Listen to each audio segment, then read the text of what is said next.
ไปเนาะเจ้าสบายดีบรรดาแขกผู้มีเกียรติทุกท่านทานยิงและทานซ้ายที่เคารพและนับถือณโอกาสนี้ขอต้อนรับบรรดาทานเข้าสู่กล่องประชุม ASEAN IVO Forum 2023อย่างเป็นทางการ Distinguished guests, ladies and gentlemen, a very good morning. It's an honor to this active participant who has gathered here. เจ้ามื้อนี้พวกเขาสองคนข้าพเจ้าอรุณาจิพวรรณพร้อมด้วยอาจารย์บุญประเสริฐอุปถานารู้สึกเป็นเกียรติอย่างสูงที่ได้รับหน้าที่เป็นพิธีกรดำเนินงานที่มีความหมายและความสำคัญกับงานกล่องประชุม IVO ในครั้งนี้ I, Bun Praset and Aluna, as a host, welcome you all on behalf of the organizing committee on this ASEAN IVO Forum 2023 at Vientiane capital. We appreciate you taking time of your busy schedules to joining us today.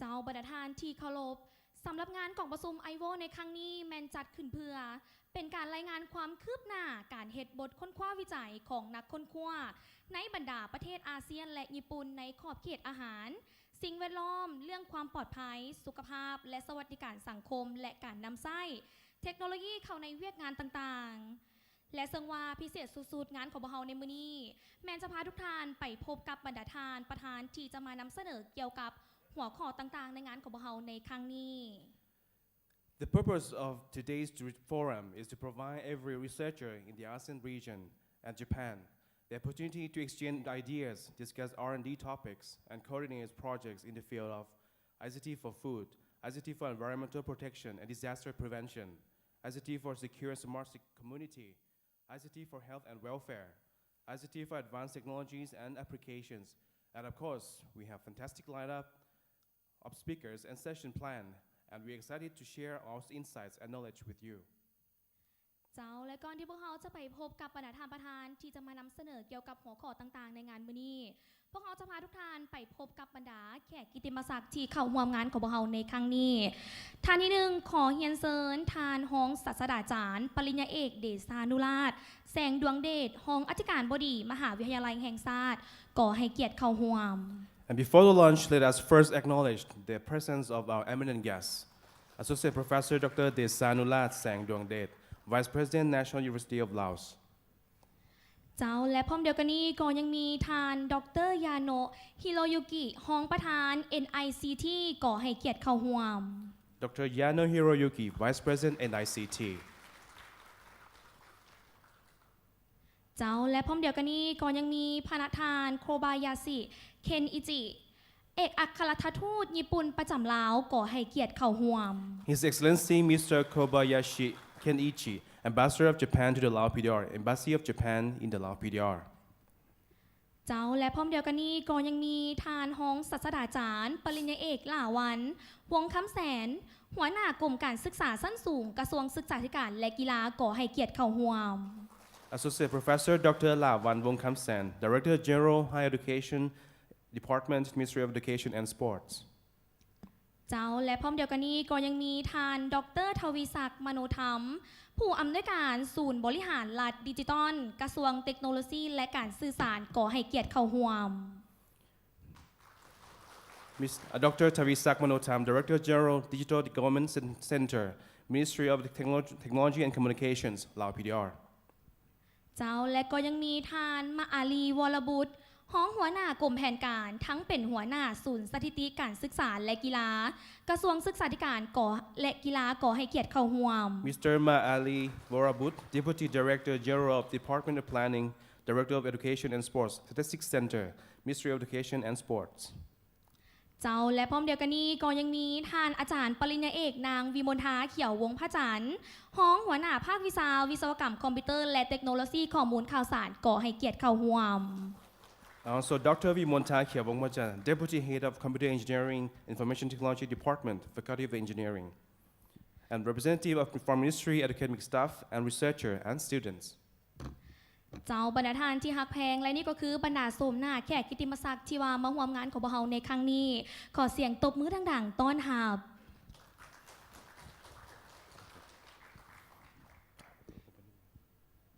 และอันดับต่อไปนี้เพื่อให้งานครั้งนี้มีความหมายและความสำคัญยิ่งขึ้นทั้งเป็นการกล่าวจุดประสงค์ของงานกล่องประชุมไอโวในครั้งนี้ข้าพเจ้าขอถือเป็นเกียรติเฮียนเซินทานฮองศาสตราจารย์ปริญญาเอกเดชานุราชแสงดวงเดชฮองอธิการบดีมหาวิทยาลัยแห่งชาติขึ้นกล่าวเปิดงานขอเฮียนเซินTo kick off this morning program, I would like to invite our esteemed Vice President, National University of Laos, to bring greetings on behalf of the organizing committee to come forward and begin our sessions.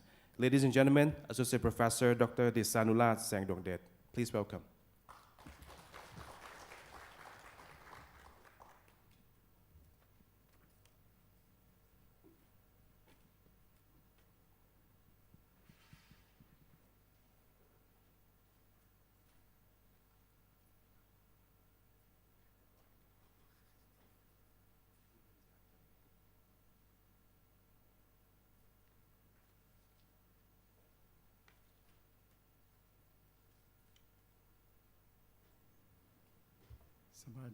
สบายดี Good morning. High Excellency Mr. Kobayashi Kenichi, Ambassador of Japan to the Laos PDR, Embassy of Japan in the Laos PDR. Distinguished Professor Dr. Hiroyuki Yano, Vice President, National Institute of Information and Communication Technology of Japan. Associate Professor Dr. Lawan Wongkamsan, Acting Director General, Higher Education Department, Ministry of Education and Sport, Laos PDR. Dr. Tavisak Manotham, Director General, Digital Government Center, Ministry of Technology and Communication, Laos PDR. Mr. Mali Warabut, Deputy Director General of Department Planning, Director of Education and Sport Statistics Center, Ministry of Education and Sport, Laos PDR. Distinguished Deans, Vice Dean, Lecturer, guest speaker, researcher, and participants. Ladies and gentlemen, on behalf of the National University of Laos, I would like to convey my warm greeting and welcome to the beautiful and charming city of Vientiane capital, Laos PDR. It is truly an honor to stand in front of you as we collectively embark on this significant gathering, bringing together minds from across the ASEAN region and Japan to explore the boundless opportunity and challenge that the information and communication technology landscape present. Thank you very much for your kind presence and participation in this academic event, which is the first time ever the ASEAN IVO Forum held by the Faculties of Engineering, National University of Laos. In this, it is taken as our honor to warmly welcome the distinguished guests and participants to join this event. ASEAN IVO, which stands for the ICT virtual organizations of the ASEAN Institute and National Institute of Information and Communication Technology of Japan. This is an international alliance comprising ICT research and development institute as well as universities across the ASEAN region and Japan. The primary objective of ASEAN IVO is to actively explore and pinpoint strategic ICT research domain within the ASEAN region, fostering and advancing collaborative initiative in this identified areas. In this 2 days agenda of the ASEAN IVO Forum 2023, we will have the privilege of engaging in dialogue that transcends borders, fostering collaboration among the researchers in the ASEAN region and Japan to exchange ideas, discuss R&D topics, and coordinate projects. The ASEAN IVO Forum is not merely a platform for discourse. It is a crucible for fostering meaningful connection, sharing experiences, and catalyzing initiatives that will drive our regions forward.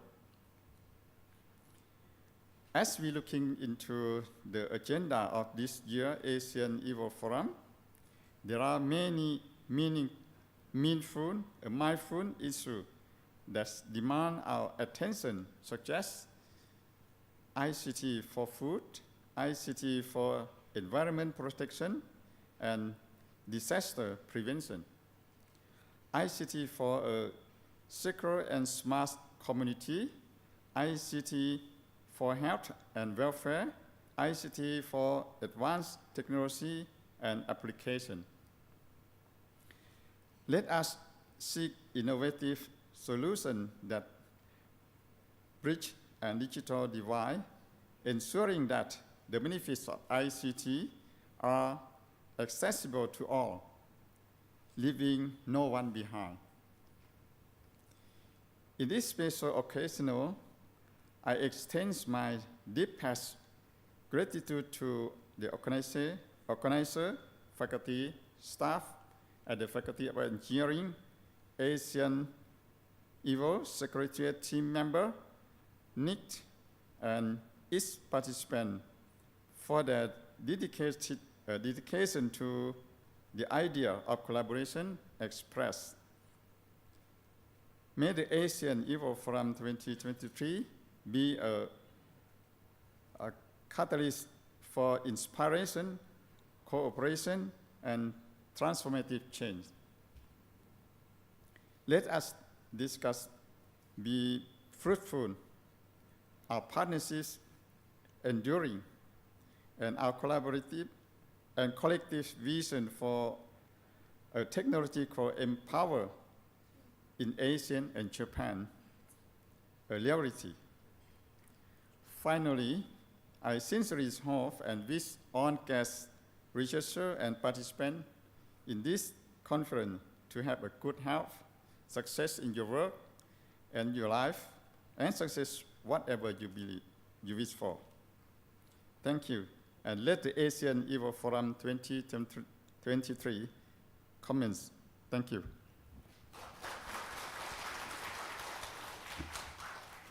เจ้าขอขอบใจฮานฮ้องศาสตราจารย์ปริญญาเอกเดชานุราชแสงดวงเดชห้องอธิการบดีมหาวิทยาลัยแห่งชาติขึ้นกล่าวเปิดงานในครั้งนี้และอันดับต่อไปข้าพเจ้าขอเรียนเชิญท่านดรยาโนฮิโรยุกิห้องประธาน NICT ขึ้นกล่าวเปิดงานอย่างเป็นทางการขอเรียนเชิญ And moving right along, it is now my pleasure to introduce Dr. Yano Hiroyuki, Vice President NICT, to come on the stage and deliver his opening remarks. Welcome, and please welcome.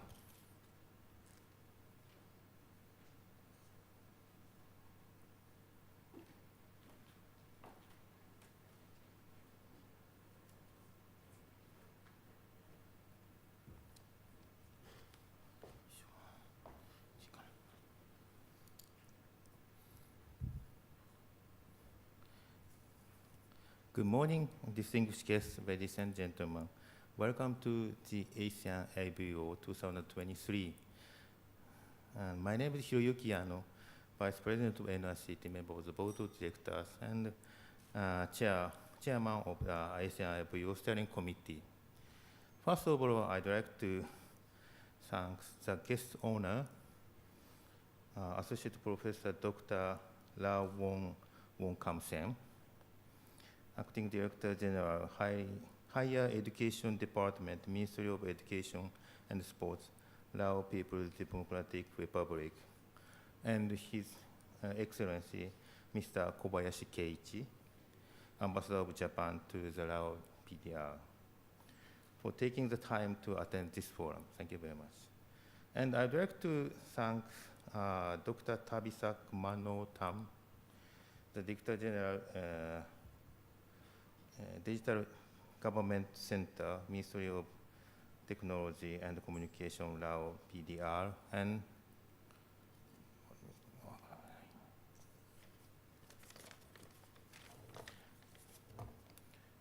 Mr. Maari Worawood, Deputy Director General of Department of Planning, Director of Education and Sports Statistics Center, Ministry of Education and Sports, Lao PDR, for taking the time to attend this forum and give a talk for ICT policy and R&D program in Lao PDR. Thank you also to our local host, National University of Laos, notably the Vice President, National University of Laos, Associate Professor Dr. Tesanurang Sendowandi, Associate Professor Dr. Soripang Kanita, Vice Dean of the Faculty of Engineering, National University of Laos, the Co-Secretary of the ASEAN IVO Forum 2023, and Dr. Somsak Patoban, Head of Lao Japan Technical Training Center, Faculty of Engineering, National University of Laos, as well as many other staffs for all your hard work in planning, organizing, and running this event. Thank you very much. And also the word of thanks of the member of the ASEAN IVO Steering Committee. I can see many steering committee members. So the leaders of the 17 ASEAN IVO project, and everyone giving the presentation today in preparation for the call. Thank you all for attending.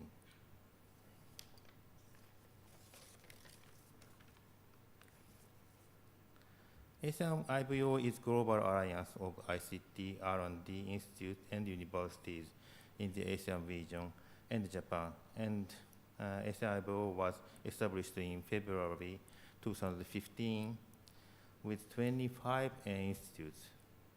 The mission of ASEAN IVO is to seek and identify strategic ICT research areas in the ASEAN region and promote collaborative projects. Today, we have 83 members institutions, and that number is growing fast. Surely, this is a sign that we have the same goal and resonate with the common mission to innovate. Today, we have 16 oral presentations, which are selected from the 47 submissions. Also, there are 4 posters. You can see the backside of this room. Lots of presentations show the researchers' recognition for this forum in the ASEAN region. We recognize the great importance of open-minded collaboration with everyone in ASEAN regions. I hope that from today, we can forge strong new collaborations, thriving together to resolve common social challenges through the power of ICT. I hope that all of you will enjoy today this forum, and that you will find this forum is a very fruitful event to create the collaboration, something like that. That's it for me now, and thank you very much.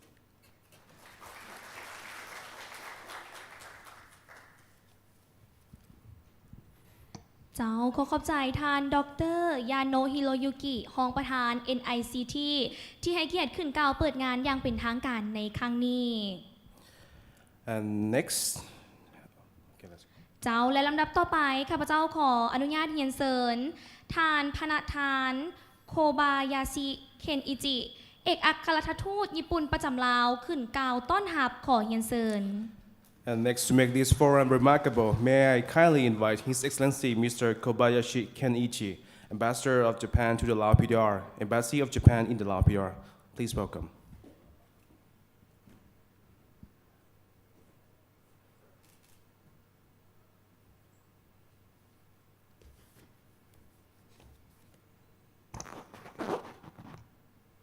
Associate Professor Dr. Desanlad Sendwandet, Vice President, National University of Laos.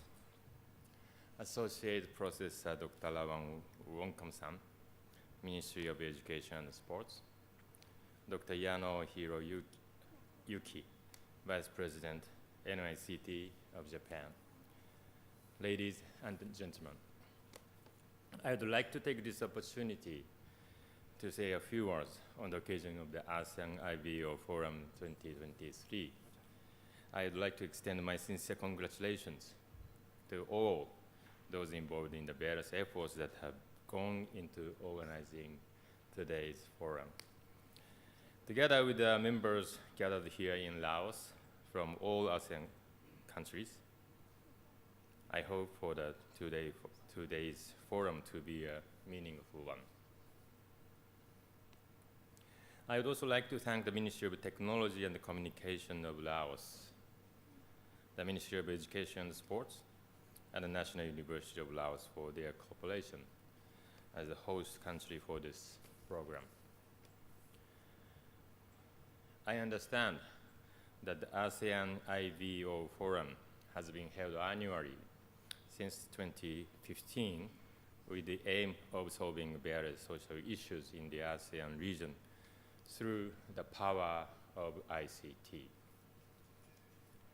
The ASEAN IVO Forum serves as a platform for joint projects between Japan and ASEAN countries in the field of ICT, enabling research institutions in each country to share knowledge beyond their own national challenges and backgrounds. Collaborations by researchers in various fields can enhance the quality and content of their findings.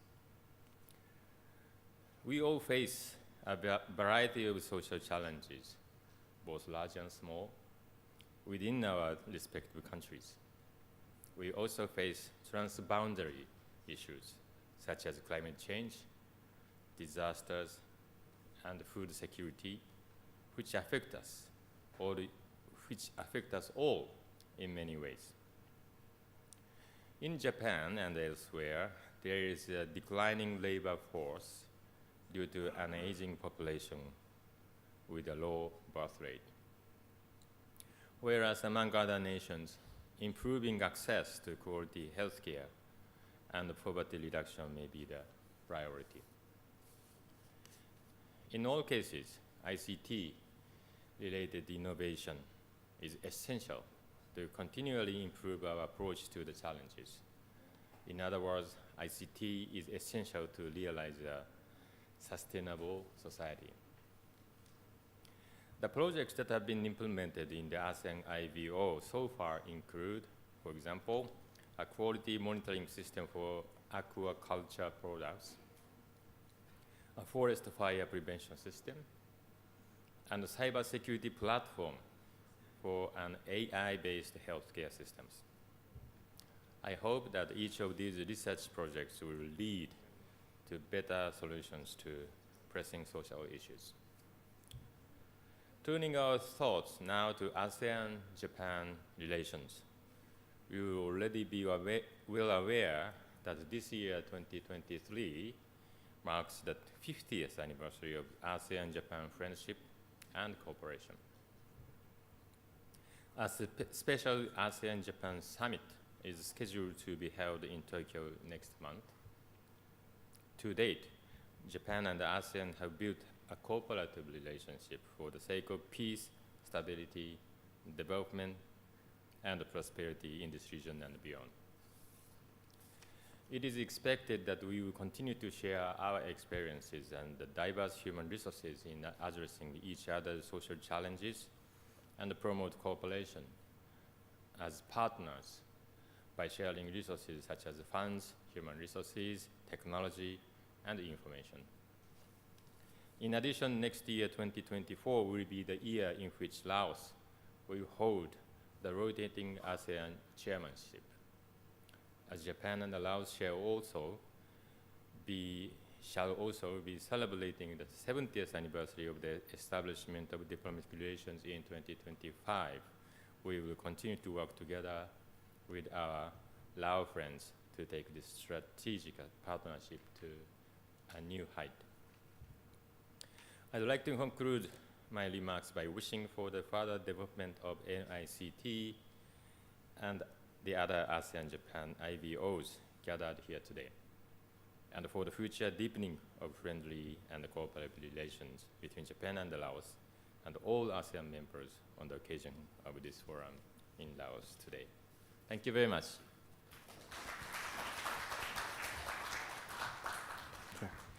เจ้าขอขอบใจพระประธานโคบายาชิเคนอิจิเอกอัครราชทูตญี่ปุ่นประจำลาวที่ให้เกียรติขึ้นกล่าวต้อนรับในครั้งนี้และลำดับต่อไปขอเฮียนเซิญทานรองศาสตราจารย์ปริญญาเอกหลาวันวงศ์คำแสนหัวหน้ากรมการศึกษาชั้นสูงกระทรวงศึกษาธิการและกีฬาขึ้นกล่าวต้อนรับขอเฮียนเซิญ Next, we would like to invite Associate Professor Dr. Lawan Wongkamsan, Director General, Higher Education Department, Ministry of Education and Sports, to come on the stage and deliver his welcoming remarks. Please welcome.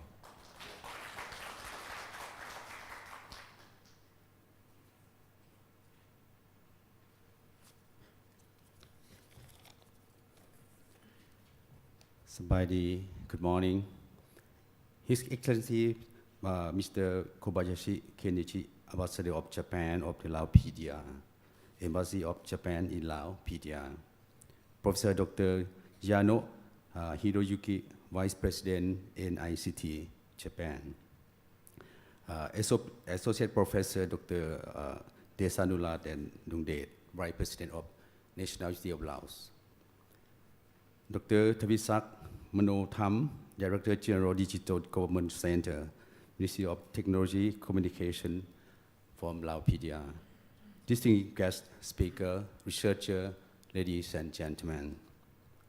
On behalf of Department of Higher Education, Ministry of Education and Sports, Lao PDR, it's my great honor to welcome remarks at the ASEAN IVO Forum 2023 held today.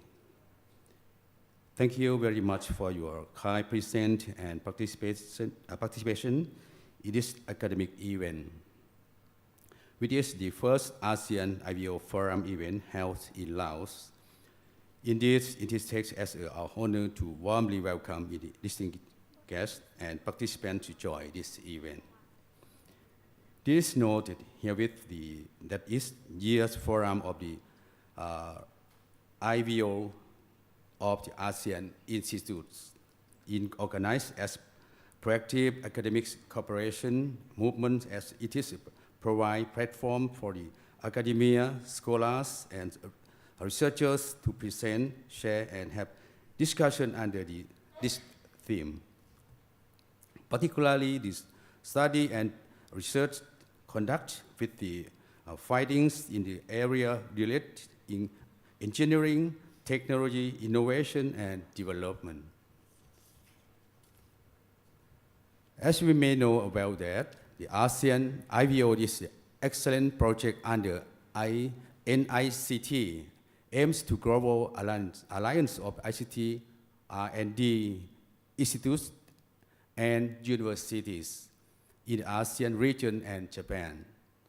IVO Forum is our annual event of provide opportunities to all members to the exchange, share their expertise and experiences with the research-based information regarding aspects of information technology and innovation.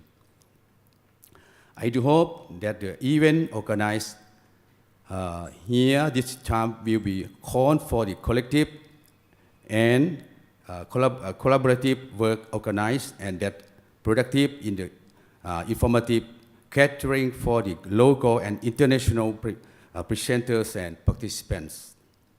Finally, I wish all distinguished guests, speaker, researcher, and participants joy the event, happiness, good health, I wish the ASEAN IVO 2023 be organized with successful conclusion. Thank you very much.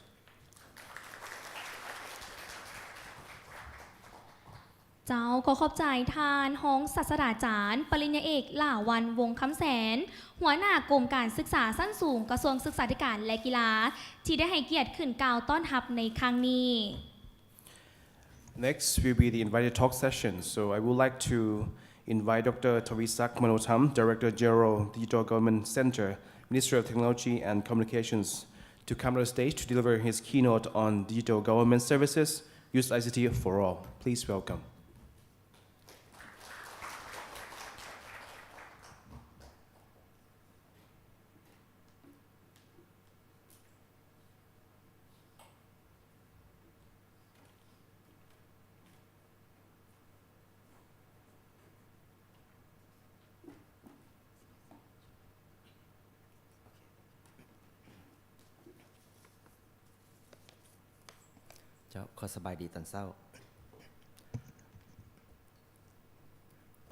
His Excellency Associate Professor Dr.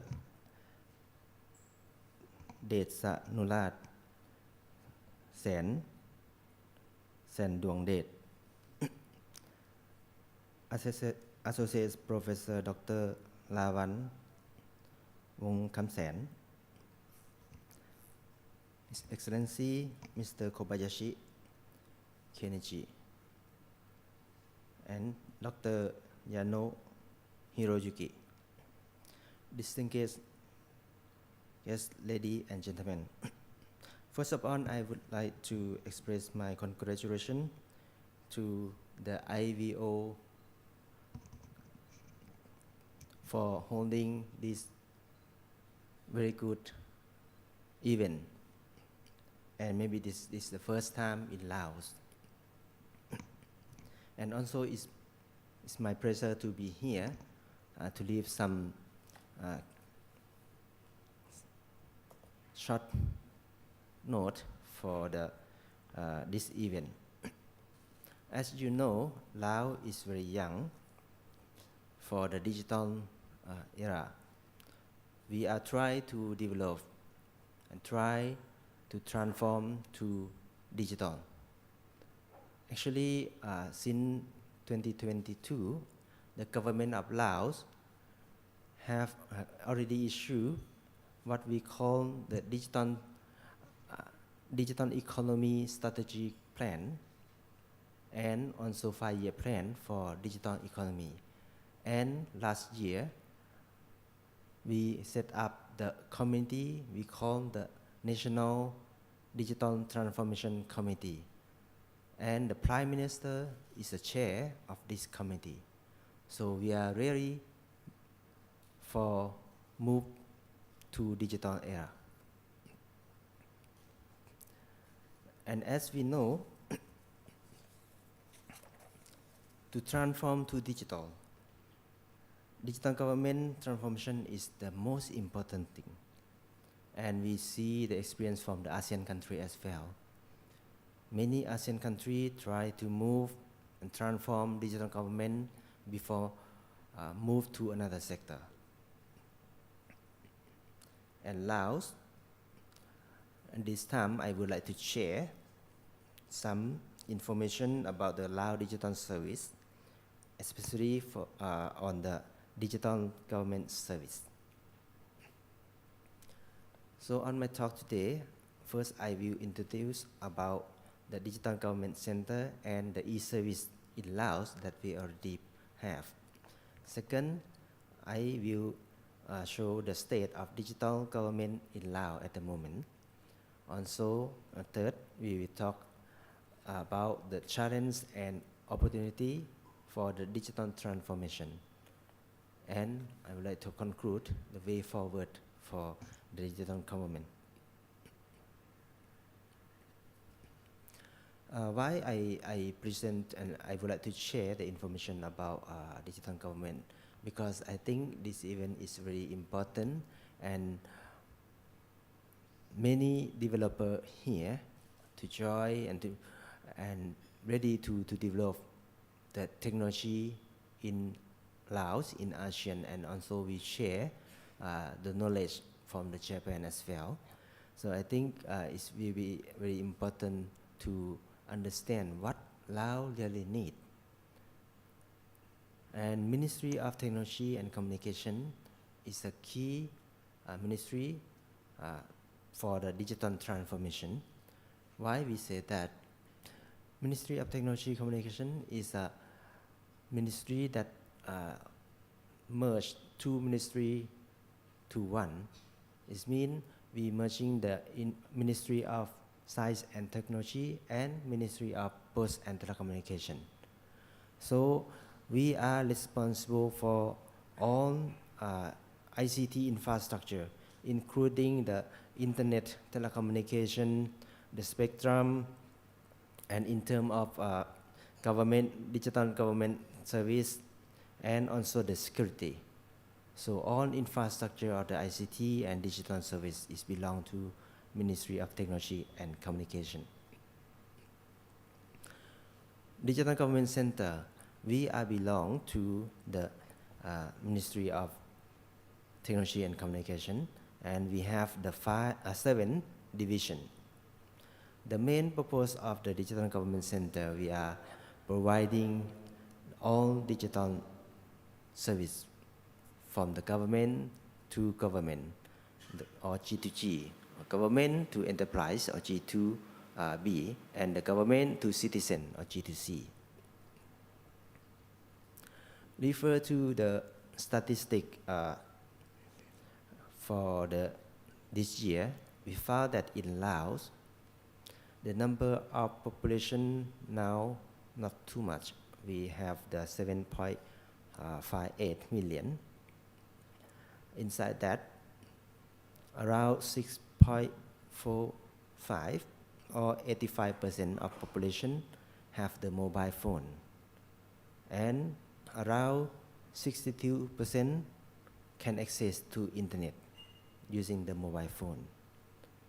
And very interesting that 44.2% use the social media from mobile phone. So we can see that a lot of people start using digital service through the mobile phone.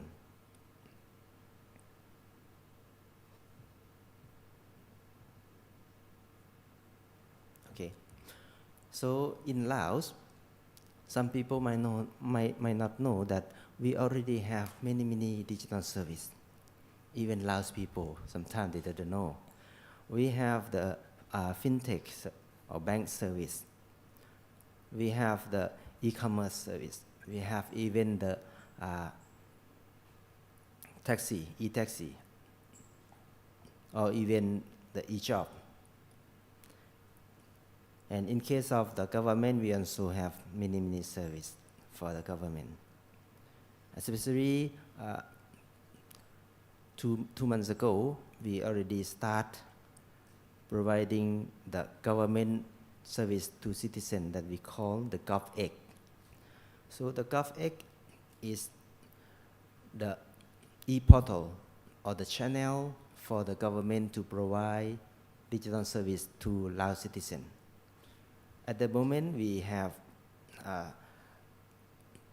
some information, some service available on the government X, including some vaccine ID and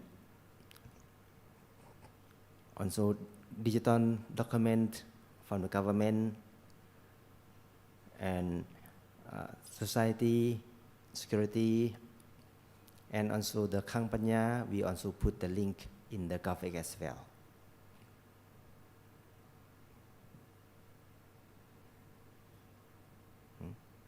Okay, so I would introduce about the state of the digital government of Laos at the moment.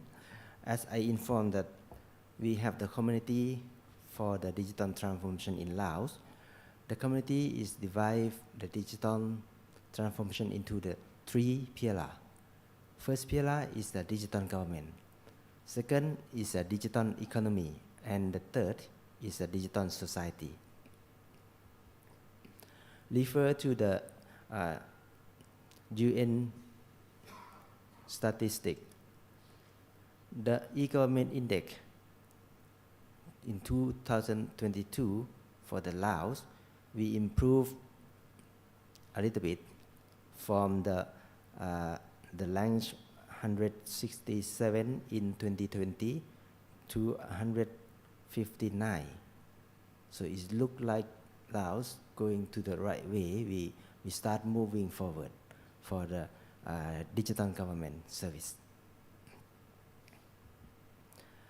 However, when we do the digital maturity assessment, last year we worked with the UNDP to survey and get information about the digital readiness in Laos. This found that the levels of digital readiness for Laos still low. From the top of 5, the average of Laos is about 1.7. And we separate into ministry and province. We found that the ministry is go to 1.8, but in the province, the average is around 1.3. So we found that we still need more improve, especially for the province side. So that's why we are doing the digital government master plan for the 5-year plan that we are now propose digital government master plan to the government, and if possible, next month the government of Laos will hold a meeting, discuss about the digital government master plan to approve for the 5-year plan and also the roadmap for the digital government service. This is a draft that we plan for the digital government master plan. We also do the goal of this is like a house that we need. You can see on the left side, the policy and regulation is the most important thing. And of course, on the right side, the skill and the capacity building is also a key for the digital government master plan. So that's why I'm very happy to share with you today and to let you know that this event is also very important. And we do hope we will have many events like this in the future as well. So for the digital government master plan, we can see the vision, strategy, and action plan for this. And we have the 8 strategy for the development. And you can see on the top right, the human resource development is also one of these key and very important. So the 8 strategy, we have the regulation, infrastructure, the platform, human resource development, and also the product and service development. And cybersecurity is also very important. Application of the digital technology and also the cooperation with the national and international development partner. You can see that 8 strategy is very important for us. And of course, for the students who are studying on this field also need to considering on what strategy that our research or technology that can help to improve in that field.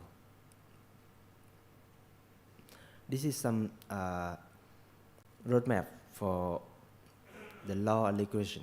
Actually, it's a kind of history that we already done before. We already have the policy of ICT or ICT law, the law on the electronic transaction or cybercrime law, and data protection law, digital signature law, digital economy master plan, or even the draft of digital government master plan also in this roadmap that we are doing now and already have some. So now I would like to share about the challenge and opportunity for the digital transformation. As you might know, in Laos, we had a lack of the resource. So it's also difficult for us, the digital government, to implement the system because some system is expensive and technical skill still the important thing. Also, we have the lack of the technical expertise. As you might know, in Laos, the skill of the people is still low, and we still need a lot to improve in this skill. And of course, another thing is a standard framework for the digital government. Every country have their own standard to develop the digital government system. In Japan also have the standard to be a guideline for the developer who want to develop something for the government or digital service. You have to follow the standard in order to connect with another system. But in Laos, in the past, many ministry, many provinces develop the digital service, but finally they cannot connect to each other. And many system is duplicated. So we lost a lot of money on that. That's why we need the standard framework for the digital government, and also easy to the developer to be the guideline for the system development. However, we still have the opportunity in this field because Laos is a young nation. We have a lot of teenagers who are ready to update their skill to feel the need for the digital system development. Also, we are coming on the right time. Why I said that? Because now, on system, on service, is hold on the mobile phone. So we come to the right time that most of teenagers or most of people can use the mobile phone to connect to the service. It's not like 10 or 20 years ago when I study. It's very difficult to access to the digital service because we need the computer, we need the laptop to access to the e-service. But now people can use the mobile phone to access to the easier. And in Laos, as I mentioned before, the government has started to modernize the outdated law reflect to the growth of the digital service. So we can use the new technology, the new digital service at the right time. And also the citizen and business drive the need for the demand for the digital development. In Laos, as I showed at the beginning, the population is not much. So using the digital service, using the ICT, can help us a lot for the economy development. And the way forward for us, from now, as the Digital Government Center, we are planning the way that we can develop our digital government. First, we try to establish what we call the government data exchange to connect to all ministry and province to share the data information. And then we will create what we call the digital ID. It's like a citizen ID, but this will work on the cyber. Many countries already have. And now we also got support from the government of Japan, MIC, supports us for the surveying how to create the digital ID. If we can image about the car, digital ID is a kind of plat number. But another ID like a health ID or even driving license ID or security ID is a kind of engine ID or door ID or something. It's connect to each other to be a car, but the nameplate is a digital ID to use in the cyber. After that, we can provide all the government service. We can correct the information, create the digital government data, and can open government data for the company, for the developer to use, create the new service for the citizen. This is what we are trying to do and already go to some step from now. And of course, to success on that way, we need the high speed of internet, the infrastructure. And the most important thing is digital skill, not only for the institute, but we need to train government officer, understand more about the digital skill, how to use in the work, in the life. And we also considering on the implement the standard that I mentioned before. We are working with the ITU, study on the GovStack. That also be one of the standard for the ITU for the digital government. And of course, after we create some of the digital government service, we need to promote people to use, not only in the capital city, but also in the province side, in the local, to allow people in the province can experience the new digital service, can upgrade themselves for the better service. So this is our future plan that I mentioned before. We develop the digital government index for Laos. Then every ministry or province, they can see themselves what they still need to improve digital government service themselves, including we create the government data exchange, government network, digital ID as mentioned, and also provide e-portal. It means improve the GovX as I mentioned before. So on the right side is the way that we try to promote the use of this service, what we have to do.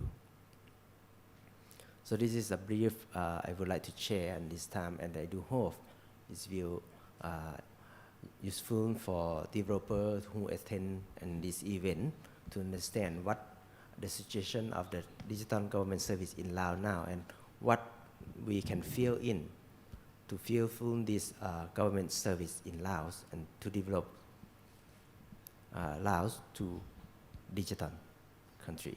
Thank you very much.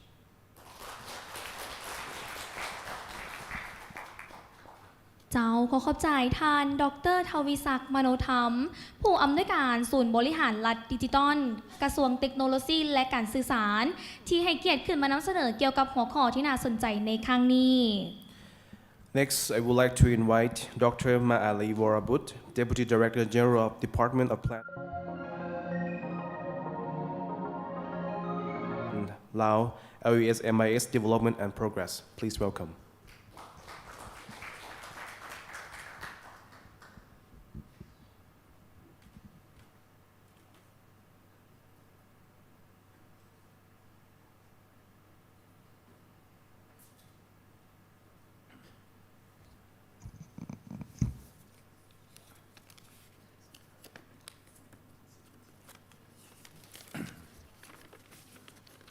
Good morning, everyone.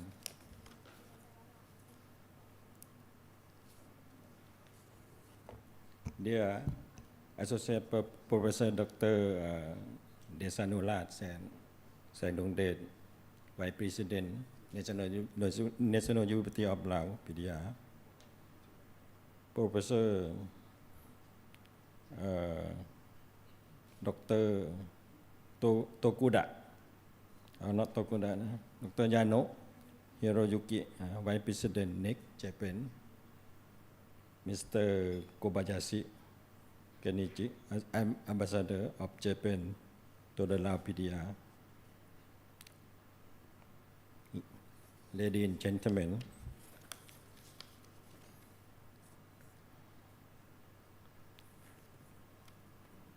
okay, for first of all, very big thanks to all of you, especially for this forum organizer and Faculty of Engineering, National University of Laos, for inviting me to be an invited talk at this very important forum. Today I'm going to share my experience in development of digital technology and tools for development of education, science, and sports statistic data tasks. As you see here, this is the map or the plan for data integration between our sector. Before talking about this, I want to referring to the study in 2017. There were some problems such as no MOES common standard for management information system, duplication work in data collection, take time for production of statistic data, staff capacity issue, difficult to access to the database system, data not be integrated into the MOES system, individual data and statistical data are not integrated, not yet pool integrated. To fix this gap, we try to develop the LASMIS. LASMIS is Laos Education and Sport Management Information System. This is, you see in the red circle, now we complete to integrate the five different database system. We have many database system in our sector, but as I mentioned, no standard. That means the line department, they have their own specific requirement or need, and then appear so many duplication work before, particularly in the district and school level. It's a data collection duplication. So by this way, we try to integrate. We call LASMIS. Now 16 line department have discussed. We define already the indicator or data that we want to present in the LASMIS. This one is a map or the plan for country data integration. Last week on 10 November, we already have the MOU with the Ministry of Home Affairs. We integrate the individual data. Is soon we integrate. We will have MOU with the LSB, Laos Statistics Center, Laos National Statistics Center. It's two different way data integration. For the Ministry of Home Affairs, is individual data integration, but For the LSB is we integrate the statistic data, the statistic data integration, something like that. We also have plan to integrate with the regional, international regional level.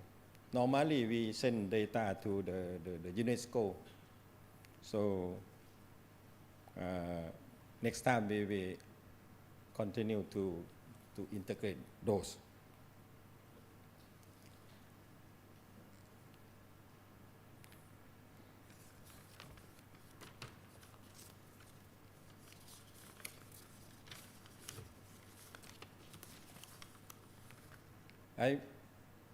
I don't want to read all. It's many. Yes? I want to summarize. Together with the digital technology development, we also have done or still develop, such as regulation, including the LESMI standard, manual or guideline, structure and organization, coordination and cooperation, increase participation, staff capacity building. This is a focus on the teamwork, ownership, learning together, aim to get the sustainable management. So far, 4 applications are available. You can access this data by mobile phone or online. So you can access to the LESMIS or EMIS form. The LESMIS is a dash. We act as a dashboard or common database system or dashboard, MOES dashboard. So we can see the sport data, education data, and science data. This is our plan. But during this time, you can see only the education data. But next, we add more. As I mentioned, 16 line department already discussed what we want to put in the LESMIS. So you can see the visualization data in the LESMIS. Also, the EMIS form is a new one. This is a reform one or improved one. Before that is not digital database system. Now we reform into the digital database system. You can access to the data. You can see the ECE data and general education data at school level, district level, province level, and country level. So also in the LESMIS, you can see the data at different level, from the school level to country level too. So we try to increase participation, try to help user access the data as much as possible. So this time, many before that, we have to answer. That means we have to receive the official letter from many line department or many organizations to get the data. Now it's no paper already. They can access to the mobile. This we have time to do another task in our center now. So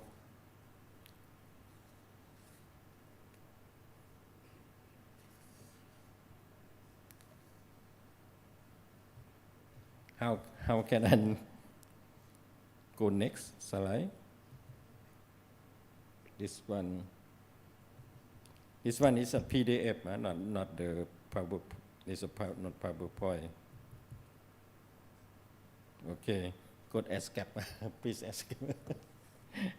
Okay, this is an example. You can see in our product in the LESMIS. This is visualization data. You can see the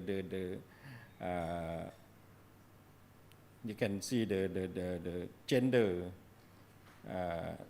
perspective. Can see the gap between the gender, between the man and female, and This is one is survival for survival rate by grade. Okay. You can see it's many data. This is an image form. It's an image form. This is at least 500 automatic.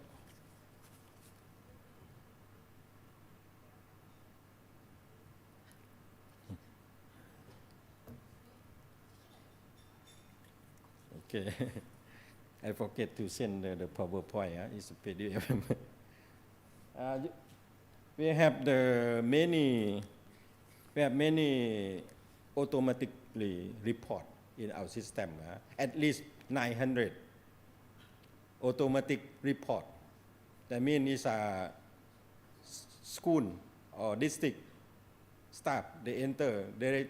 When they enter data, we can produce the automatic report same time. So this is take time compared to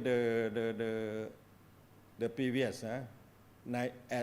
As I mentioned, it's study 2017 is almost nearly 9 months for production, 9 months to produce the statistical data. Now this year we hope to produce 3 months or 2 months. They already start last month, entering data. So now it's about 60% already. They already input data. They complete the data entry. So we hope the end of this year we produce the statistical data. That means spend only 3 months by digital database system. So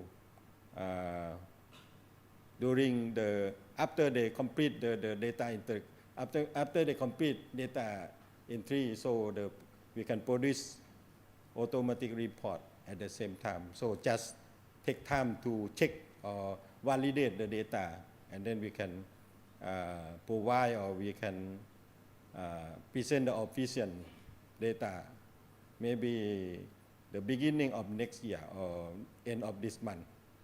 Okay, thank you very much for attention, and again, thank you for organization for inviting me to present. Thank you very much. Thank you very much. เจ้าขอบใจทานมาอาลีวรบุตรห้องหัวหน้ากรมแผนการทั้งเป็นหัวหน้าศูนย์สถิติการศึกษาและกีฬากระทรวงศึกษาธิการและกีฬาที่ได้ให้เกียรติขึ้นมานำเสนอเกี่ยวกับหัวข้อที่น่าสนใจในครั้งนี้ Next, I would like to take this opportunity to invite Dr. Yano Hiroyuki, Vice President of NICT, to come to the stage to present a token of appreciation to our eminent guests as follows. First, Associate Professor Dr. Desanulat Sangduangdet, Vice President, National University of Laos. Second, Associate Professor Dr. Lawan Wongkamsan, Acting Director General, Higher Education Department. Dr. Tawisak Manotam, Director General, Digital Government Center. And last, Dr. Mama Ali Warabut, Deputy Director General, Department of Planning, Director of Education and Sports Statistics Center. Please welcome.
จ้าและลำดับต่อไปนี้ขอเรียนเชิญประธานแขกกิตติมศักดิ์พร้อมด้วย แขกที่มีเกียรติที่ว่าได้มาร่วมงานของเราในครั้งนี้ขึ้นมาถ่ายรูปอยู่ทางด้านเทิงเลย ขอเรียนเชิญเจ้า So, ladies and gentlemen, so now our official session has been ended. Before we proceed to our core program, as we have come to a very special moment in our program today, where we would like to invite all of our esteemed guests to come together for our group photos. So, please have group photo.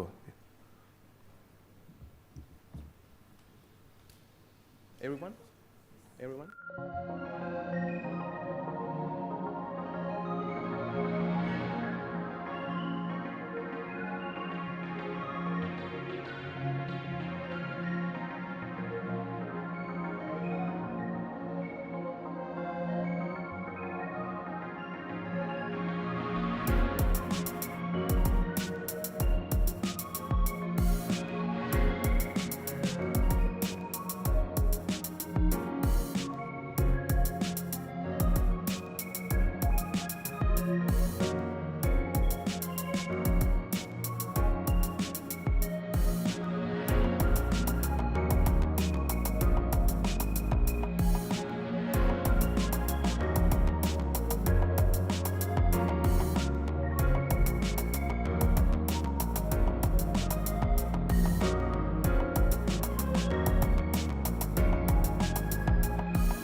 Zana Abdullah Lim, University's Technology Brunei, which will be moderated by Dr. Francois Chin Pochin, Institute for Infocom Research. Please give them a big round of applause as they take the stage.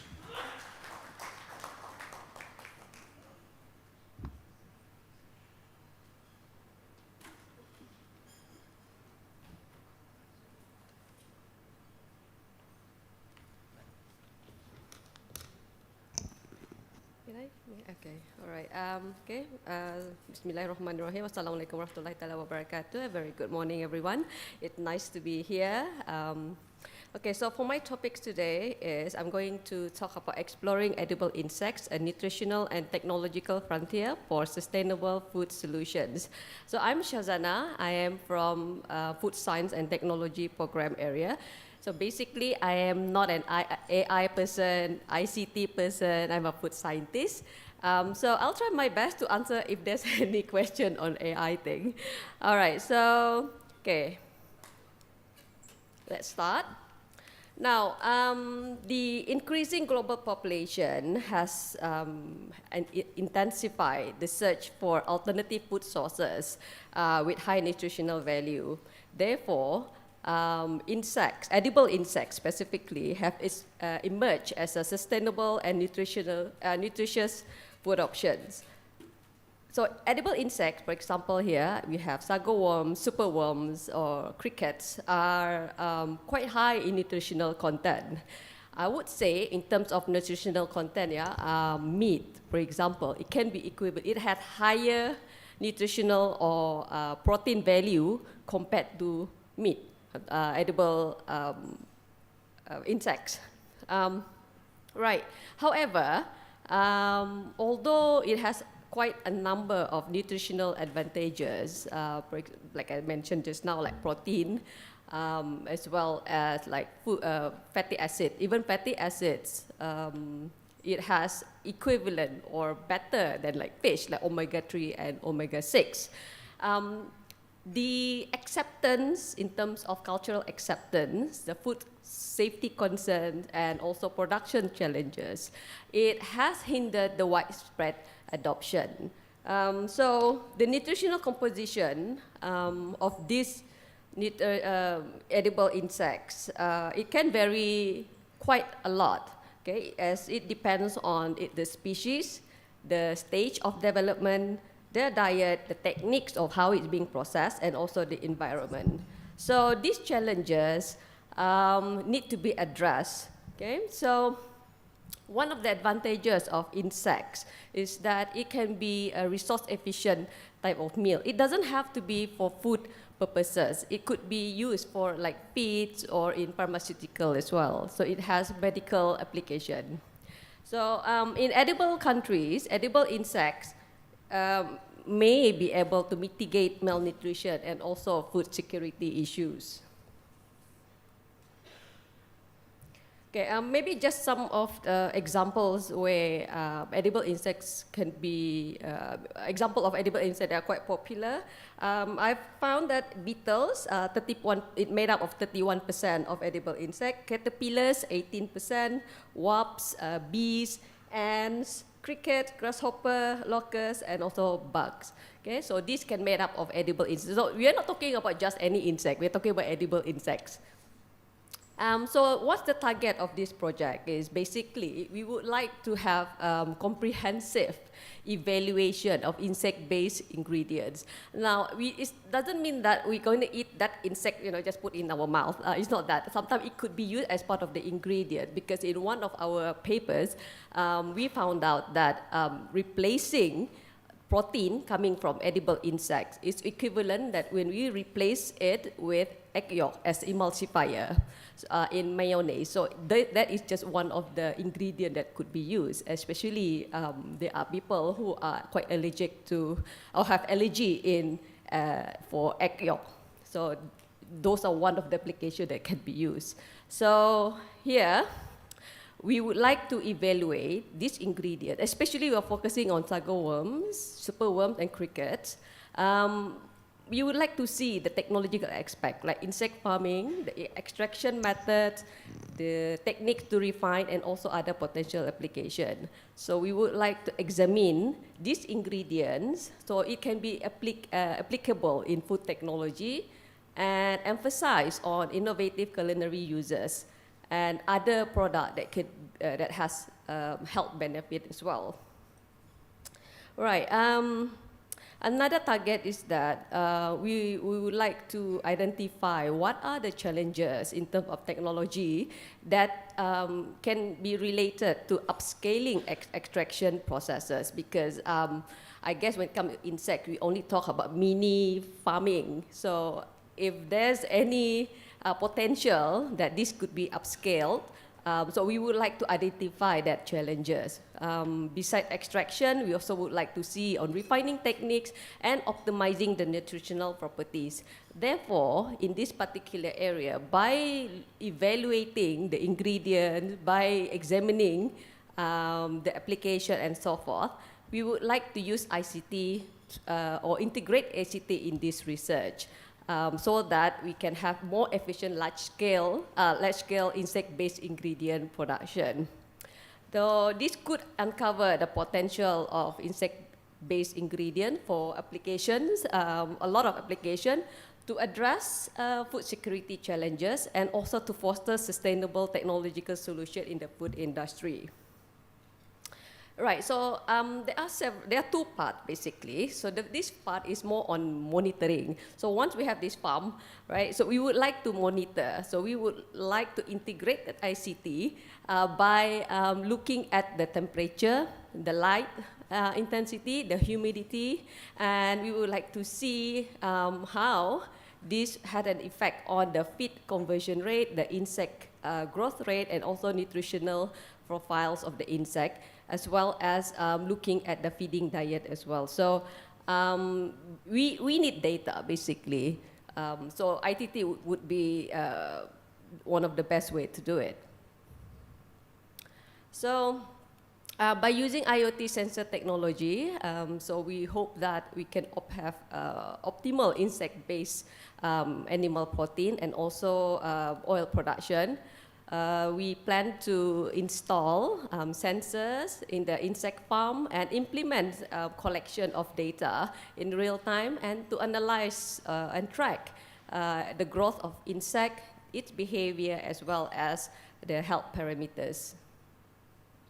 So, so the part two, I do find it's quite ambitious, but we have to start somewhere. So this is where when it comes to upscaling. Upscaling is a little bit different. Not sure if you're quite aware when it comes to food product development. Whenever we have something or develop a prototype, when it comes to real production, it will be totally different. There's a lot of factors that need to be considered. So here, we also plan to have IoT-based monitoring system where we plan to have temperature sensor, solvent flow meter and adjuster, temperature and pressure sensor as well. So this is a common, okay, so whenever we, extraction of lipid, it comprises of two phases. So the solid phase is where we extract the insect-based, the protein itself. Solid base, protein we extract, and we go through some sort of refining. We use extract, solvent evaporator. We have to refine, we bleach, and we deodorize. Here, the solution is where we get the insect-based fat. So there are two types of fat. The solid phase, we extract the protein, and the liquid phase, we extract the fats. So this is the part two of the proposed method. Okay, so the IoT sensor technology, again, to optimize the extraction of insect protein and also the extraction of oil, to install sensors here, specifically temperature, solvent flow meter, adjuster, pressure in solvent extractor, refiner, bleacher, and the deodorizer. And as well as we would like to monitor the quality attributes of insect-based proteins. We would like to look into the amino acid profiles, its functional properties, and also looking at the profile of fatty acid, functional properties, and the phytosterol content. Here, we also would like to mitigate any risk or identify and mitigate any risk that is related to contamination and safety concern. So here the impact, in terms of scientific and technological impact, we hope that this research could be, I would say, like an awareness as well. And also we can come up with something innovative for insect farming, extraction and purification techniques.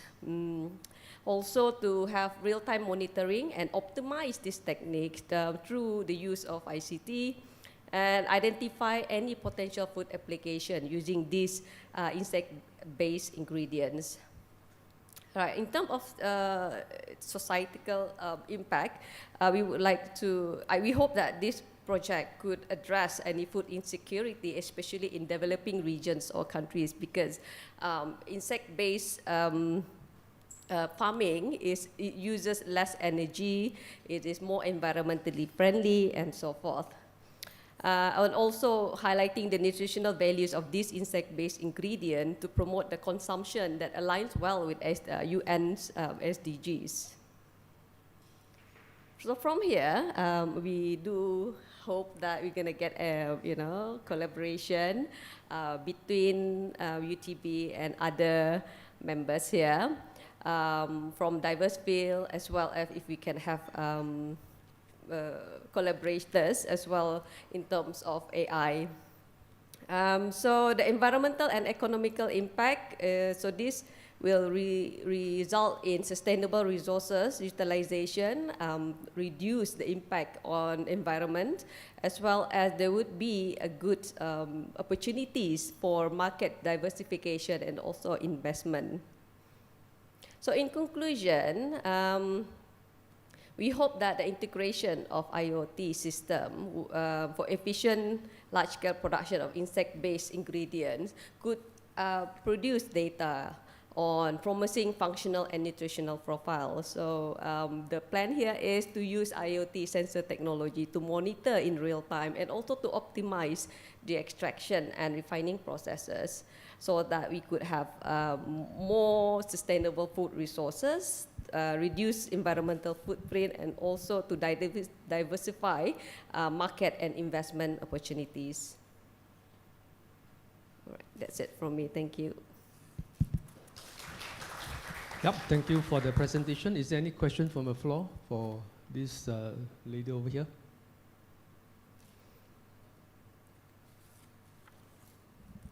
Okay, no question. Thank you.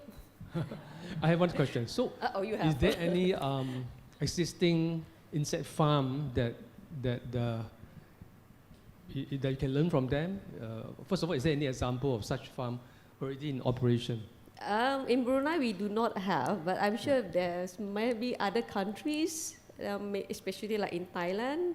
I guess they have farms. Yeah, but in Brunei we do not have one. So it would be good to have some prototype in-house in Brunei. I mean, the closest I get from eating edible insect is the sago worm. That's the closest. I don't know about the rest. Have you eaten, or is it part of the diet? That one I'm not sure. So I would say it's not very popular. So yeah. I actually, in fact, for this topic, I just do a quick search. I think there are some farms in Canada. They're looking at crickets, meatworms, and then they produce protein powders. Yes, correct. Yeah. Correct. So I think those are important things. Maybe you can take a look and sort of cross-reference what they are doing. That is to provide a differentiation, in your IoT technology. Yeah, that's just my comments. Okay. Any more questions from the floor?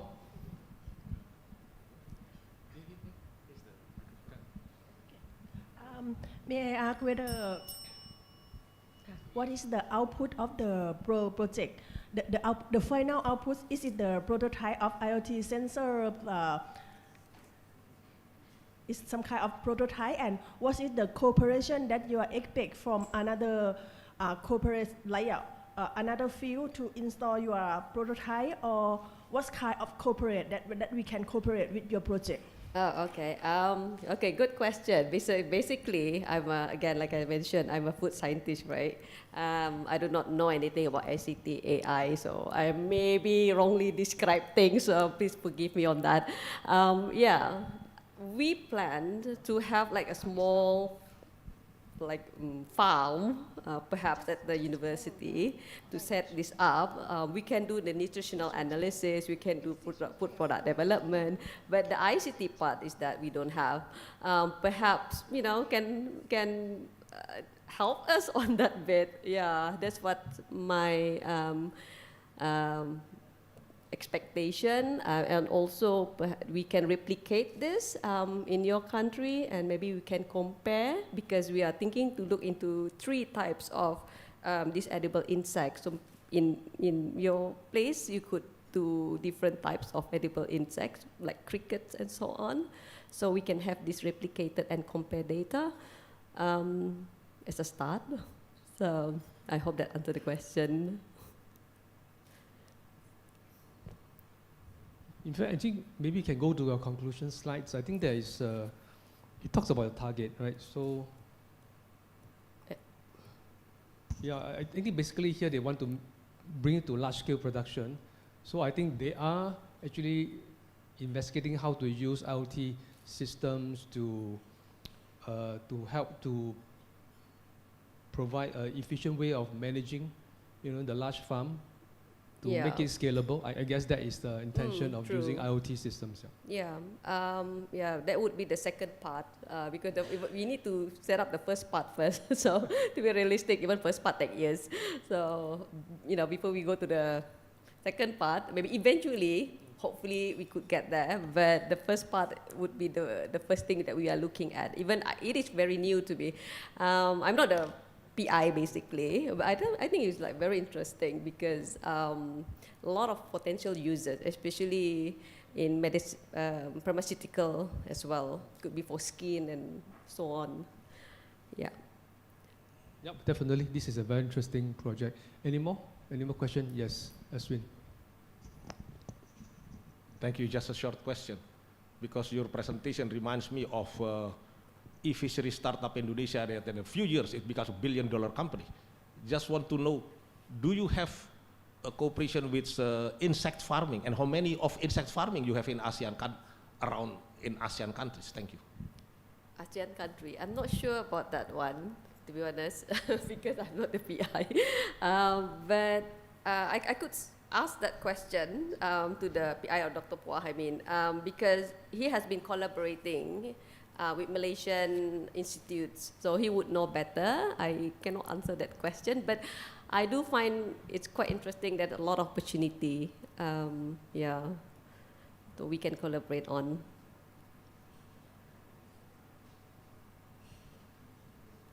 Yep, any more questions? We have time for one question more. Over there.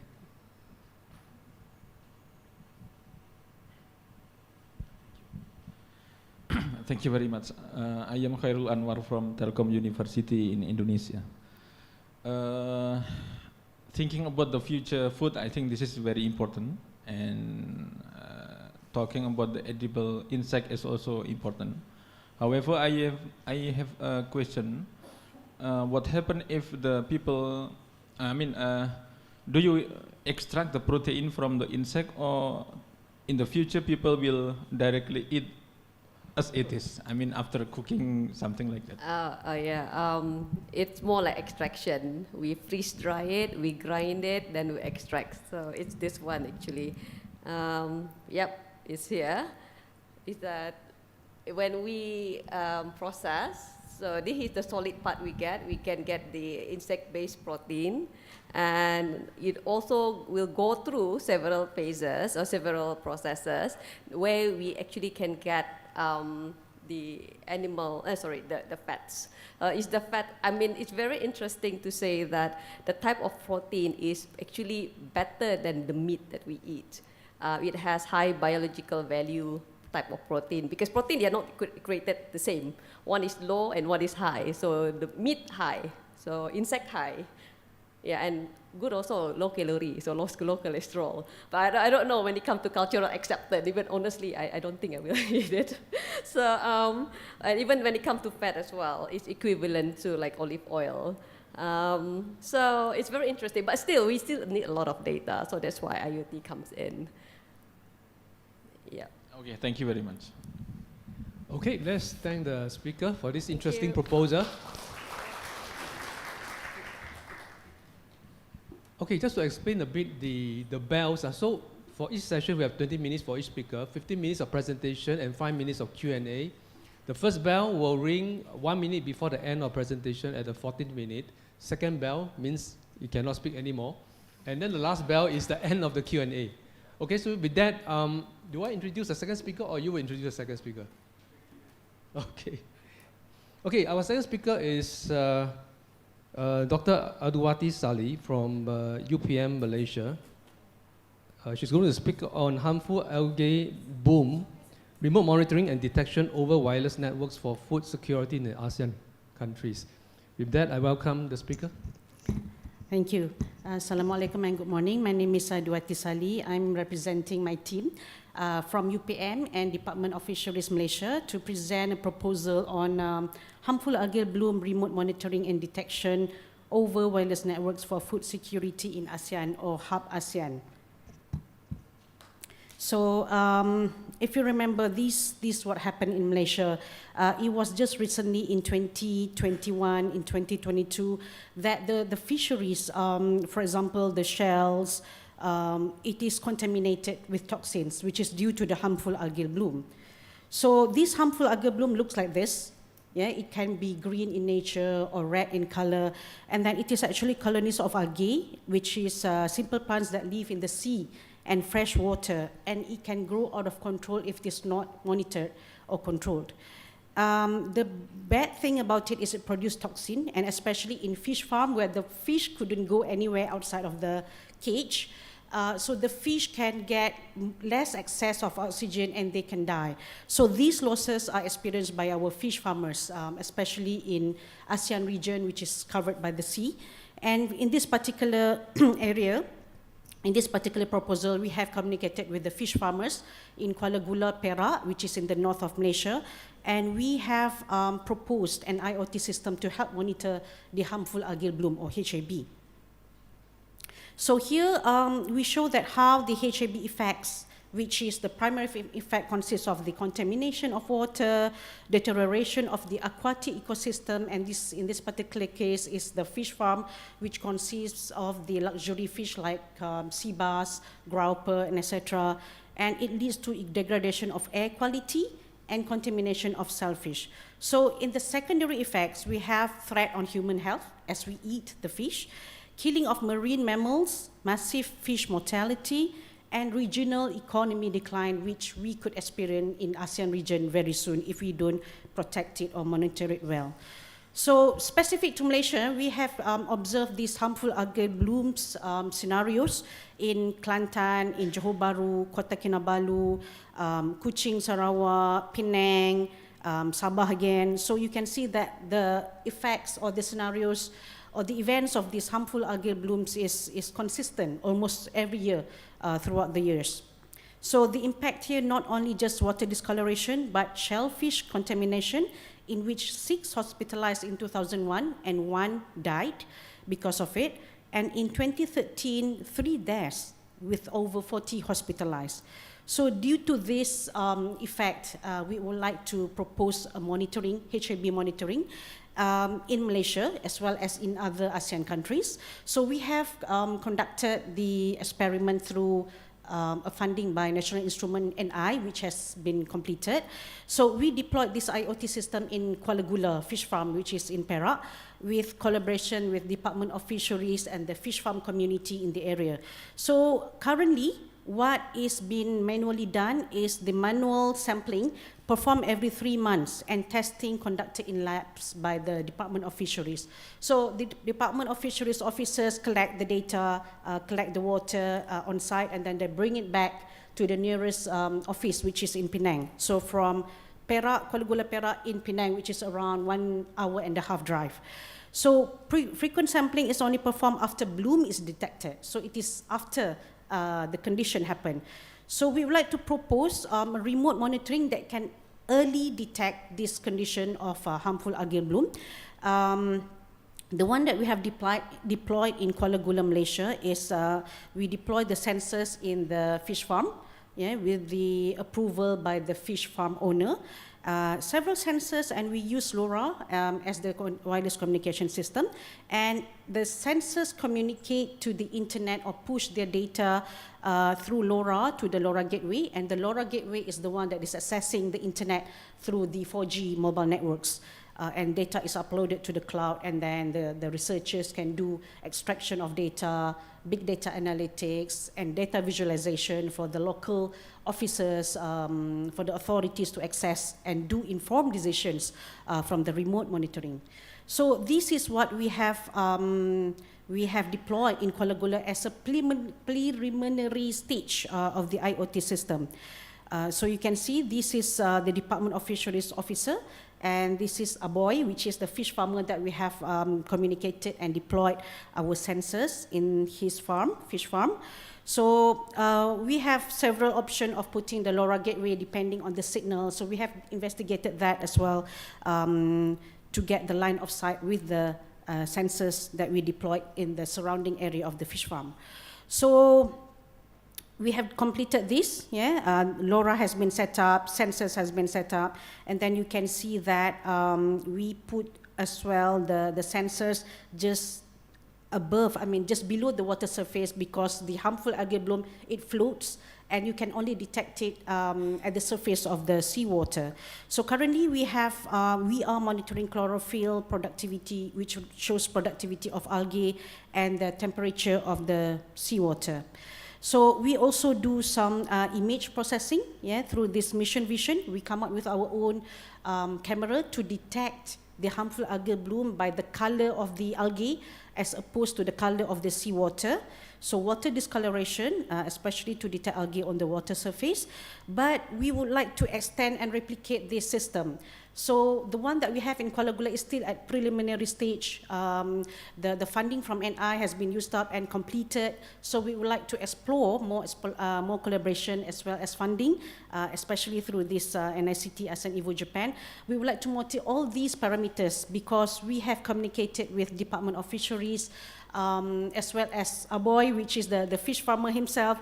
He was saying, and they were saying, that if we could also monitor all these parameters, DO, nitrogen, phosphorus, toxin, and IoT deployment to monitor other fish farm in ASEAN region, especially the countries which has the same harmful algal bloom problems in their country. So we would like to take this opportunity to get collaboration from experts from ASEAN countries as well as Japan, be it from IoT experts or aquaculture experts. Please let me know how we can collaborate. You can come and meet me after this. So previously, it was awarded a grant by NI, National Instrument Malaysia, but it has been completed around, if I divide with USD, it's around $25,000, and we have presented before in 2021, but we did not proceed with the full proposal. So I hope this time we can try again, hopefully with a more concrete and comprehensive proposal. I'm not sure if I can play this video. I don't think so. No, right? Okay. I think that's all. Thank you. Thank you, thank you, Dr. Sally. Any questions from the floor?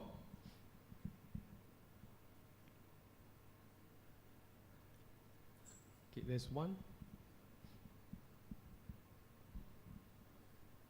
Assalamualaikum, Prof. My name is Fairuz from MIMOS. So for the monitoring, you require to have a fixed spot.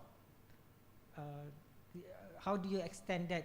For example, like you want to put it in the more dynamic way of collecting the data rather than having in the fixed location. Yeah. You mean for the sensors, or is it for the LoRa gateway? For sensors. For the sensors, right? We have tried this, and then we noticed that this is in the open sea. because the fish farm has to be in the open sea due to the fish condition. Yeah, sea bass, these are not freshwater fish, but seawater fish.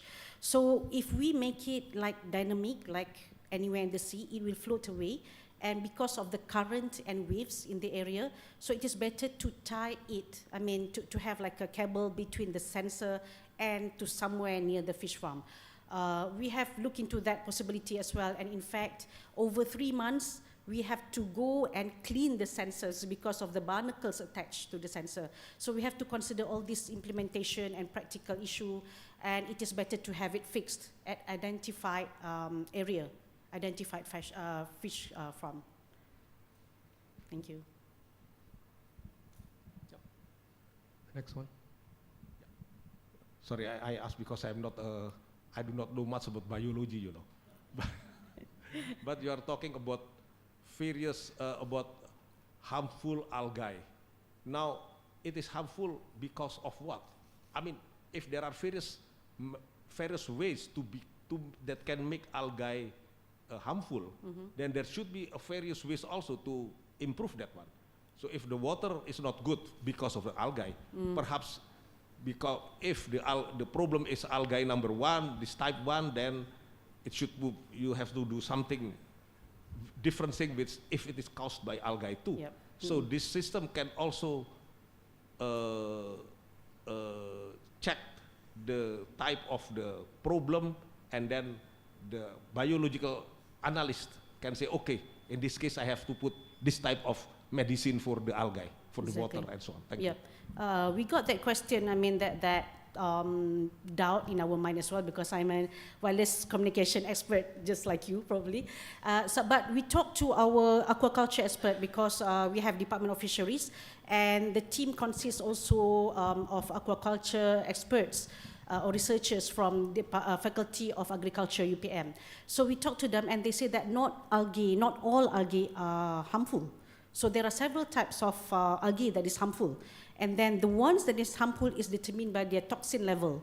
So what we are trying to monitor, I understand your question, Prof. So normally what happens is when the seawater is not moving. So there are several times in the year that the sea tide and etc., when it is not flowing as it should. So these happen, and then when the when the algae is developed, then it can harm the fish. So we have to monitor this. There is no short way about it. We have to monitor the condition of the seawater, and then there is also, we know that there is a method of moving or circulate the water in the area so that the algae can move along and not attacking the fish farm.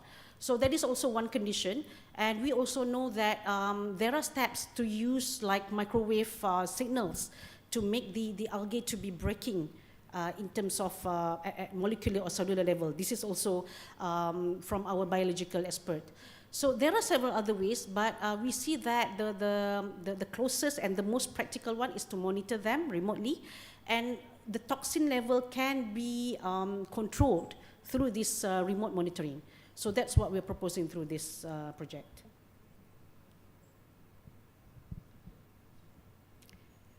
Okay, then. Any more questions? We still have a lot of time. Okay.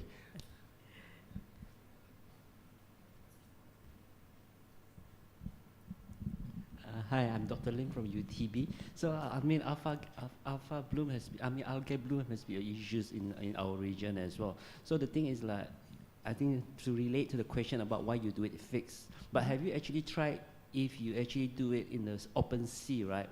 Your LoRaWANs, the reliability of your LoRaWAN due to the buoyancy of your because you're going to put it in a buoyance, like a floater, right? So you move according to the wave. Have you do any analysis on that? Yeah. That's one question I want to know. And second question is that you talk about control. What sort of control you can do if you detect there's a gay in your farm?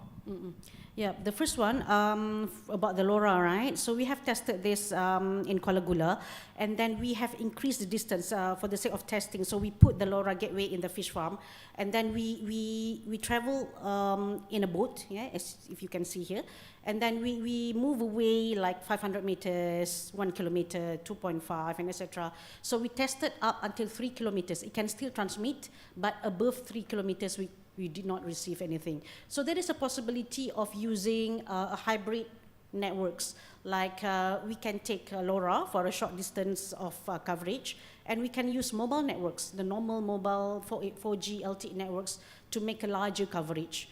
So because the fish farm in Kuala Gula is quite close apart, so there are several fish farms in the area of say 5 kilometers squared. So we see that this is a potential for LoRa, but of course, if it is not available, then 4G LTE is also an option. So the second one you were talking about, oh, okay. Once detected, so we are looking into more parameters. So we want to make informed decisions. So through dashboard for visualization, we would like to help the Department of Fisheries officials to make informed decisions, because currently they have to travel every few months or so to take the sample manually. So we want to help them in such a way that they know through these threshold of several parameters, they can monitor that this area is currently contaminated with HAB. So it's like an alert system.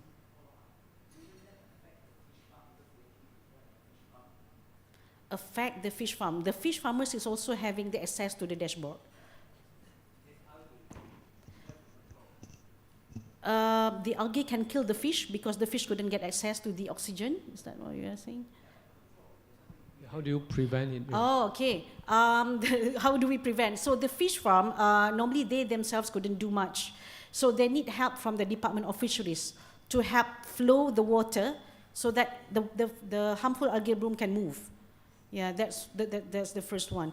And if we can detect it beforehand, so the fish farm from the other areas can get alert that this algae is coming. So that is another way to do it, because they are quite close apart. So far, how is the detection accuracy like?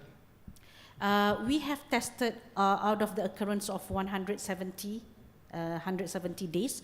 So we managed to detect, especially with the use of sensors and the camera. Out of the 170, we got only 2 errors. So it's almost 97%. That's quite good, yeah. Yeah. Okay. Any more questions? Oh, one more, yes.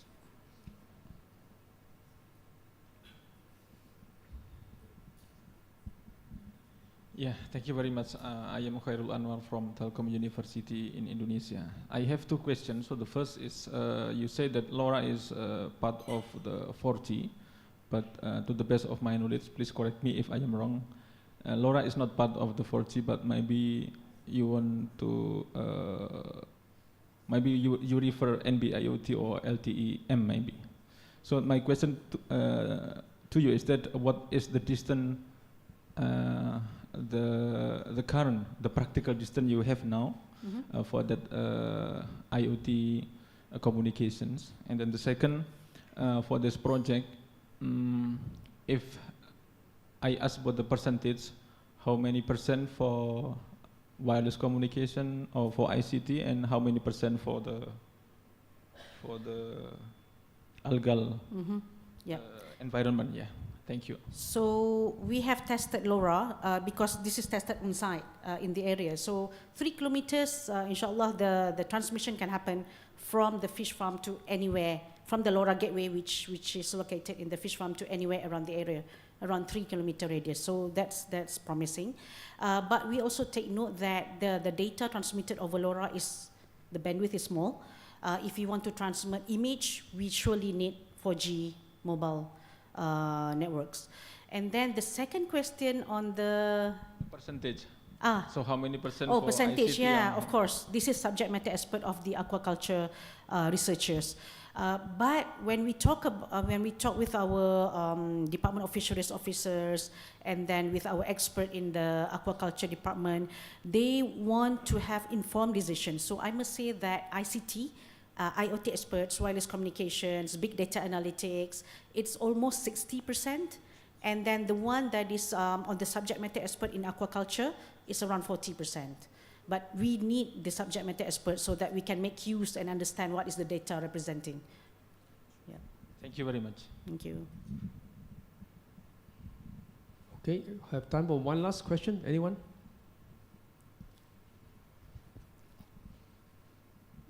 Yep, please. Hello, I'm Vientiane from Choi Tech, Singapore. This is just not related to what you say about the sensor. It has been dirty and it needs to be cleaned very often.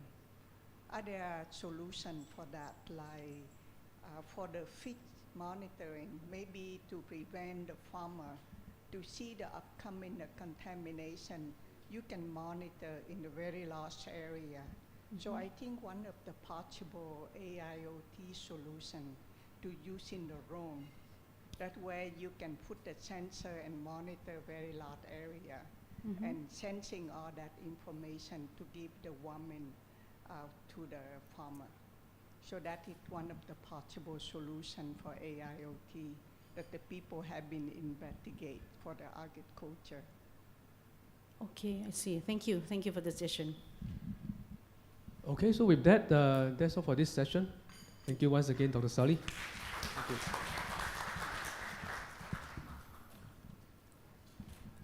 And once again, thank you, Rad, for the chairperson, Dr. Francois Chin Po Shin, and also those two speakers for the inspiring talks.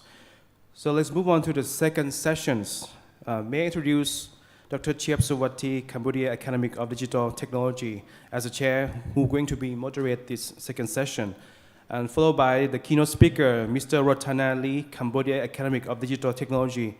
So he will present the title, An AI-Based Crop Recommendation System Through Disease Detection. Please welcome.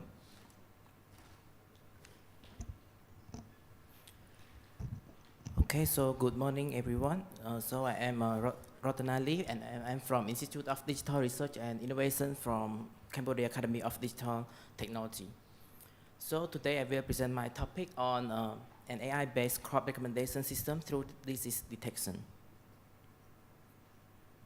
So as we can see that based on the Food and Agriculture Organization statistic on 2023, agriculture accounts for more than 22% of the Cambodian GDP in 2022. However, there are still some challenges in the agricultural sector, including the low productivity and quality of the farm products. Further, we can see that there's lack of knowledge and technical skills for our farmer as well.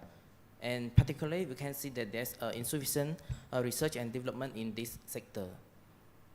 So our goal is to modernize the agriculture sector towards a digital transformation by using the AI technology. And this is to align with the government policy to, for the digitalization in agricultural sector as well. So what is the problem in the current agricultural sector in Cambodia?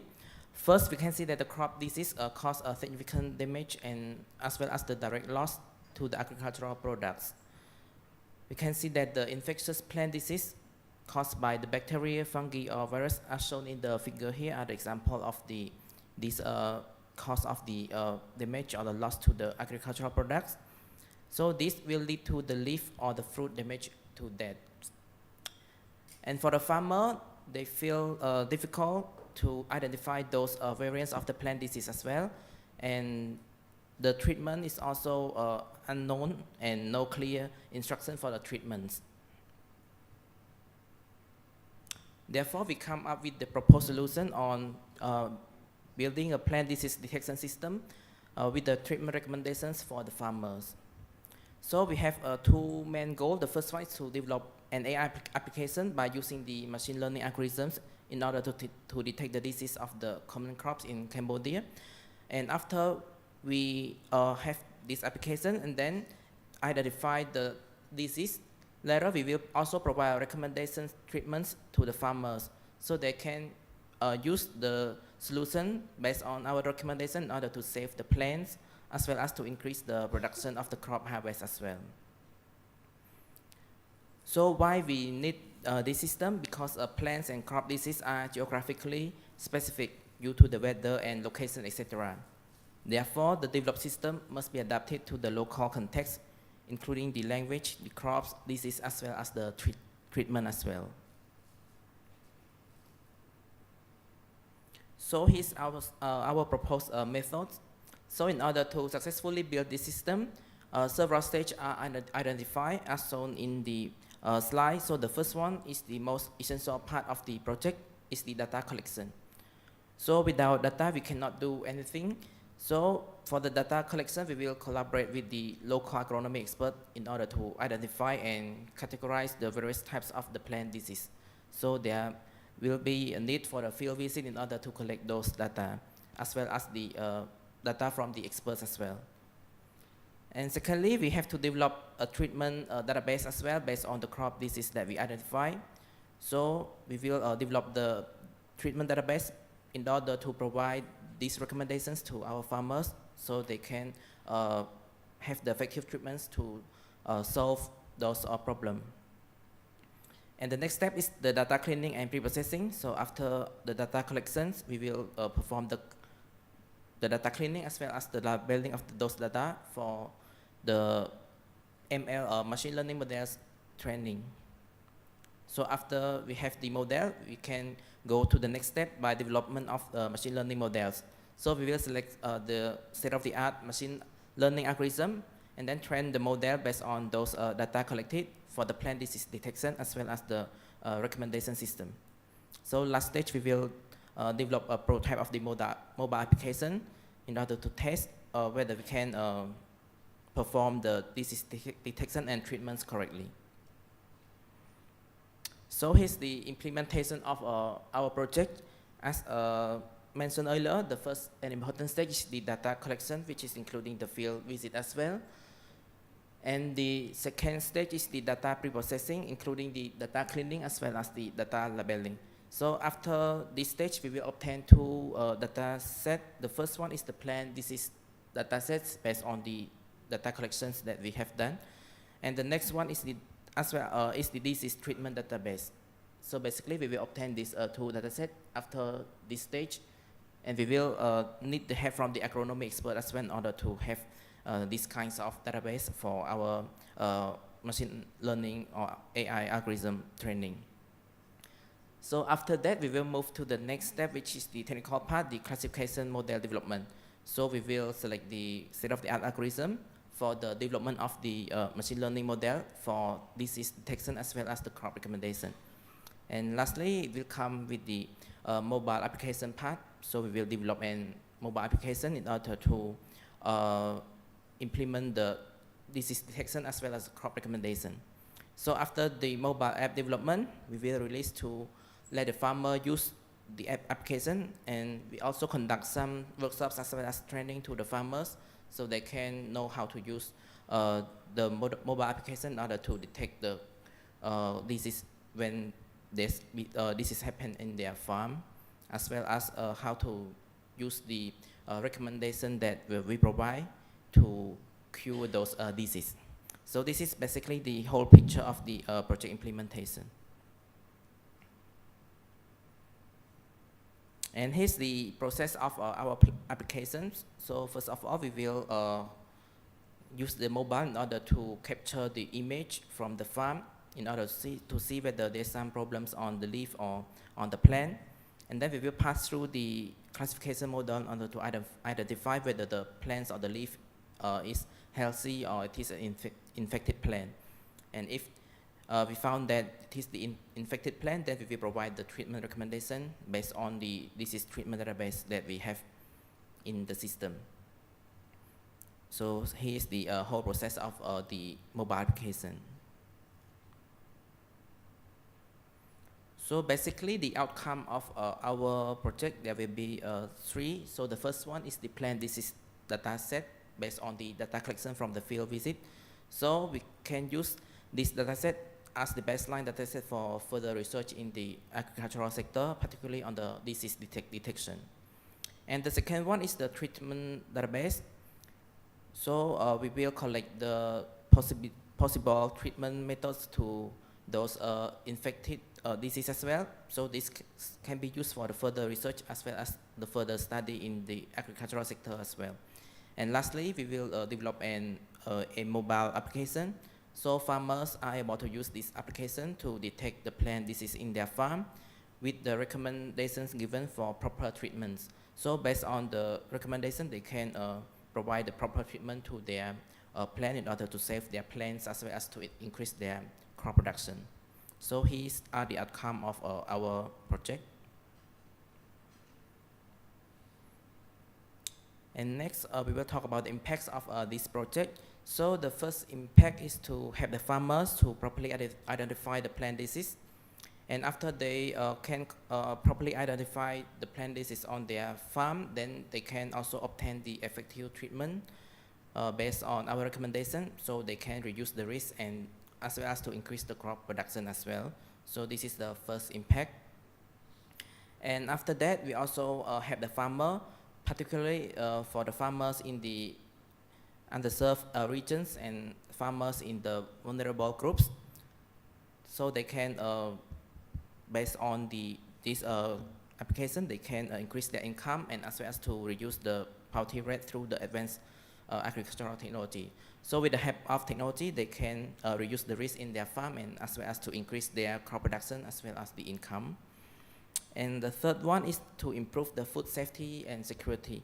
So in this case, when we can detect the disease earlier, then we can prevent the spread of the disease to other farms as well. So this is also can improve the food safety and security in the region and to reduce some risk in the neighboring region as well. So this is the third impact. And the next one is the possibility to build a platform to connect farmers and sellers as well. So by using this application, then we can match between the fertilizer and crop markets with the farmer as well, so they can know how to cure, how to properly, how to have the properly treatment for their plant disease.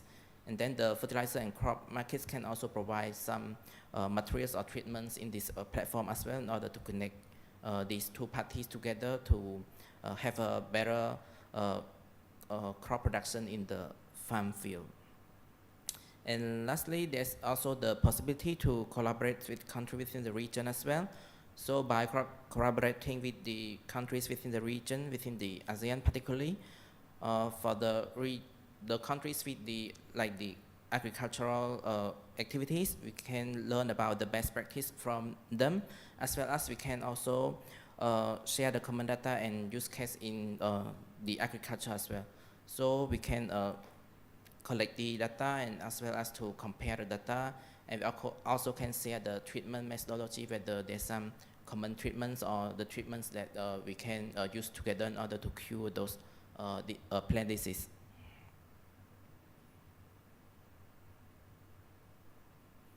Okay, so for the conclusion, by doing these projects, farmers are able to use a tool that we have provided by using the ICT technology, particularly on the AI as well as the machine learning, in order to identify the plant disease. And after that, we can use the provided recommendation for the treatments in order to combat the crop disease in their farm field. And the second one is that farmers are able to enhance their digital skill and literacy related to crop management as well. So they are able to start to use the ITC skill in order to help their agricultural activities in their farm.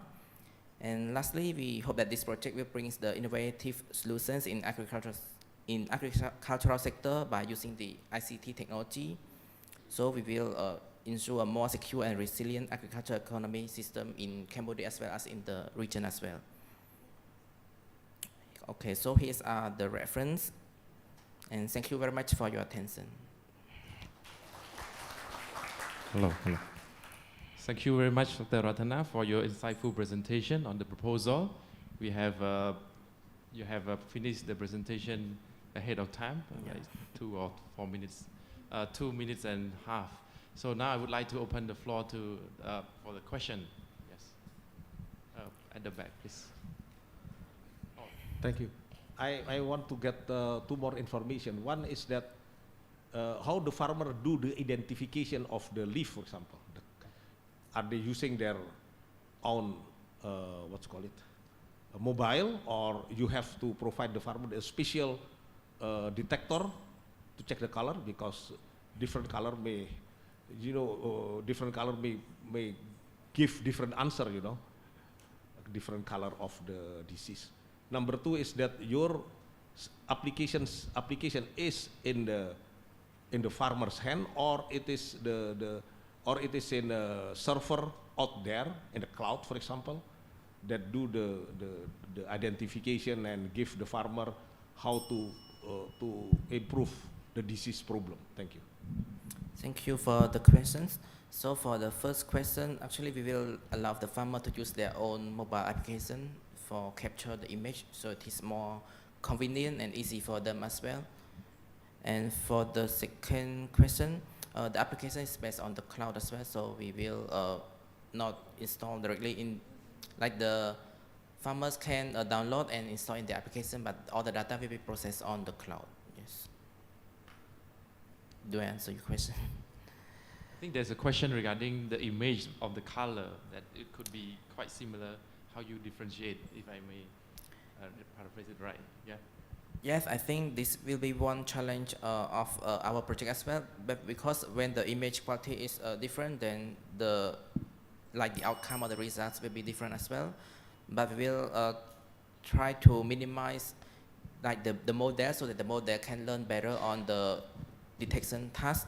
So we will use some technology by using such as the data augmentation in order to provide more data for the models to learn better on the low quality image as well.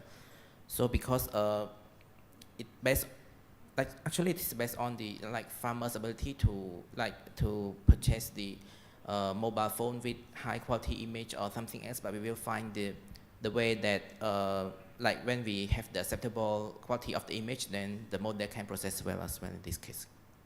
Okay, thank you.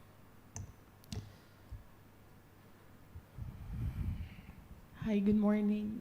I'm Rodessa from Apua Malayan Colleges, Mindanao of the Philippines. I have several questions. First is are you planning to implement this on a specific region where there's a specific weather condition? Because my next question would be, have you identified several common crops only and its specific diseases? Because I noticed that there's no mention of specific plants or types of crops, because I think and I believe it's gonna be too hard if you'll take everything, especially if you plan on suggesting treatments. Yes. Okay, thank you for your question and concern. Actually, we are working with the local NGO as well for the selected farm. So we will work with them, and now the farm is based on the Siem Reap province in Cambodia. And for the crops, we do not choose all the crops as well. So we will choose the common crops based on the region. For example, in that region, what is the common crops that the farmers always plant, such as the cucumber, the tomatoes, or something else. So we will select only a few or several crops as well in order to work at the first stage, because we cannot work with all the crops and plants. So we will select some crops, and then we will identify the disease based on each crop as well. So this is the first stage. And whether we can have a larger scale on the model, we will work on other, the crops as well as the plant as well. This is for the next step, yes. Maybe we can talk about collaboration later, because we also have almost similar study, but we're doing it on durian and a specific plant canker disease of durian too. Yes, I think it's good as well as we can identify the common crops that we and the grow disease together. also. Yes, I think it's good as well. Thank you. Yes, thank you. I think I have one there. Oh, okay, you first and then. Hi, Assalamualaikum. I just need clarification on the treatment that you provide to the farmers. In what form is it provided? Is it a step-by-step guideline?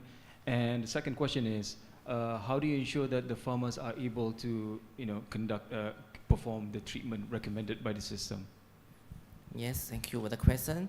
For the treatment, we will provide such as the guideline for them, such as what materials or the something that they have to buy for the human or the treatment, and then we will just provide them the guideline. However, after the app development, we will also conduct the workshop as well as training for them. And after that, we will regularly go to their farm in order to check the quality of the crops after they're using the app, whether this is useful for them and they have do it properly or not. Yes, so this is the step that we will also have the following up step with them as well. Yes.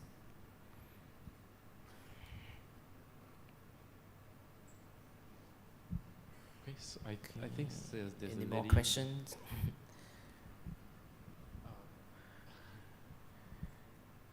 Over there. Actually, my question is quite similar to her, because I thinking about the focus plan, because you are not mentioned which type of the plant, and the plant like have different type of leaf. For example, the rice field, the petal field have like the small leaf, but the durian field have another kind of leaf. So I just want to know about your focus plan, because if you said as general or common, it's quite difficult to identify.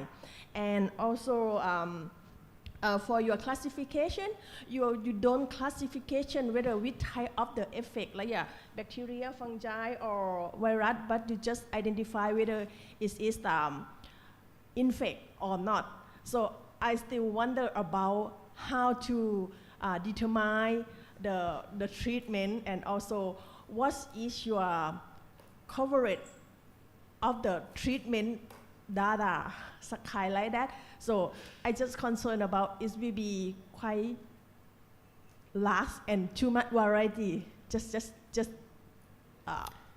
to remind and concern. Yes, thank you for your concern. Actually, because I'm from the AI field as well, so I don't have many knowledge on the agricultural sector. That's why we need to find the agroeconomy experts in order to identify those common crops, because we have to go to the field in order to identify the crops, the common crops within the region as well. So I cannot identify by myself, so we have to work with the agricultural expert in order to identify those like the common crops as well as the treatments. So we will discuss the whole process with the agricultural expert first in order to have more details on the implementation.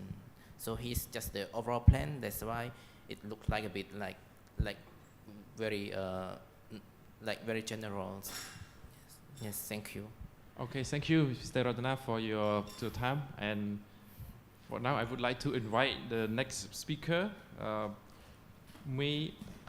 Huang Nguyen Huang from the Dong Thap Library, Vietnam, to present the proposal entitled Forward Sales Using Product Traceability Software and Digital Marketing, a case study of mango in Dong Thap Province, Vietnam. Please welcome. Yeah. Thank you. สวัสดี Ohio gozaimasu. Watashi wa Fung desu. I just know just two sentences. Good morning.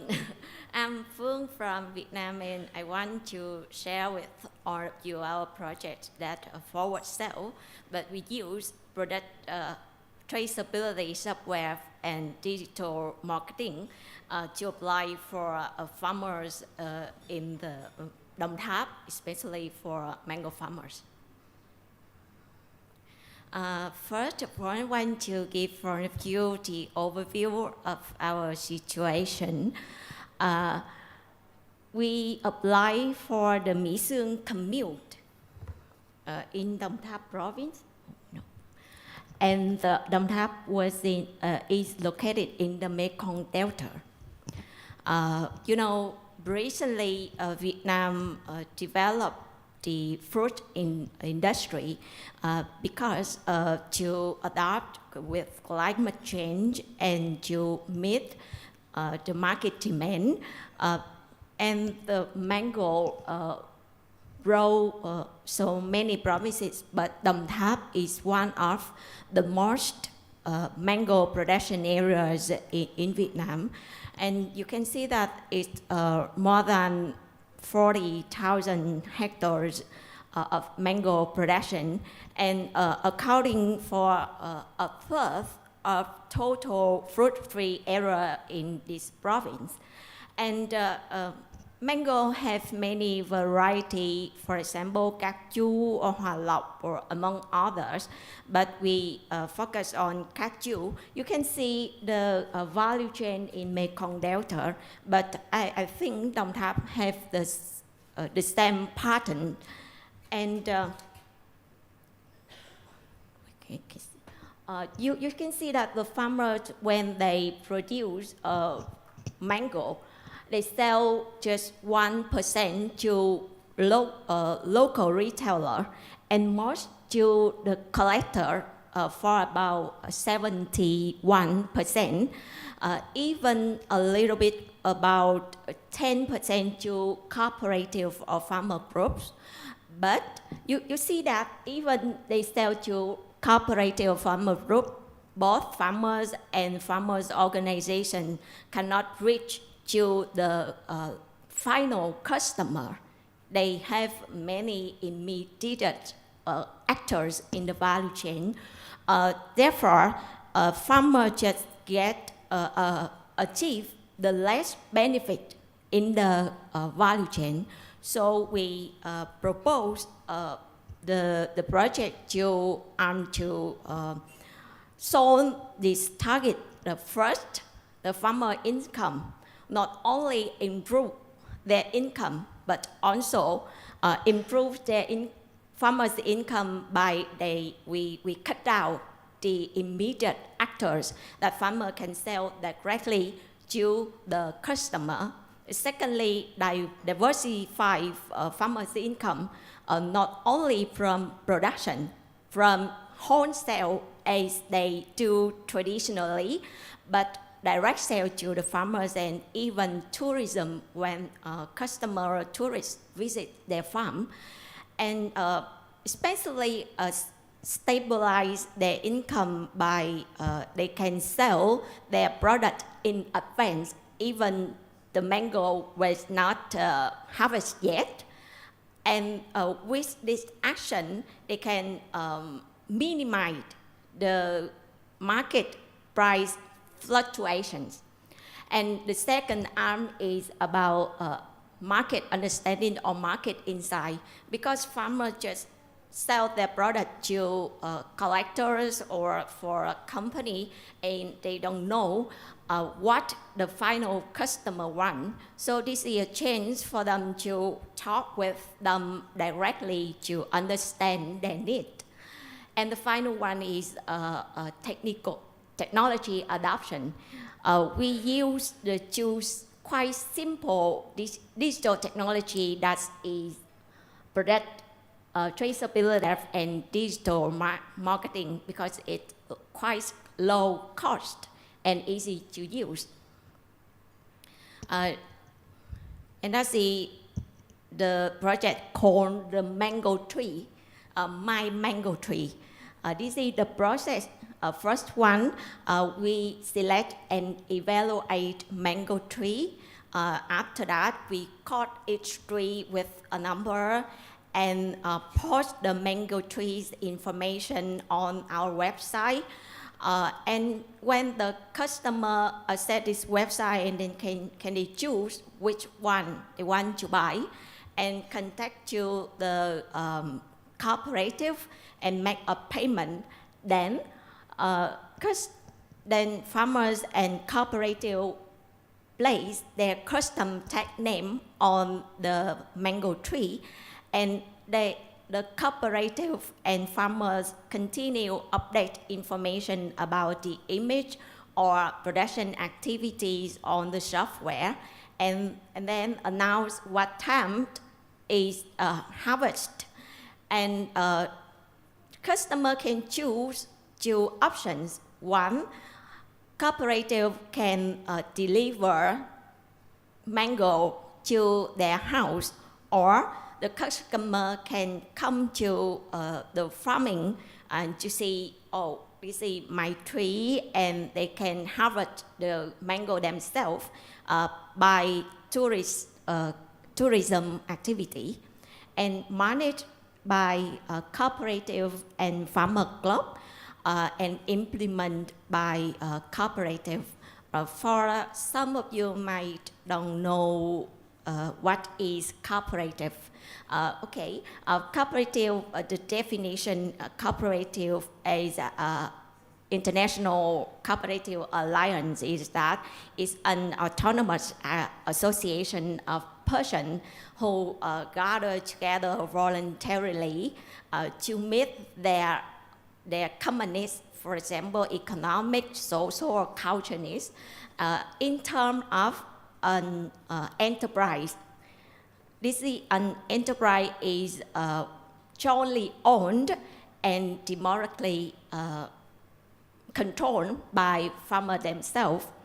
And the cooperative, they have the legal entity, they can sign the contract, but the farmer club is not. It's just a association of farmers gathered together, sharing and exchange experience and update market information.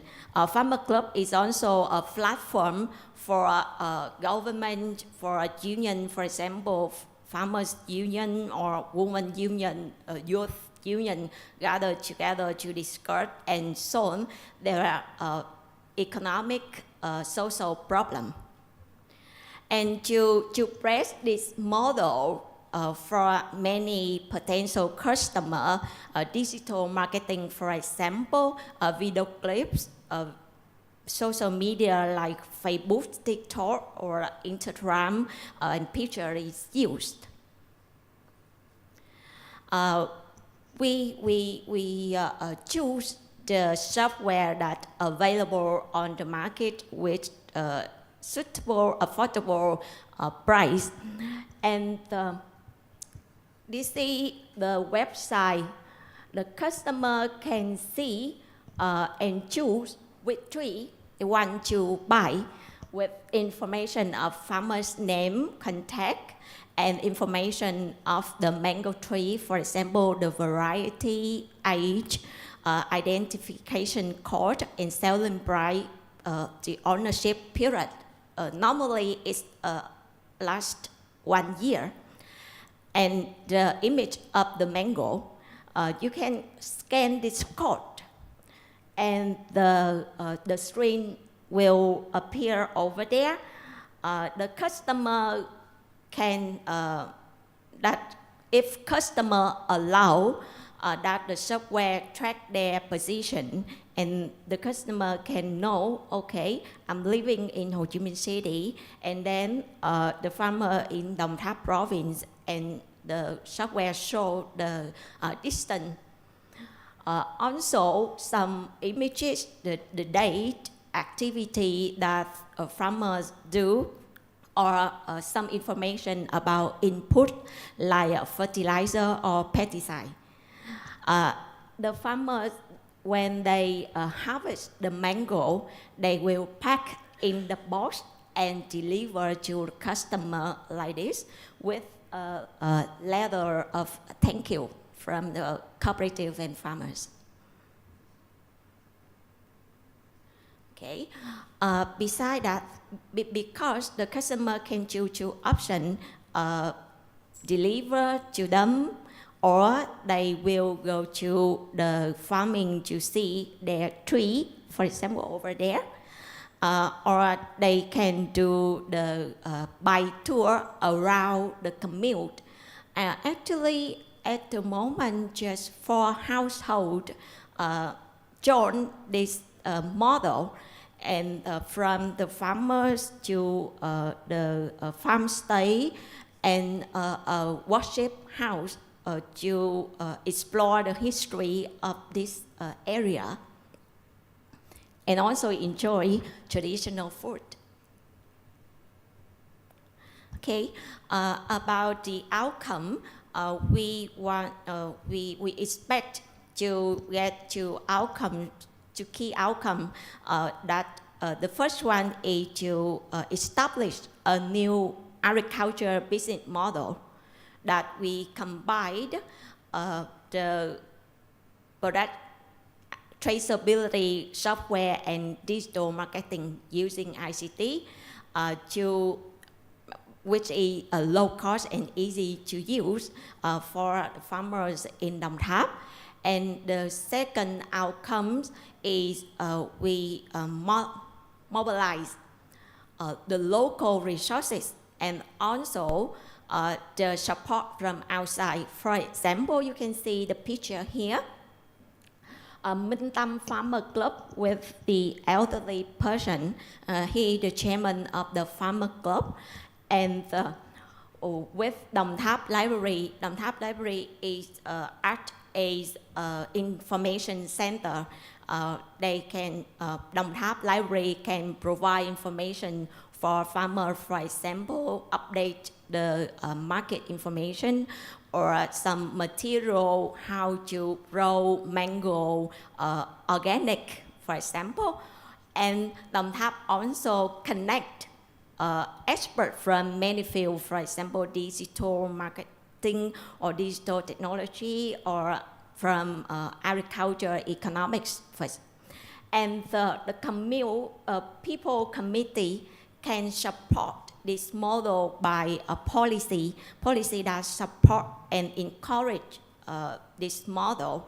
They also help with human resources because in Mekong Delta, so many farmers, young farmers go to the city, work in the factories, and in rural there are all elderly person. So committee can help with young generation to do this digital activity.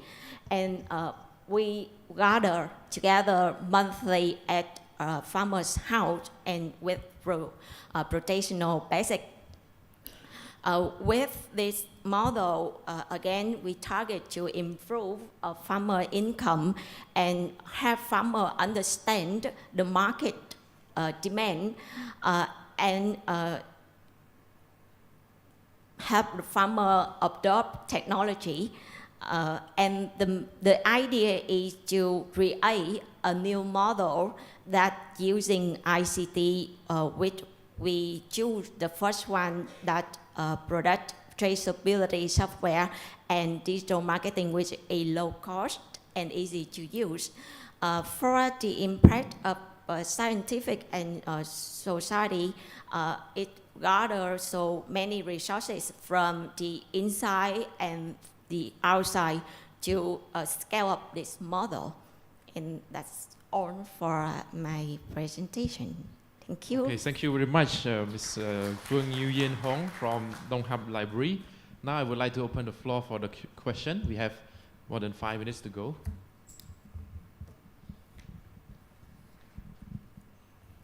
Is there anyone who would like to ask a question? Please raise your hand. We would bring the microphone to you.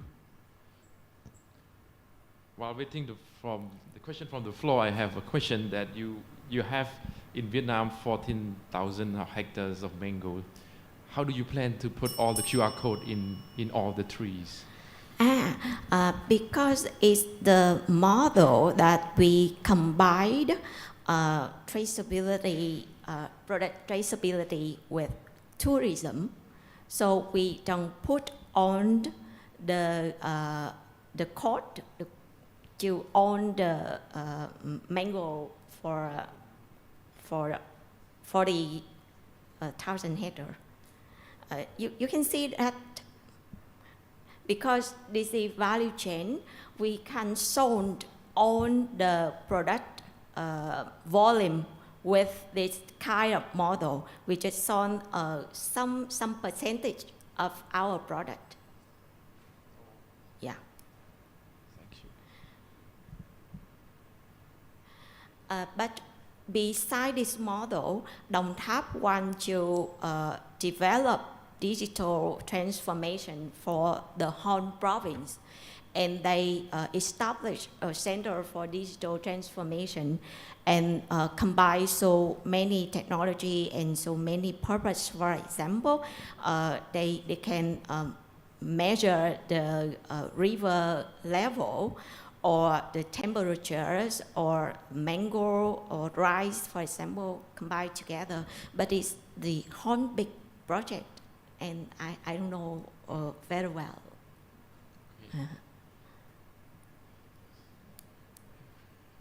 Oh, we have one question from.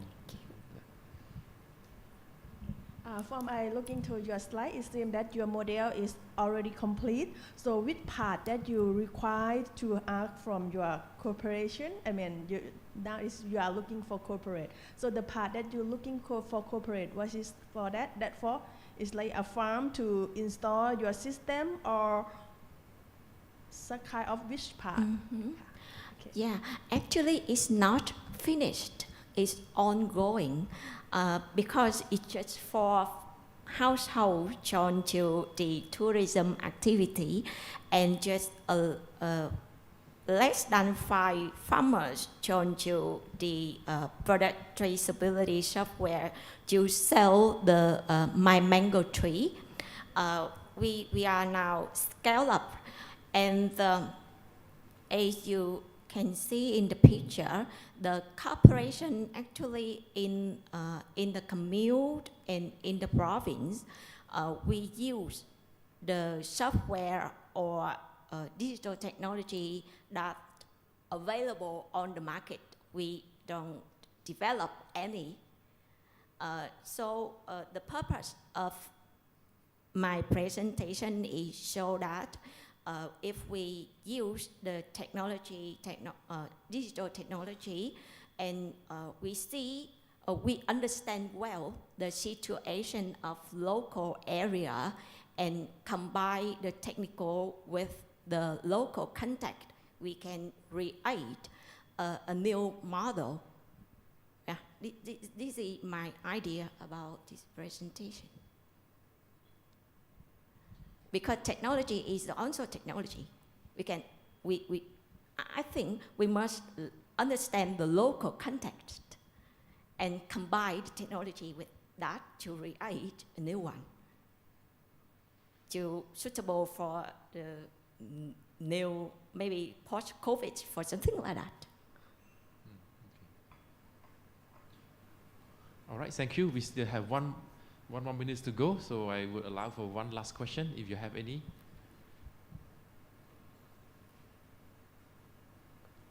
Oh, you have for my understanding, you use the commercial software. So in case that we use the software outside Vietnam, it is okay, it's applicable?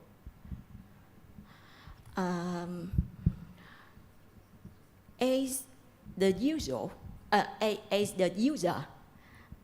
we evaluate which software is the best. For example, easy to use or the cost, etc. But I think for the view of Vietnam government or something like that, the data is very sensitive, and they will consider that data from company inside or outside our country, or the server is located, in 2 terms. Okay, khop chai and arigato to everyone. I would like to end the session now. Thank you very much for your presentation. And once again, thanks to our chairperson, Dr. Chiep Sawati, also our keynote speakers for your insightful and uplifting thoughts. เจ้าบรรดาแขกที่ฮักแพงมาฮอดตอนนี้แล้วในช่วงของพักเช้าก็ถือได้ว่าสิ้นสุดลงแล้วข้าพเจ้าขอเรียนเชิญทุกท่านร่วมรับประทานอาหารเที่ยงอยู่ที่หอดอกจำปาซึ่งว่าหอของพวกเราจะอยู่ซ้ายสวยกับล็อบบี้ของทางโรงแรมเลยเจ้าขอบใจ Ladies and gentlemen, we hope you're enjoying the insightful discussion and presentations at our forums. So we wanted to make a moment to inform you that it's now time for our lunch break. We have arranged a delicious lunch buffet for all guests in the designated area at Dok Champa Casual Dining, which is located next to the lobby. It's an excellent opportunity to network, socialize, and recharge before the afternoon session begins. We encourage you to take this time to connect with fellow attendees, exchange ideas, and enjoy the culinary delights prepared for you. And also announcement, after the lunch break, we kindly request your attention once again as we will be resuming the forum with a series of captivating presentations. Our lineup of speakers is eager to share their expertise and engage in thought-provoking discussion with all of you. So we kindly to return them to the main hall promptly at 1:20 p.m. 1:20 p.m. Ensure we can start the afternoon session on schedule. We have an exciting lineup of topics and speakers that you won't want to miss. Thank you for your cooperation, and we're looking forward to seeing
ladies and gentlemen, welcome back once again. So let's proceed to the afternoon sessions. So let me introduce Dr. Hayati, University of Brunei Darussalam, who will be the chairperson, also who will be moderate this session. So our keynote speaker is Mr. Phon Sowatna, Institute of Agriculture, Cambodia, and he came up with the title, Intelligent Control System for Agricultural Production under Greenhouse. Please welcome.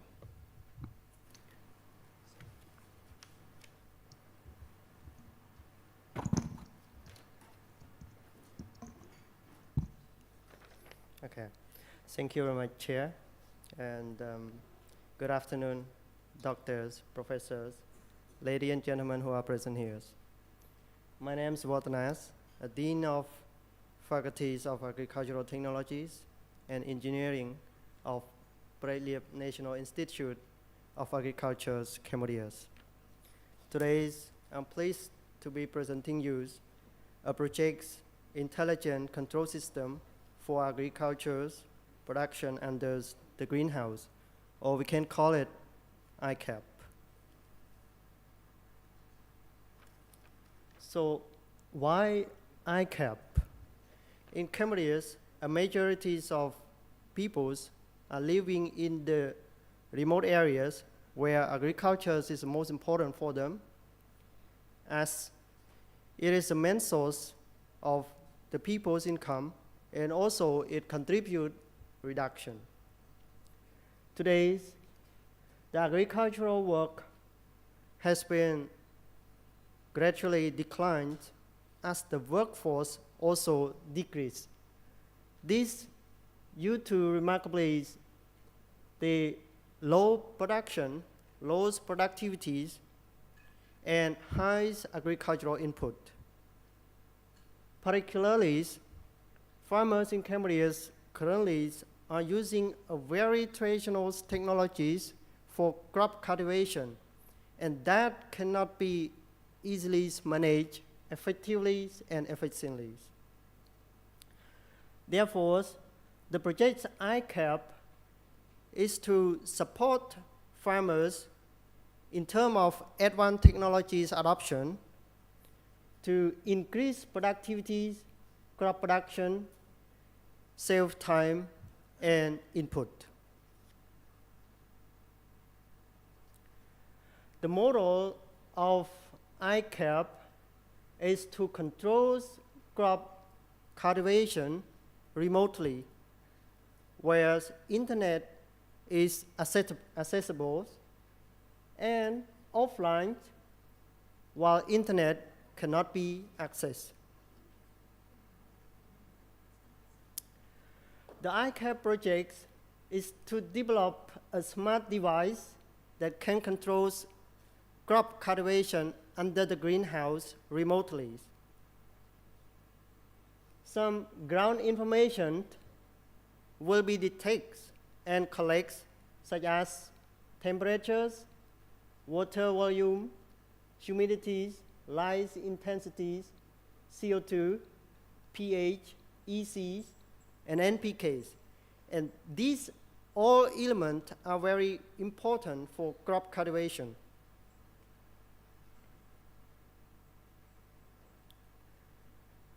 ICAP has identified three important components to go with. First, the development of the smart greenhouse equipped with an array of sensors under the greenhouse, irrigation and fertigation system to be installed under the greenhouse as well, and temperatures and humidities to be well managed under the greenhouse, and clean energies to be introduced to power the greenhouse. Second, a development of the algorithm for the website or app to control the crop cultivation remotely via smartphone or computers.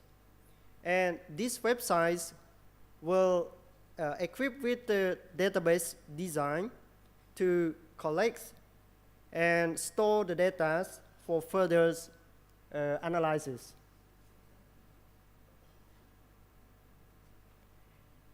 And third, ICAP will develop a control system working as a bridge between the greenhouse and the websites.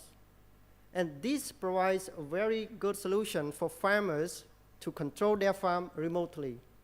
They don't need to go to the farm, but just stay home and control it. Some programming language will be employed, such as C programming, Python, PHP, jQuery, and other necessary programming language for coding the hardwares and also for data analysis. And of course, this ICAP will look for farmers who have greenhouse in the remote areas for some knowledge handling and sharing. For the impact, ICAP has a very big impact. Scientifically, it will easily detect the ground information for analysis. It can control the irrigation, fertigation remotely. It can be reuse the amount of waters to be irrigated to the farm. It can be reuse fertilizers to apply to the farm, as currently farmers in Cambodia, they don't know exactly how much amount of even waters or fertilizer to be applied to the farm. So this ICAP will identify the actual amount to be applied. And also saving time, as they don't need to go to the farm, they just control from anywhere where they can access to internet. So they can spend the rest of time working for other businesses. And lastly, it can reuse chemical pesticides, as we are going to control the smart greenhouse. For societies and communities, the ICAP will essentially provide benefit to increase production, productivities, income, and skill handling to the peoples, to the farmers as a whole, when they use this system. And also skill handling, as we are going to provide hand-on experience to farmers on using these technologies.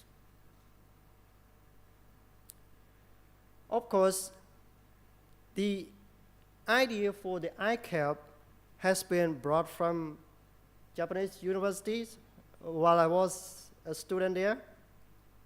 And it can be easily expanded, collaboration with even nationals or international partners.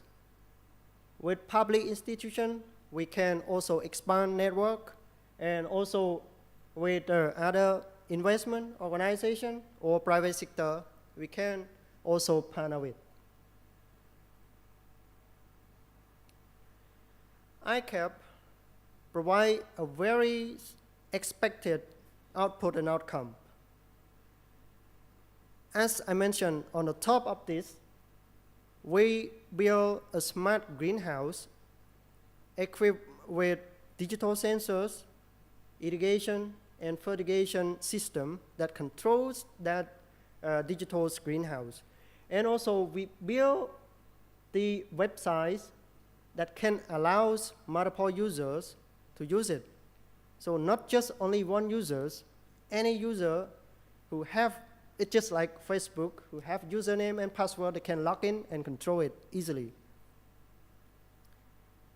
And also for these websites, we build a tracking system that allow users to understand the amount of fertilizers to be applied for their crop cultivation. And we build another tracking system for users to understand the amount of waters to be irrigate their crop under the greenhouse. in the conclusion, we can say ICAP has a big impact, not just only in the whole Cameroon country, but also the world who have access to this system.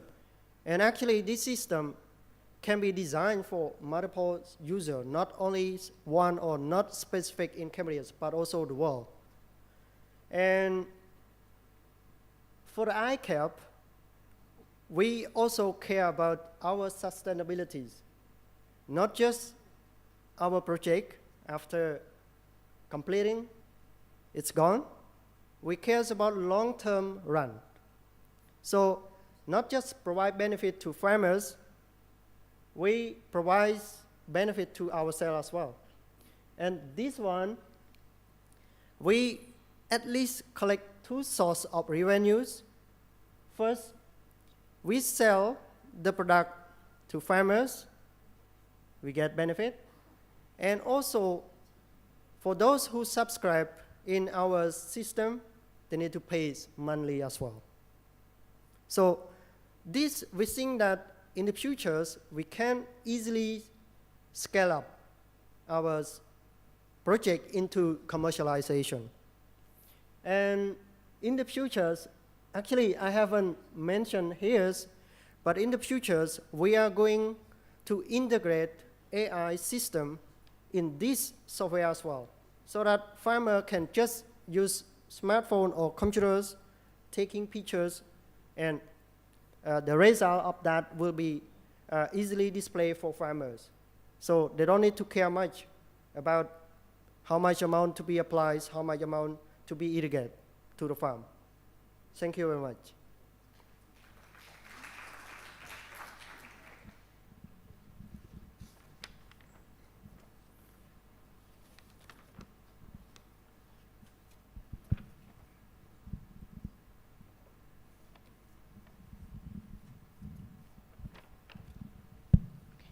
Thank you very much, Dr. Paul from NIA. Your presentation was informative and insightful. Since you finished your presentation ahead of time, now I would like to open up the floor for a few questions.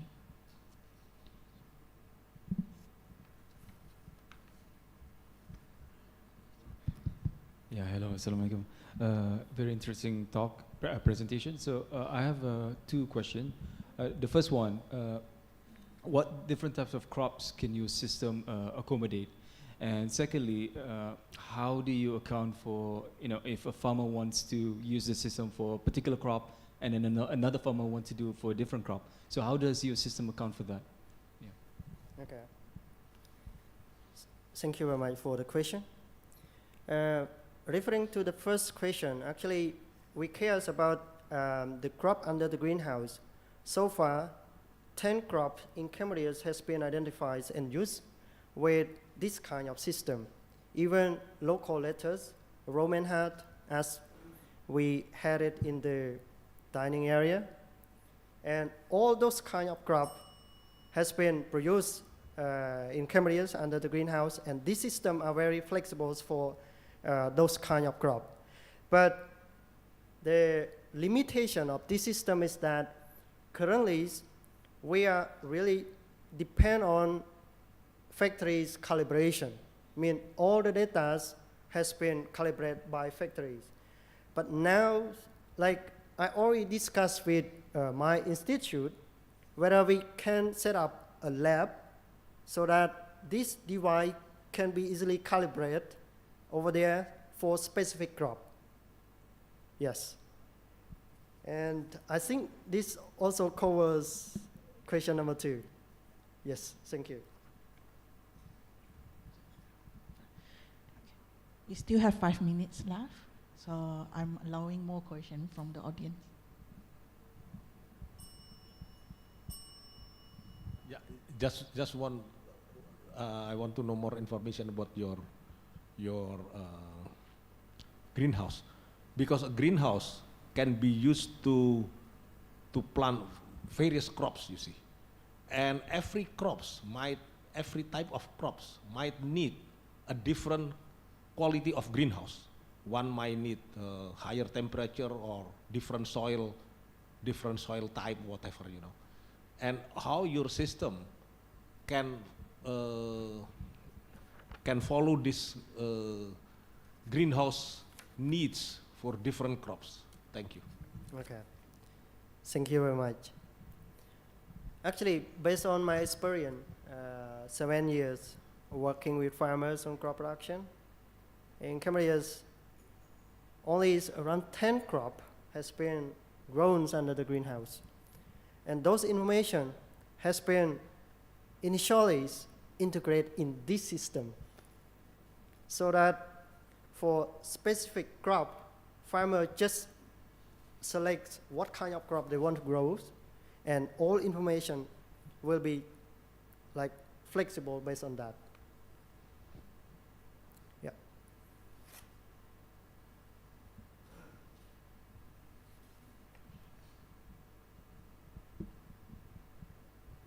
All right, thank you. Just a quick one. Maybe we have a look at what Holland did. Because Holland is just the size of a small state in Malaysia, very, very small. But their agriculture output is bigger than ASEAN as a whole. Thank you. We still have 4 more minutes left. I'm Thank allowing one more question from the audience.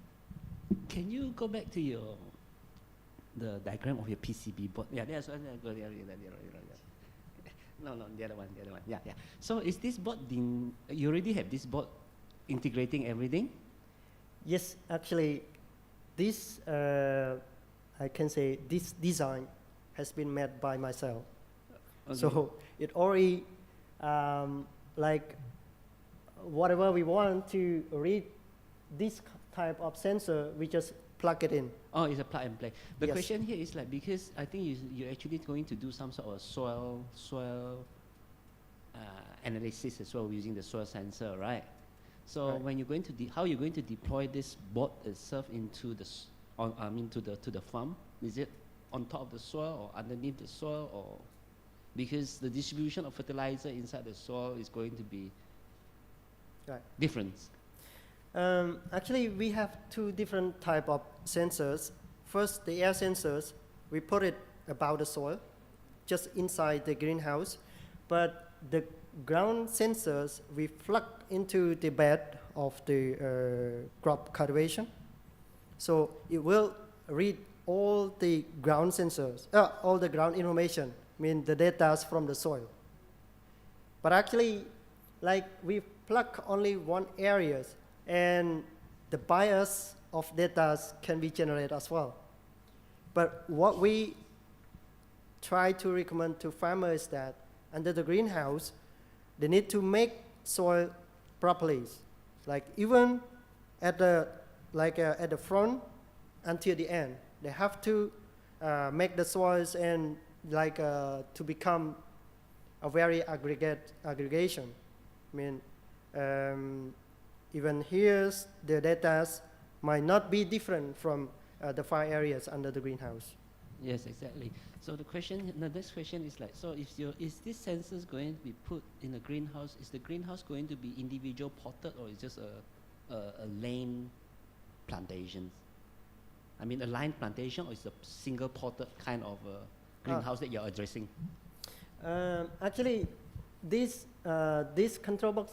This control system mostly used for not in the pot, but the bed, the soil bed. Yeah.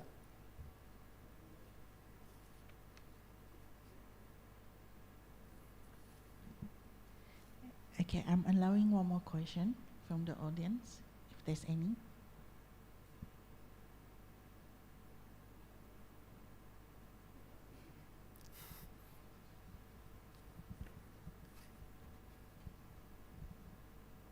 Since nobody asked, I mean, you see that I'm interested in this project in a way. So the question is like, how about the control parts? How are you going to do the control parts, especially on your irrigations and on your temperature control? As I say, highlighted, I can't remember your name in front, that the different greenhouse will require different environments. So how do you control, what sort of control system that you're going to put it in? Yeah. First, I would say the data is based on factories calibration. For the control system, actually we install it. For irrigation system, we control the irrigation valve. We just like click the button on the smartphone, it will on and off the valve. And also it applies to fertigation, the same. Like whenever the soils need fertilizers, the system, like we can even click to supply fertilizer, or we can even put automation for that. Yeah. Sorry, just a small. Like, sorry, this one. This one is mean we can even click the button and control irrigation and fertigation, but also we can put automation for that. Yeah. Thank you. Thank you. Thank you, Dr. Paul. Okay. Without further ado, may I invite the next speaker, Dr. Sazana Abdullah Lim from UTB Brunei, to present her proposal on hybrid machine learning and statistical modeling, an alternative and cost-effective approach for food product formulation to combat malnutrition.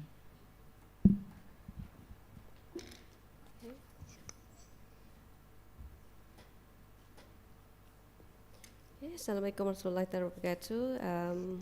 Good afternoon, it's me again. Right, I hope everybody had a great lunch. I know I did. All right, so for my topic today, this afternoon, is on hybrid machine learning and statistical modeling in the search to look for an alternative and cost-effective approach for food product formulations to combat malnutrition. All right, so let me begin. Okay, in food product development, it's always, or it's very typical process or typical activities for us to develop formulation. Now, when it comes to formulation for food product, it normally is not straightforward because ingredients are different. So we change one ingredient, we will have different effect. And food product development, especially if they are new, it will take most probably like months. Perhaps I would like to share that where my motivation for this project or for this proposal. Right, I had a project that I had to do with this particular food industry. They are like medium enterprise, and they wanted us to reformulate their food product. However, those reformulation took a lot of our time and effort. It took months to do it. Not 2-3 months, I think like almost half a year. Just formulation that they already have. And from there, I was thinking, why there's like no like alternative like cost benefit methods to do this. So when I search and look for it, perhaps if we could use like statistics, modeling, and also AI, it could be a faster way and also cost effective to produce food product. And another problem that we encounter is that yes, we were able to develop and improve the product that they have. However, when it comes to upscaling, we encounter another problem. So that took like another month, some more, if we would like to rectify the problem. So from benchtop to upscale, that's another problem. So we came across like a few problems. So I hope that this project would be able to address those problems. So normally, right, when it comes to formulating food products, we always go through a typical method of trial and error. We design, we use pre-selected ingredients, and then we readjust the ingredient so that we meet the certain specification, for example, in terms of taste or textures. So we tend to repeat this quite a number of times. As many times as necessary to achieve a satisfactory product, because whenever we develop new product, the most important thing is taste. Perhaps if I would like to give example, the omega egg Omega egg, right? It's omega. So, so this one company, they changed the egg because we want it to be healthier, right? And however, they changed the egg, but the product is not as good as if we use a normal egg. So they have to switch back to using that normal egg. So that is just one example. So if you change one product, just that egg, just omega egg, so you have to do a lot of changes basically to achieve the one that, what is your expectation of that particular product. So therefore, what I'm trying to say here is that it is quite time consuming and it's quite costly. So you need to find like another way where it can be cost effective. So the aim of this research to develop product process models to accelerate development and deployment of models and use this model so it can be used by our industry from prototype to industrial scale production. Specifically, the objective of this research are that to screen the most important factors in optimizing formulation of a food bar. Now, I forgot to mention, I purposely also chose this topic, food product formulation to combat malnutrition, because I want to produce or develop food product that is high in energy value, because I do find it's quite important. Perhaps like in emergency situation, okay? So instead of rice, but we have like food bar that it can satisfy the nutrient needs of our body. And also to design, optimize a novel formulation for a nutrient-dense food bar, and to employ and develop machine learning model to predict formulation for scale-up production. Actually, it's quite ambitious, but I think, it should be there. So the method that I propose is that looking at different phases. So the first phase is to optimize first the food product and in multi-step experimental design. So the first step is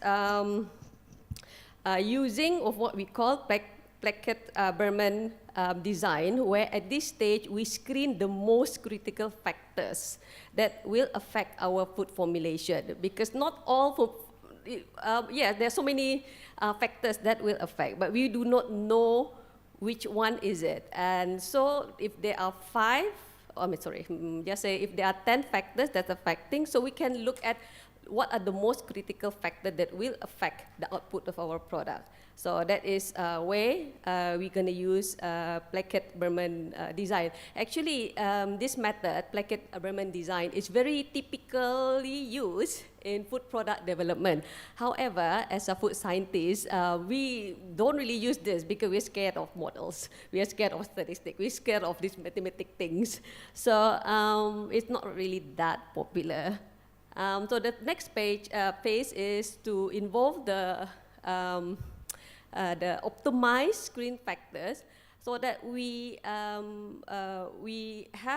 the product with the desirable quality, and this is where we're going to use the LP model. So the first thing is we screen, like the most critical one, and then the second phase, the one that we already screened, we optimize it. So that would be the second stage. The LP, we're going to use linear programming model, where we will determine the constraint. So the constraint here, for example, like high costs or the availability of a local product. So that would be the constraint. The next one is the phase 3, where the main approach is to transfer the prototype formulation to industry scale. So this is where we're going to use quality by design. I'm not sure, I think there are some people who are quite familiar with this term. Normally, quality by design is used in pharmaceutical formulation. So drugs is more, I would say, not important, but all are important. More stringent, the formulation. So this is an approach, again, that has not been used so much in food, but it has been used a lot in drug. So once we go through these processes, then we go to the next phase, where we try to employ machine learning to predict this optimized formulation based on what variables that constraint we have input. So perhaps this is just the outline of the proposed method. It's quite long. Yeah, so the first stage is identification of the ingredient. We screen, we use blanket Berman design to screen the major variables. So we select, we get the most critical one. Of course, we need information like the nutrients, we need that database. It's very important at this stage that we get a lot of information. But however, there are databases that we can actually use online, but they are not very, I would say, like customized to a particular country. Then we develop the linear programming tool, we run it, we analyze the formulation, and we develop the formula. We still need to go to the lab, okay? Because we need to refine the constraint. And once we have final formulation, we can always, refining constraint is that once we have this formulation, we can have a prototype. We sometimes, we do sensory. Okay, so based on the feedback, maybe yes, it's high in nutrients, but it has to taste good as well. If people don't like it, it won't look good. And so there is way we can always refine the constraint. Then we can have the final formulation and analyze the nutrients. Then we go through the process of scaling up. Then we go through another sensory studies. So yeah, the process of scaling up also, like that's another lengthy process, like I already mentioned just now. So the impact of this project is that I do hope that we food scientists can work together with mathematicians, ICT people, experts, so that we can develop food product quickly, because honestly it's not very quick. It took months to do it. Okay, that's why in the lab, whenever we have like projects from students, they're not really, yeah, it look commercialized, but it can be commercialized, but it's quite far from it. So hopefully with optimization techniques, having models, having AI, can help us to optimize food product and nutritional value of food product as well. This is especially important to reduce time and costs. So it can be the impact of this project, it can be a powerful tool, especially for micro, small, medium industries, because they do not have the luxury of time and also maybe time, but resources and money. It takes a lot of, it takes money basically. So hoping that with this project, what I do aim is to create perhaps like awareness. At the same time, besides awareness, like maybe we can have like human capacity building. So because they have limited resources, they can actually use, like maybe not all, maybe like linear programming, for example, the LP, to minimize costs, yeah, and to optimize resource location. So they can efficiently use material, labor, and other resources, so they can reduce the operational expenses. Then actually this LP can be used to optimize recipes, to find the right balance of ingredient, to achieve the right taste, the right texture, nutritional profile. At the same time, can reduce costs as well. So if product could be at par. Another impact is that to assist small companies in designing and formulating products with specific nutritional targets, such as reducing sodium content, increasing protein levels, or meeting dietary guidelines. Because that's why we don't really have like ice cream that sugar-free ice cream, because it doesn't taste very good. So we need to find replacement to give that particular texture. So the outcome of this project is that I do sincerely hope that this could be in collaboration with local, okay, not just Brunei local, but hopefully ASEAN local, with MSMEs, and this also plan to be part of national funded research to assist the MSMEs community. And I hope that whatever outcome, although not the whole project, but at least some part of it that could be used to disseminate knowledge within the ASEAN countries. Okay, I think that's it from me. Thank you.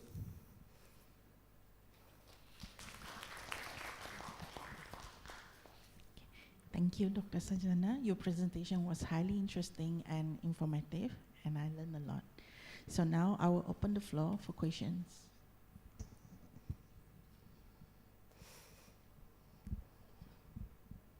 Sorry, can I ask you a question about that malnutrition? Because malnutrition happen in many countries, well, including in Indonesia. Yep. We even have words like stunting, you know. Mm. You know, stunting is extreme malnutrition, if you Correct. can call it. The problem is, we know that they have to be fed with good nutrition, but the area around might be different. The ecosystem of the nutrition available in every area might be different from one to another. Now, how can you match your application system, your application IT system, whatever it is, Yeah, that's the with the local, the ecosystem of food available in that area? Because otherwise we have to, you know, to import everything from outside, which will be more. Yeah. So how can, if this area might be a lot of milk, another area might be a lot of chicken, another area might have a lot of insect-based food from your friends in the beginning, the presentation, the beginning. Thank you. Yeah, thank you. I was nervous to see you raise up your hand, like, you know. Okay, I'm kidding. Okay, yeah, I like that question. Basically, I think that's the beauty of like having logarithm, LP, statistic. I have the same question actually. You know, so when I read a lot and do research, but there's a thing, I'm not a mathematician. So this one can actually help. This way, the LP, if I don't know if there's any mathematician here, the constraint is there where we have to look into the local resources, look at the environment. So having this LP would definitely help. That's what I've been, you know, trying to use this in my project in the future. So having modeling and see. So having to present here would actually a very good platform. So we can share data, we can, what else? You know, if there's anybody who's interested in this, in formulation, maybe those who already been involved, then we could actually collaborate and, you know, we learn from each other. So yeah, we do need those data.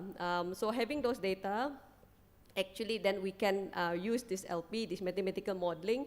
So I think it would be, we should be able to solve this problem. So that's why I'm into this project.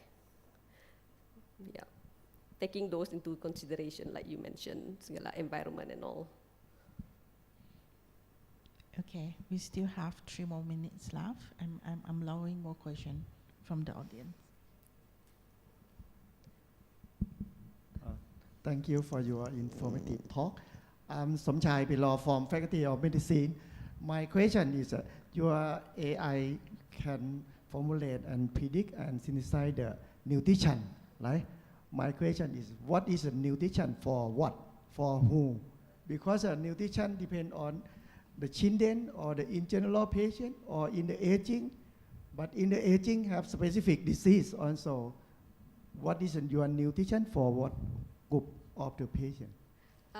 So far, I have not identified yet because like I know if I just give example, yeah, in Brunei we don't really malnutrition is not really a big problem, but the problem is what we could identify based on data, malnutrition in terms of iron deficiency for teenagers. So that's what we can, you know, identify. So if I were like for Brunei, I would do something like that for this project. So perhaps in different countries, we need data. Main thing is collection of data, basically. So once we compile the data, so we can align it with WHO requirement or within the country's requirement and see what we can develop. Because we must have predefined objective. Okay, what is the objective? We cannot solve everything, that I understand. So that's why having this project, you know, if it's successful, then we can have like workshop or, you know, we can always replicate because this is not being used widely. That's what I know of. So yes, I understand what you mean. There's a lot. Yeah, I understand. So, but we cannot focus on everything. But giving the right tool perhaps can help us to do whatever we need to achieve. Yes. Welcome. Okay. Is there any more questions? We still have 2 more minutes left. Yeah, Assalamualaikum. So just adding up to the machine learning aspect of your proposal. So how are you going to, what data do you need to train your machine learning algorithm to come up, to predict the optimized formulations? Okay, I'm very nervous also with that question.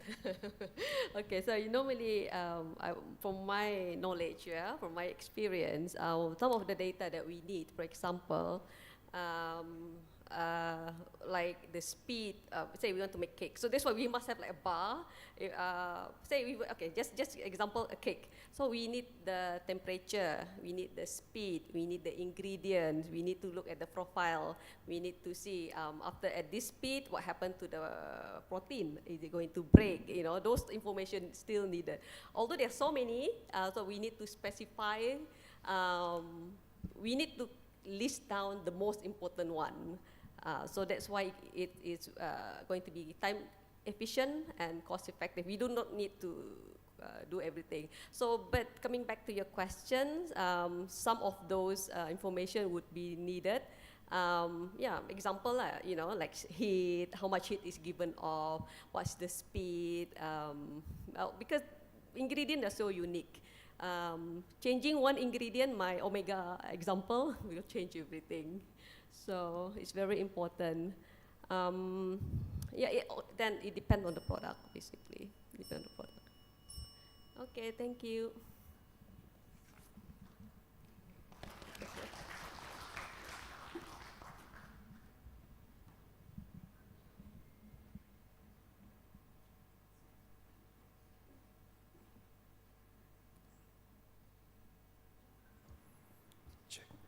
Okay, thank you very much to our chairperson, also the speakers. So let's move on to the 4 sessions. May I introduce Mrs. Warinda Vidyastuti, Ministry of Communications and Information Technology, who will be our chairperson of these sessions. And our keynote speaker is Dr. Khairul Anwar, Telkom University, Indonesia, with the title Fast and Smart Disaster Recovery Networks using 5G Advanced and 6G mobile-based stations with physical layer artificial intelligence and quantum machine learning. Please welcome.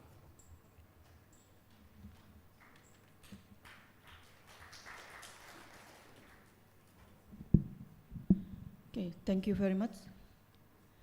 Today, natural disasters are occurring more frequently and with increasing intensity, as well as disaster prevention and response.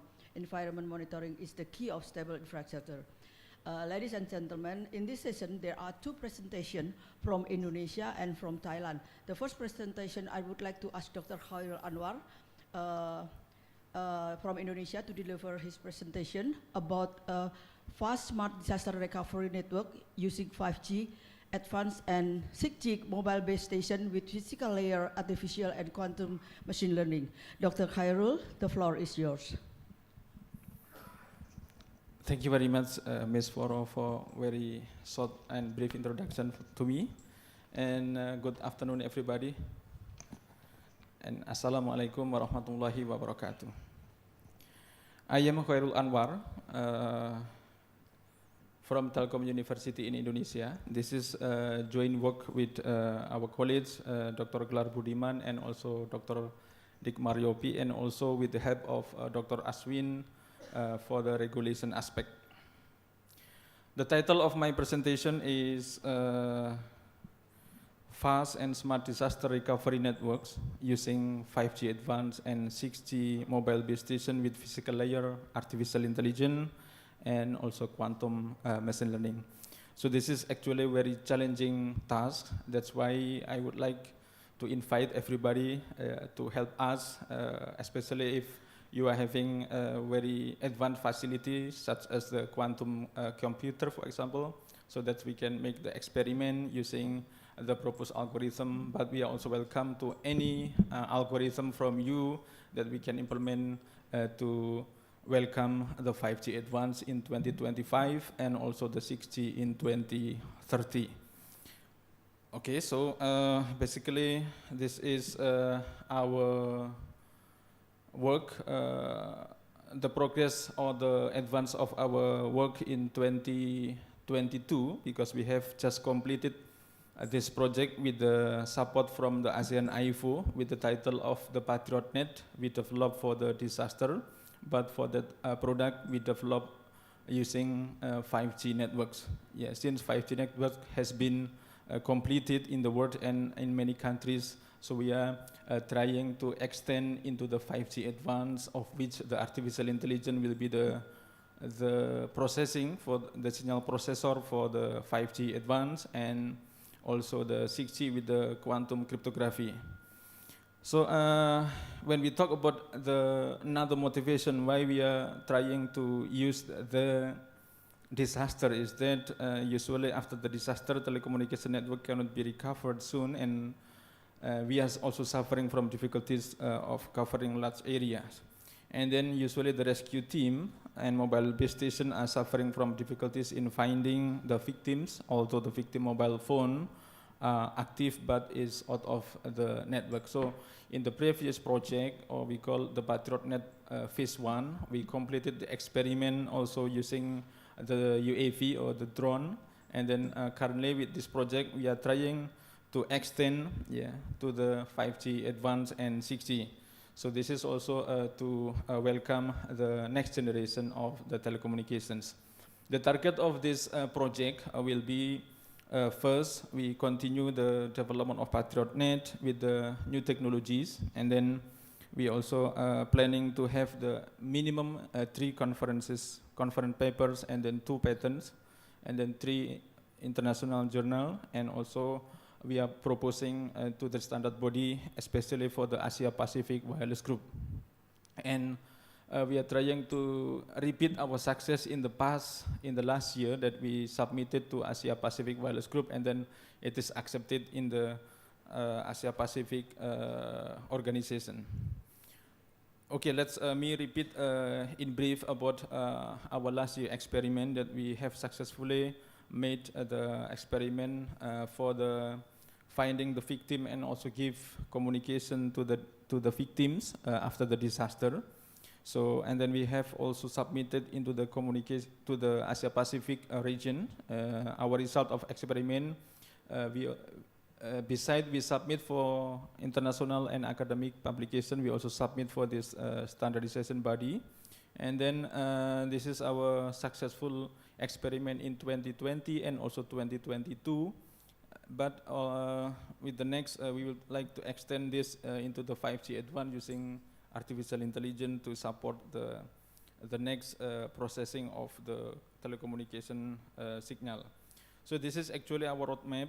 The 6G will be in 2030, of which the standard will be 2027 or 2028. And in 2025, we will be having the 5G advance here, which usually we call 5.5G. Even though the quantum is planning according to our plan here is for 2026, but we try to make a more advanced development starting from the next year.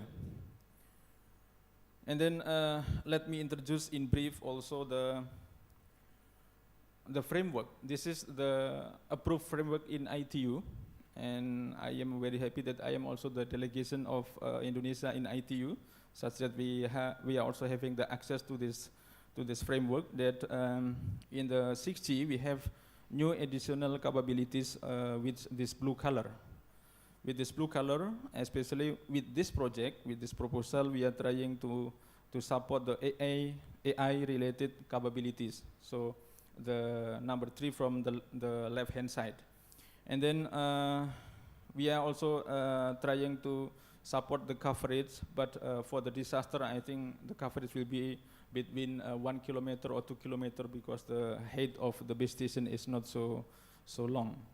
And then everybody can see here that usage scenario of IMT 2030 will be about the integrated sensing and communication. So the new one compared to the 5G is in the green color, but the 6G, the additional in the blue color.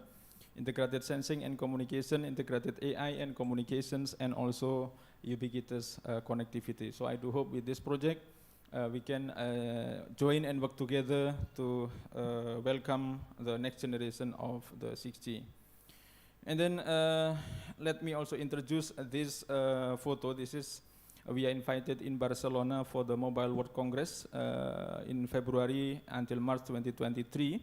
So at the left-hand side, this is the experiment by some vendors for the completely receiver using artificial intelligence, using machine learning, which is called the neural receiver. And then this is very surprising everybody that the machine learning can do the job of the traditional algorithm and can have the same performance with the faster computation compared to the traditional one.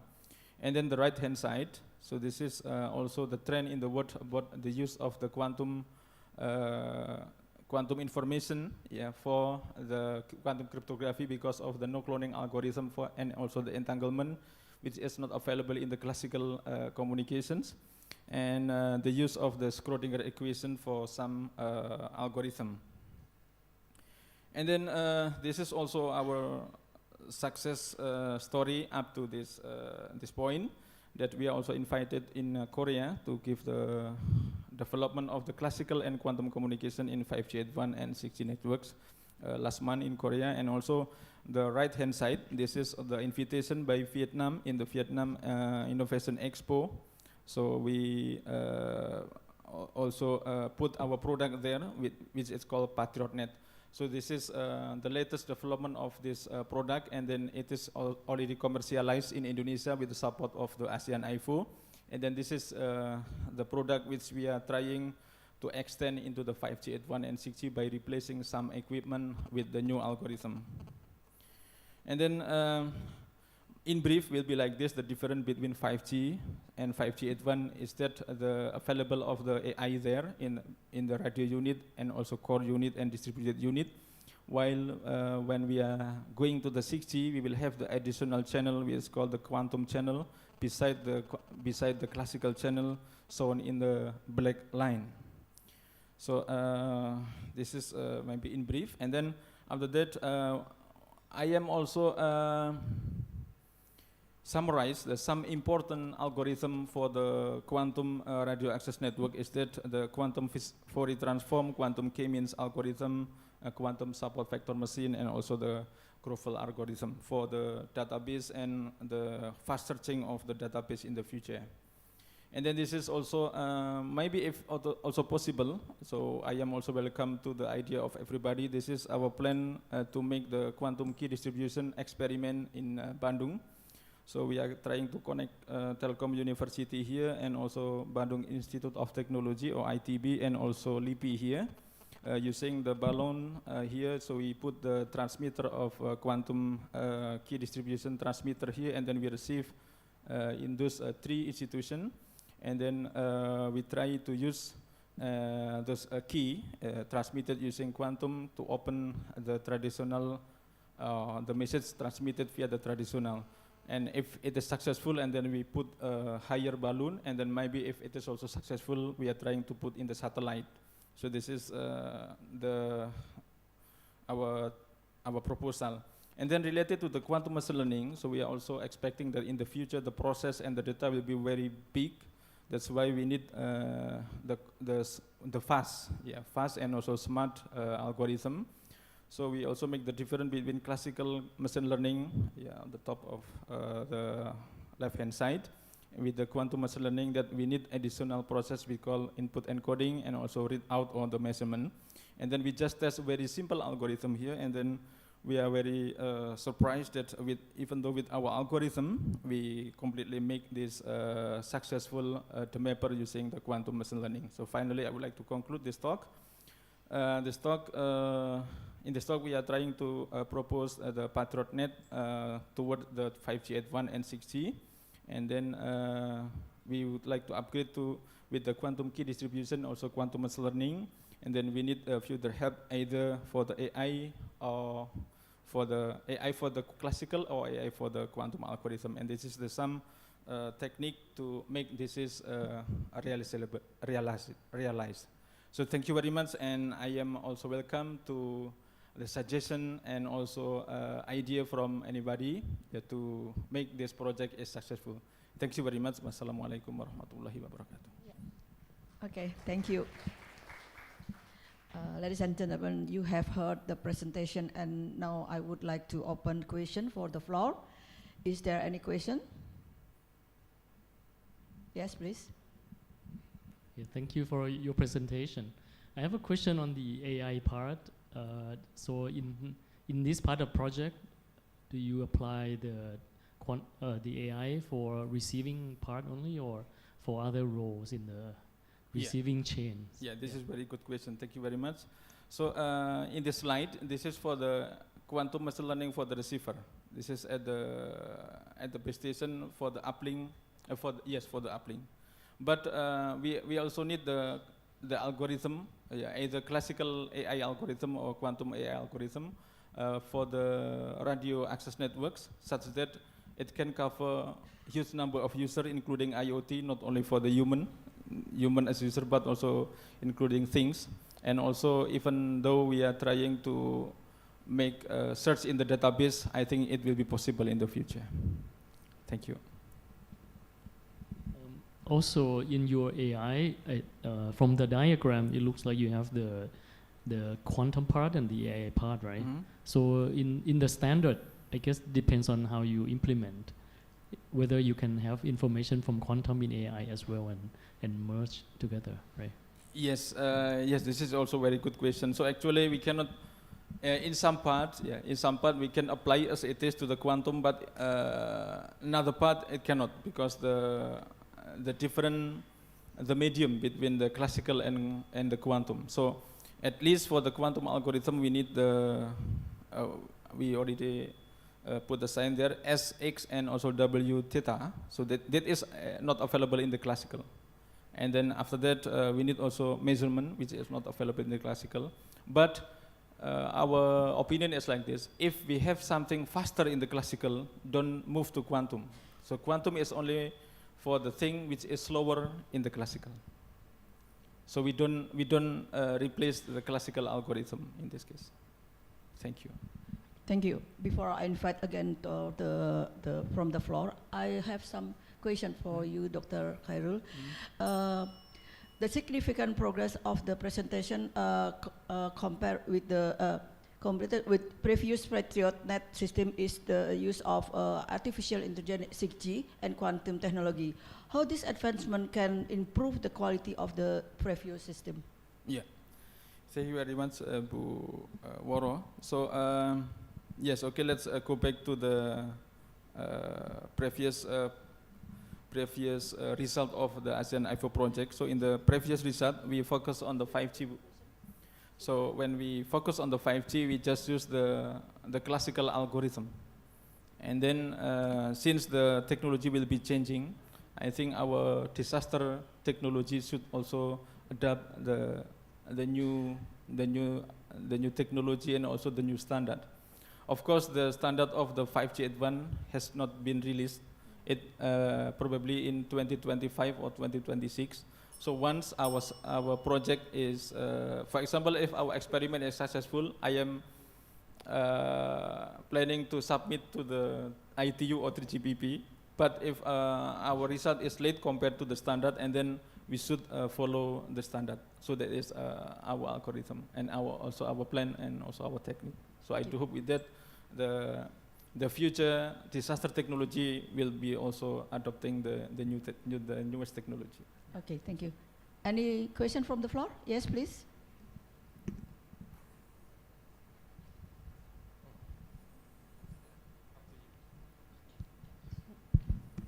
Thank you, Prof. My question is regarding your proof of concept of Telkom Uni, LIPI, and then you have ITB, right? Yes. What kind of frequency will you be using in the POC? Okay, yeah, this is a very good practical question. So for this experiment, we will be using laser. Yeah, for the transmission of the quantum state. Yeah, so laser we can use either 60 gigahertz or even more than 1 terahertz. Yeah, depending on the laser we are using. But when we are trying to use the low speed, I think we just use the available one in the market, or also the available in the experiment or in the some partner. Actually, we are also expecting the partner from Japan, because Japan is also advanced in the quantum technology. So by doing that, I think we can make also successful project. But even though if everybody is not having such kind of advanced facility, I think we also need your algorithm. So we welcome to any new algorithm to develop this. Thank you very much. Yeah. Okay, there any question? Very interesting topic. I just want to ask, in terms of the budget, the cost that we are going to implement. If you talk about the context of the Asian country, that I think not many of the country is using 5G, not to mention about 6G. What would be the cost if you were to implement this as compared to the existing disaster management system, for example, the amateur radio or the WPRS system available? Yeah, this is a very good question, and also very good inspiration actually. So first, we sell this product already. This is already commercialized in the market. We sell in total 800 million rupiah. 800 million rupiah for this. This is until 5G.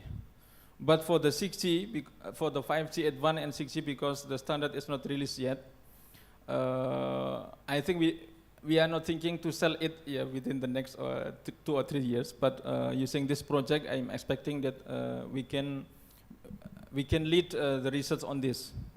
First, we are in ASEAN, we lead the research on this, and then by using the result, we are trying to minimize the cost. I am also observing that some quantum computer with the 3 quantum bit, the price is around 200 or 300 million rupiah. So I think with the budget of this ASEAN IVO for 2 years is $80,000. I think we can use at least 1 quantum computer to test our error correction and also signal processing. But to make the real 6G, I think we need a more qubit. So I think the budget of ASEAN IVO is not enough. But for the initial research, I think this is very enough. Yeah. Okay, thank you. I have another question for you. If the ecosystem is still using 5G system, do we have to use the previous Patriot Net, or the new proposed system can also be used? Yeah, this is very good. So this product, this work for 2G, we don't use 3G, 2G, 4G, and 5G. So if your country or if our country is still using 5G, it will be no problem. Yeah. But if you need the budget and we need to submit proposal to ITU or 3GPP, I think it is also a good start to work on this. Yeah, that's not the problem. Yeah. Okay, still time. There is another question, please. Can you go back to the QKD? Yeah, QKD. Yes. This one. Is there any specific protocols or types that you'll be using, or is it a hybrid of everything? Yeah, very good.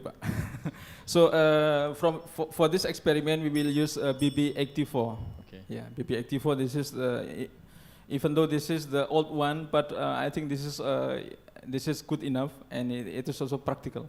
Okay. Okay. Yeah. Thank you. Okay. In terms of QML, is it going to be you're running ML on a quantum machine, or is it going to be a hybrid, or you're injecting quantum into algorithm into ML? Yeah. So we will use a hybrid like this. So we use the classical computer there, and then we put the some interface, and we are also. With this project, I am also invite everybody to realize this one. This is the interface to connect the classical computer and quantum computer. So for the we are not thinking yet for the radio access network in the outside, for example. Maybe if the data is still small, we don't need a quantum computer yet, but we prepare for the experiment. But if in the future the management or the data is big, I think we will need such kind of computer in every of the radio access network. At your quantum center, do you have a quantum computer? I'm sorry, I will cut your question. Maybe you can Just continue. Quantum computer, do you have one at your quantum center? Not yet, but we are trying to have one. Just let me know when you have one. Or thank you. Thank you. Maybe you can continue outside between you. Thank you very much, Dr. Khairul, for your presentation this time. And now I invite second presenter from Thailand to deliver the presentation with the topic unsupervised crack segmentation and detection using graph neural networking clustering for disaster level evaluation. Yes, the time is yours. Okay. Hello, everyone.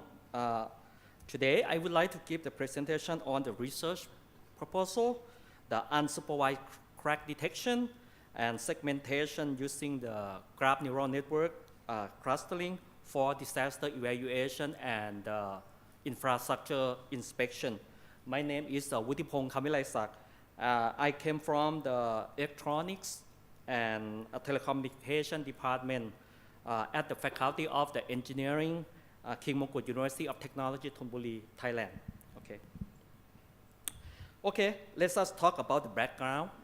Based on the data from the ASEAN Secretariat, the ASEAN regions suffer more than 1,000 natural disasters, which affect 220 million lives for the last decade.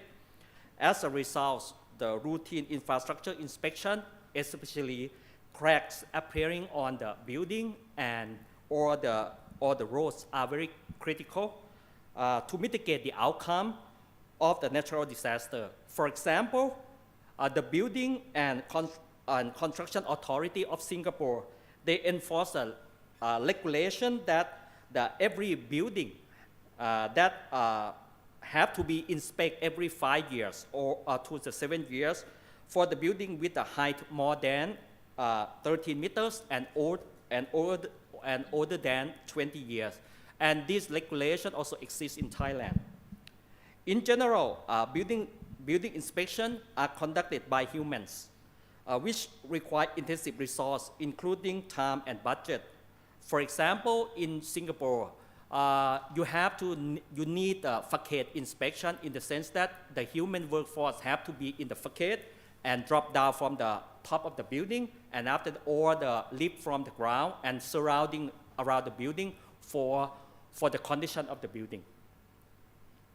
Fortunately, and you can see that actually it has the concern about the human safety and the budget when you have to inspect the condition of the building or infrastructure.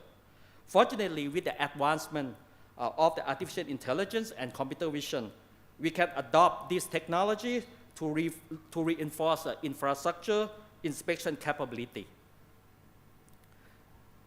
In this research, we will focus on automatic crack inspection since they are obvious indicators of the building conditions. The algorithm design must satisfy the following requirements. The first requirement is that the crack detection and segmentation algorithm should provide accurate crack results.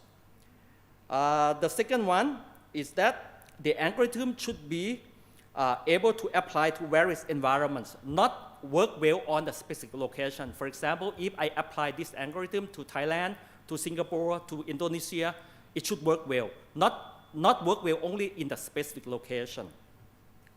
Third, the algorithm can be work in real time, okay? Or in other words, it should not require the expensive computing resources. The GPU, only the normal GPU could be able to run this algorithm. Because of in ASEAN country, not every country that have extensive computing resources. Then I would like to review the current state of the art of the crack detection and segmentation algorithm. There are some works in the literature, as I'm showing here, to address the crack detection and segmentation problems. All of them leverage the deep convolutional architectures, which is a a type of the artificial intelligence, and the post-processing to achieve the high detection and segmentation performance. However, their AI model, I mean every model that we are discussing before me, they are trained based on the supervised manner. This means that we must train this model with a label cracked image data set. In other words, we need a human annotation to every image in the data set. It's the same like you teach the, I mean, if you think the AI as a baby or toddlers, and you want to teach him or her to know that is this a cat or not cat, this image is cat or not cat, you have to tell her that, okay, this location is cat, this location is not cat. The same thing. With some time, this model may not work well when we deploy them in the unseen scenarios, such as you may face a different crack patterns, you may face a different light condition, and sometimes you may face the irrelevant objects that in the actual scenario when you deploy this algorithm. Okay? Therefore, our research introduced a new crack detection and segment method using the unsupervised learning methods. I mean, it means that our performance is not dependent on the training data set.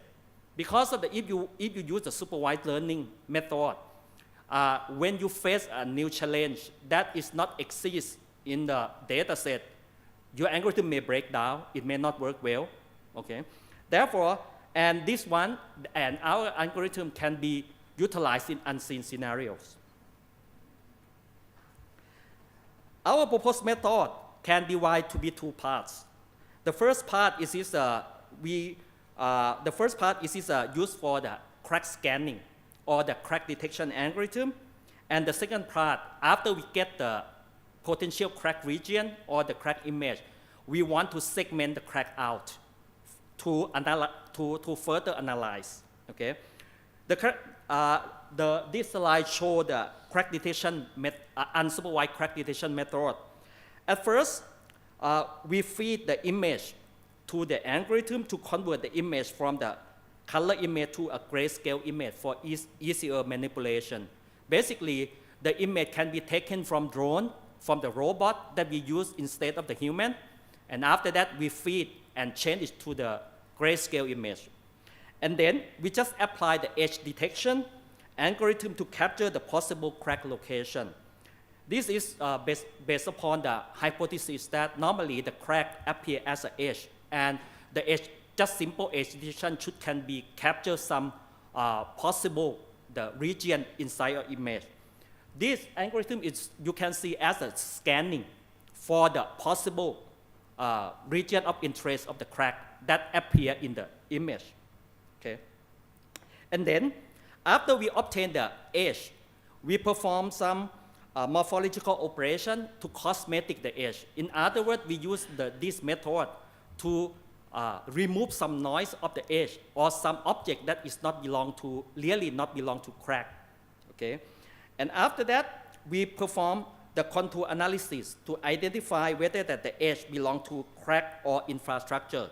Because normally, the edge that is totally straight in the horizontal and vertical direction should belong to the infrastructure or the building infrastructure, such as a window or the doors or the building itself. Okay.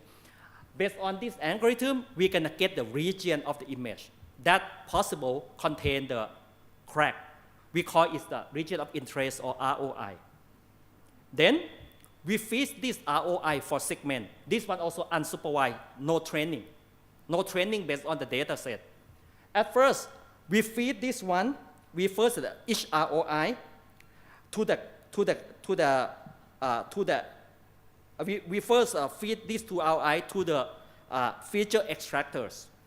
The example of the feature extractor is some kind like the vision transformer or the Dino that provided by Facebook. Note that this feature extractor is a general framework and not specific to crack. We just use them to propose for the only extract the feature. And then after we get the feature, we divide the feature to be smaller patch. each smaller patch, we're gonna build the graph based on the patch. For example, suppose the feature is we divide it to be a 2 by 2 patch. We're gonna have 4 nodes. Each node represents the patch of the feature. And then we compute the correlation between patch. For example, the first patch is similar to the second patch, the first patch similar to the third patch, or the first patch similar to the fourth patch. Then this correlation will serve as the weight for each that link between each node. And then after we build up the graph, we let the graph to learn based on the graph neural network. Graph neural network, actually, it is also another type of the AI, which is very suitable for the information that is you can represent it as a graph. And then, based on the iteration, each node will pass the information together and learn by itself to cluster whether that which one belong to crack or this one belong to the background or etc. Based on this one, we iterate only 10 times, 10 iterations to get the result. And then we combine the ROI together and then form the crack segment. Okay.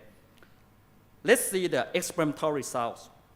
The experimental show the performance of our algorithm compared to the supervised.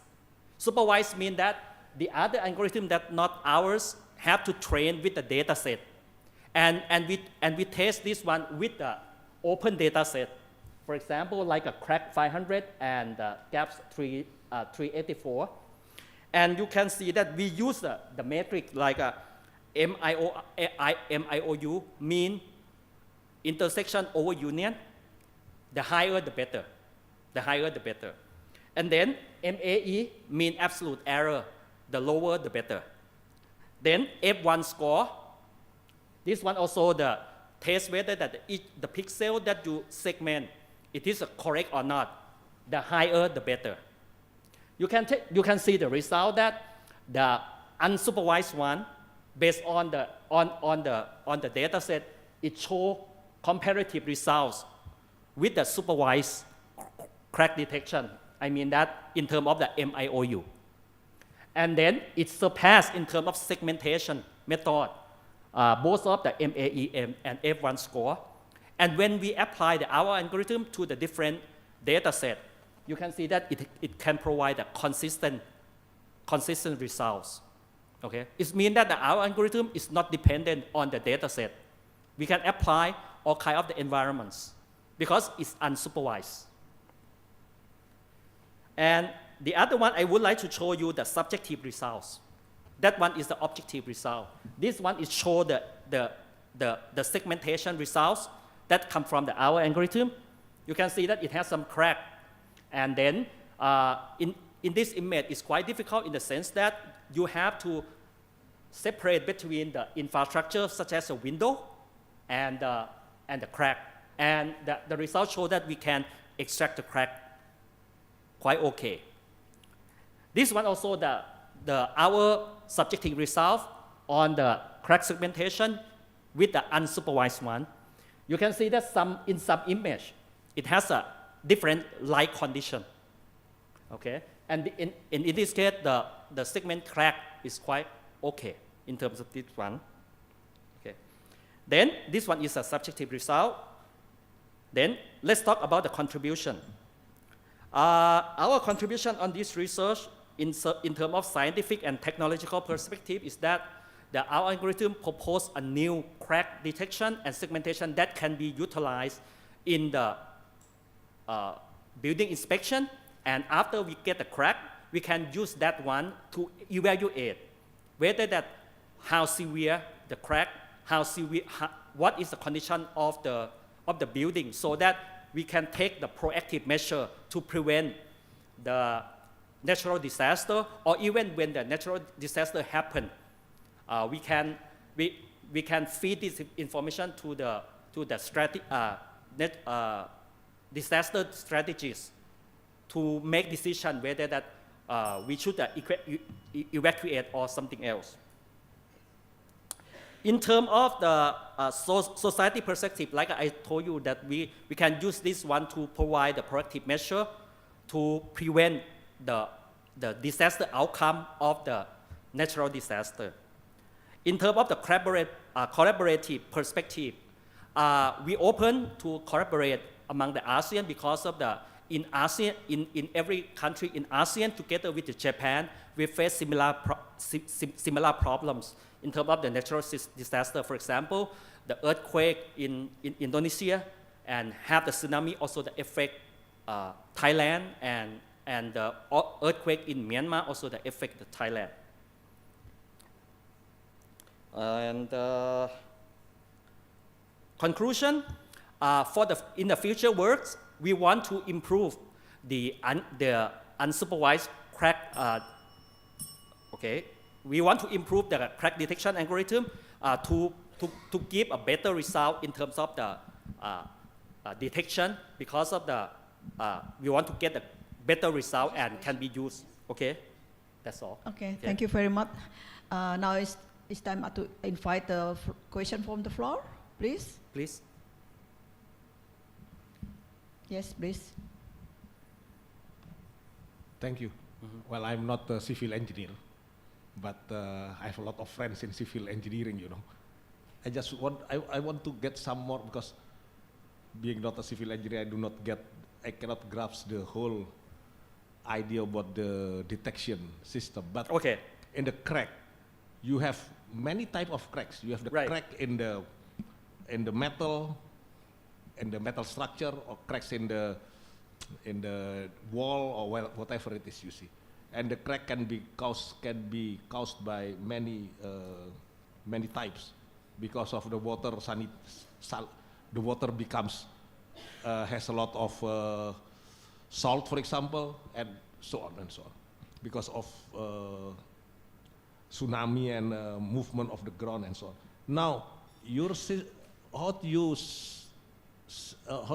you detect the differences of those type of cracks, and then say, okay, this crack, the most significant crack is in the metal structure, and not in the other part. That is how you can definitely say, okay, this is the crack is in this part, and this has to be improved.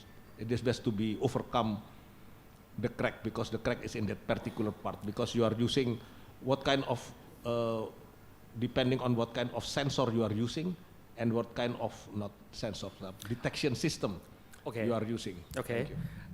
Normally, the sensor that we use is just taking the image outside, and after that we feed to the algorithm to detect the crack. I mean that, for example, the crack is in the. Imagine that we want to use a drone to fly around, and after that, just take the picture, and then the picture we feed it to the unsupervised one to detect the region of interest. I understand that you are asking that whether that can we differentiate between the crack in the metal and the crack in the concrete. You mean that one? Is it your question? Basically, it doesn't matter. I mean that whatever that we get the information that and it has a shape like a crack, we can identify the region and extract it out anyway. It doesn't matter. But for the crack classification that you asked, there are a lot of the type of the crack. I realize that, and that the unsupervised. I'm trying to explain in this case is that the unsupervised way is this good for the crack detection and crack segmentation, but for the crack classification, I may admit that we may have to go back to the supervised one. It means that we have to train the AI to learn a lot of type of the crack. But before that one, you need to detect and segment it first to further processing.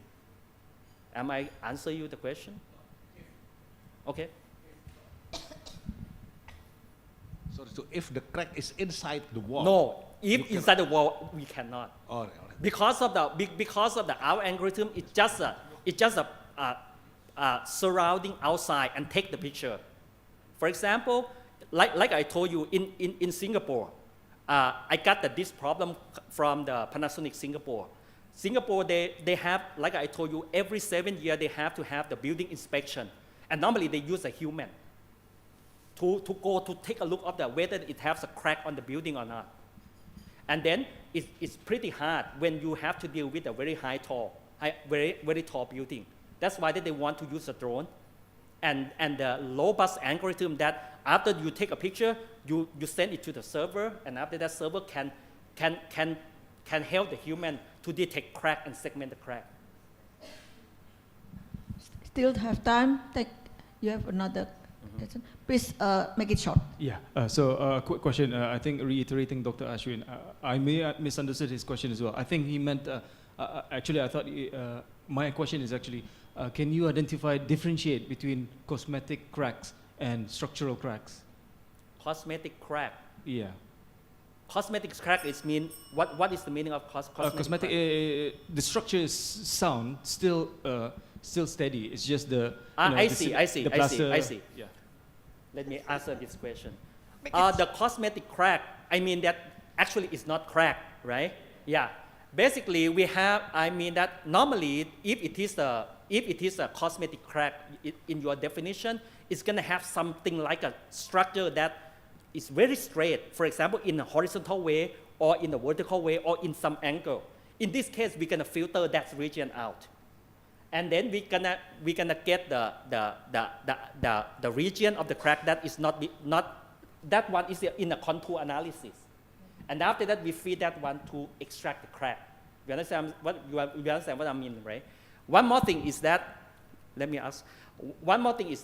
I would say that the algorithm, especially in the detection, is gonna, my algorithm, our algorithm is gonna be break down when, you know what? When you have the drone, and after that you take a picture from very far, what you're gonna have is that you can have a lot of the building, and crack is a very small thing. That one it break down. That's why that I would like to attack this kind of the problem, which is a very serious problem in this case. Okay, I think you may continue after this session. But I would like to say one thing that I would like to thank you, the ASEAN IVO and the NICT to sponsor my traveling and accommodation. Okay, thank you very much. And if you have a question, please come and discuss to me. I open for collaborations. Yeah. Okay. Thank you very much, Professor Waitapong. And this is the end of the session 4. And thank you very much for this collaboration. Thank you.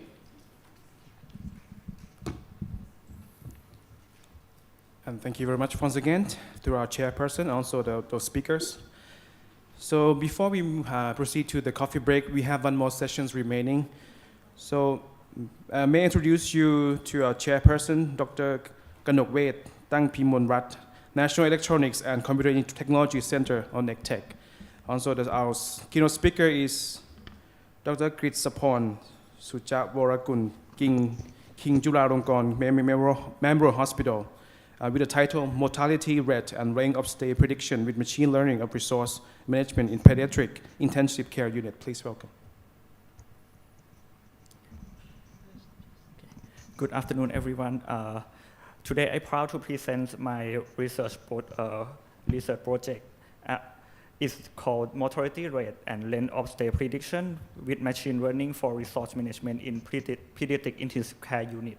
I came from Critical Care Excellence Center, King Chulalongkorn Memorial Hospital, one of the biggest university hospital in Thailand, in collaboration with Dr. Wuttipong from KMUTT. Okay, project background. My project background is really simple. My problem is that we know that the difficulty in providing care for the critically ill patient, we never have enough resource for critically ill patient. The ability to admit the critically ill patient to the ICU is depend on the available ICU beds, which is always limited. Refusing any patient may mean the death for that one. But it's impossible to increase the number of beds beyond the essential capacity in all time.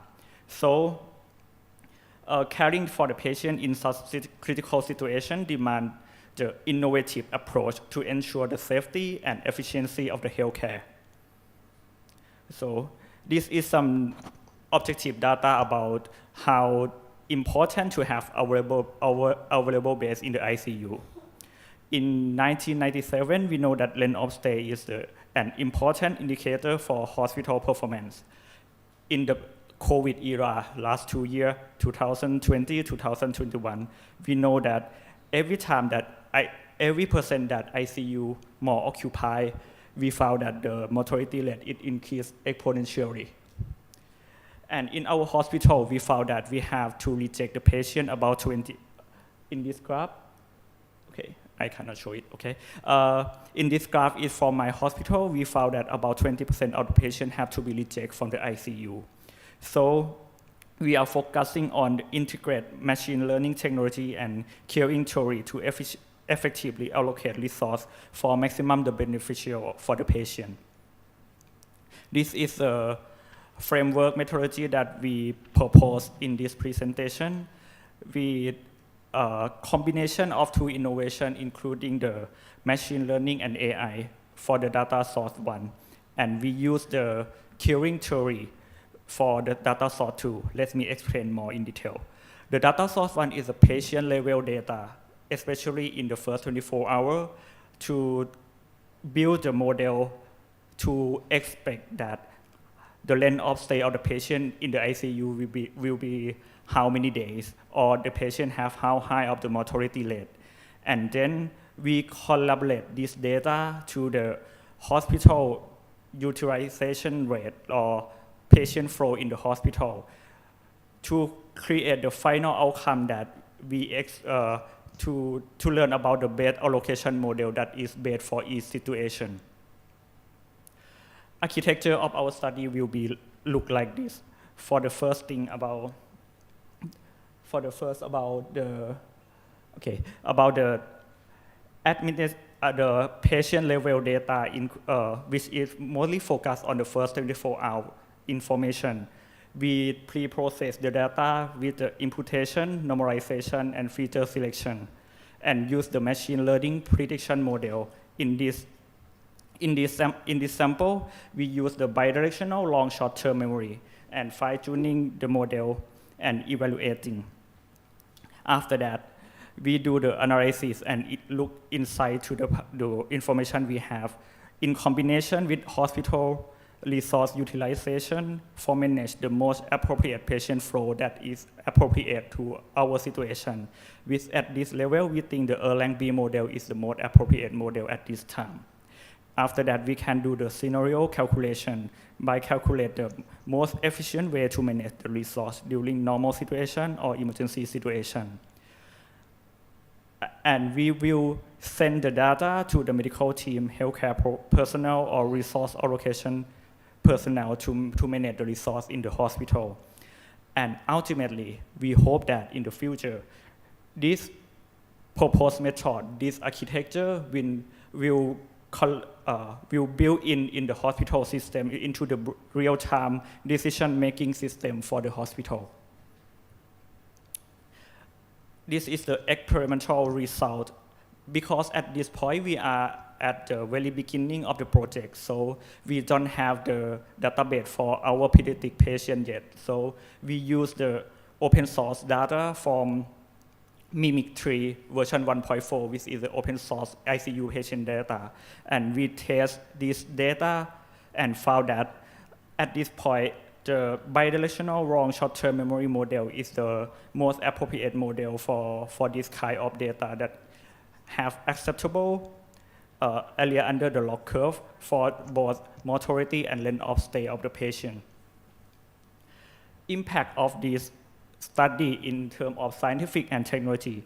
Our innovative approach signify a pioneer step in the integration of the AI and ICT technology within the field of medicine. It will pave the way for advancement in healthcare analytics and data-driven decision-making with the ultimate aim of enhancing resource allocation and patient care in our country. For the society, Our innovative approach to the mortality rate and length of stay prediction with machine learning holds significant promise for the Thai healthcare system. By accurately forecasting the patient outcome, it enables healthcare providers to allocate resources more efficiently and make well-informed decisions. This ultimately results in improved healthcare access for the people of Thailand, ensuring that the medical services are available when needed and reduce the waiting time for the critical care patient. This will lead to economic benefit by utilizing resources more effectively, and also ensure that funds are available for other healthcare needs, ultimately benefiting for the broader society. In terms of the collaboration, our method emphasizes the importance of interdisciplinary collaboration between our team, that is including healthcare professionals like me, the data scientist team, and technology expert. This collaboration drives the development and application of advanced healthcare analytics, allowing for the better resource management. We contribute to the betterment of the Thai healthcare system, bringing about the improvement in healthcare access and patient outcome. And I believe that the problem of the insufficiency of the ICU is not limited to the Thailand. We know that this problem is found around the world, and the COVID-19 already proved it, that even in the US that have the most resource available, they cannot solve this problem at this time. Finally, we hope that we can enhance the quality of life for everyone. This is the example of the outcome that for the mortality prediction model and length of stay prediction model, the method will provide the prediction plot. For the mortality, we have two classes, that is death or survive. And for the length of stay outcome will be classified into 4 classes. If we got the bed allocation model, we hope that we can find the appropriate appropriation of bed resource in the hospital to maintain the quality of service within 90 to 98% in normal situation and ready for any emergency condition. We hope that the utilization of the machine learning for mortality rate and length of stay prediction introduce the data-driven decision-making in the pediatric intensive care unit. Healthcare providers can make more informed choice about resource allocation, leading to better patient outcome and ultimately saving their life. This will be the proactive resource allocation and reduce the patient rejection rate that will be benefit for mankind. Future direction. The future research will focus on investigating innovative and distinct approach to enhance the efficiency and effectiveness of resource allocation in healthcare system. This novel method aims to ensure that healthcare facilities can better manage resource to epidemic or emergency situation. Our future project plans are dedicated to creative the integrated healthcare decision support system, focused on both comprehensive medical decision making and resource allocation. This system will incorporate predictive model for mortality rate, length of stay, and other pivotal medical parameters. It empowers healthcare professionals with the tool need to make informed decision making that optimize the patient care. Key takeaway: we propose the method to predict the mortality rate, length of stay, and bed allocation. This innovation employ deep learning model which may be the bidirectional long short-term memory and the queuing theory tailored to medical application. The technological innovation to analyze patient data, predict outcome, ultimately lead to the improve the patient care and hospital efficiency, reduce the strain of the healthcare budget, and healthcare facility can optimize resource allocation. And finally, we hope that with this project, we can enhance quality of life of the public health. Thank you very much. Okay, thank you so much for very impressive presentation. By the way, we still have 9 minutes for question and suggestion. Okay, we're looking for your suggestion. And actually, in this project, we have Dr. Kispon as healthcare professional. And we also have Dr. Wuttipong, the previous speaker, as the machine learning expert. So I think you can have any question. So please. Yeah. Yes, could you be elaborate more about the bed allocation? You mean like how we do the bed allocations, like how many bed or what? I'm sorry. Okay, so normally when we talk about the bed allocation, it's a long problem in medical issue that because we have a lot of patients, we don't know that how many ICU bed will be enough for the patient in each situation. But sometimes when we spare more bed, it means that we use more resource. But sometimes it's like a seasoning. During some time, like for pediatric patient, in rainy season, we have a lot of RSV, flu, or something like that have a surge of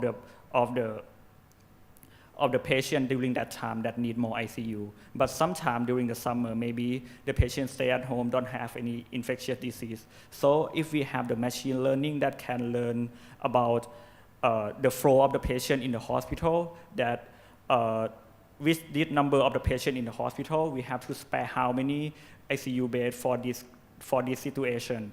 And we can use our budget to distribute to other parts of the healthcare provider. And during we know that during the rainy season, we have to spare more, but we never know that how much is enough. When we know that the patient in ICU will have how long length of stay, how much mortality, and how high the demand outside the ICU, we can prepare in advance that how much we have to prepare to decrease the reject rate and improve the quality of service. That's what I mean by the improve the flow of the patient. In terms of engineering, basically, we view the bed allocation as a Erlang B or the Erlang C in terms of the wireless communication problems.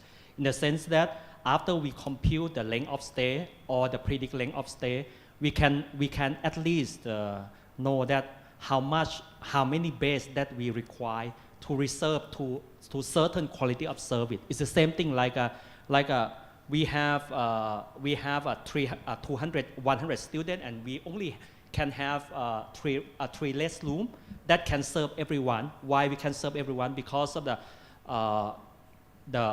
somebody. I mean that everyone can do not go to the restroom at the same time.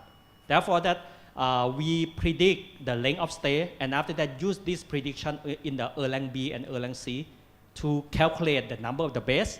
And with the information from the doctor together to decide how many beds that we should have, and how we can should we increase the bed or what is the quality of service that we can provide to the patient.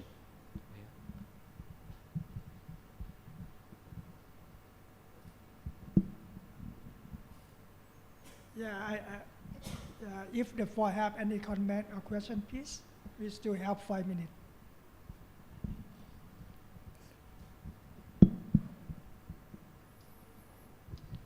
Just a couple of questions. One is, what are the ethical issues that you have encountered so far? And what are the legal pitfalls that you may encounter in the future? Pardon? Okay, the first question again, please. Ethical issues, ethics. Ethical issue? Yes. You mean in terms of using the patient data or something like that? Yeah. Okay. For ethical issue, we have two parts. As I say that we have two sources of information. The first part of the data source, that is the patient level data. If we want to study indeed, we have to, we call it the IRB, Institutional Review Board, that we are in the process of asking for the IRB to get the information to work with the model. That's why at this point we have to use the open source data to preliminary study. But about the data source tool, that is the hospital utilization data. It don't have any patient identification data. It's not a patient level. So in this part we can get the information without any ethical issue for that part. So we need to work on both we have to work with the hospital for the ethical permission, and also de-identify the patient data. Just get only the necessary data into the model. What about the legal pitfalls? Legal pitfall? Yeah, let's say your system decide that he shouldn't be admitted, or she, and then he died, and Okay. then they sue you. Okay, about the legal issue. Yeah. So far at this point, that problem always happen. I mean, because as I say that the rejection rate of our hospital, that is one of the biggest hospital of Thailand, is still at about 20%. It happens every day. The point is, if it is going to be a system, then you have to have an insurance to be able to cover you. I mean, that is a real issue. Okay. I mean that the legal issue, I think this will help about that issue, because we hope that this kind of system will decrease the rejection rate compared to nowadays. So I don't think that this system will cause any legal issue. You better discuss that. Yeah. Second question, sorry. There is a lot of work being done regards to mortality rate in actuarial science. Maybe you can have a look at British medical journals. They have done a lot, especially in the context of setting the premium for insurance. So they have done a very, very detailed work on that, on mortality rate. Thank you. Thank you very much. Actually, I have a quite similar question. In case that you are forecasted length of stay is shorter than the real situation. Okay. How you manage? Because I feel it's really difficult because your patient is in the ICU. Okay. Because we didn't intend to use this system to be the final decision making. Ultimately, the final decision making will be depend on the physician who is in charge for the patient. So this one just like a guide to predict a near future, that what will happen in near future. But the management will not depend on the prediction, but the management will still depend on the doctor who will take care of the patient. But this one is like a guide that let they know what is going to happen in the near future. So it's like giving him more information to make the decision making, but not use this to be the decision making instead of himself. Thank you so much. We have 30 seconds left. Yeah, maybe if no more question or comment, thank you so much, Dr. Kitsaport. Thank you very much. And so the next one will be from Vietnam. So if you are ready, please start.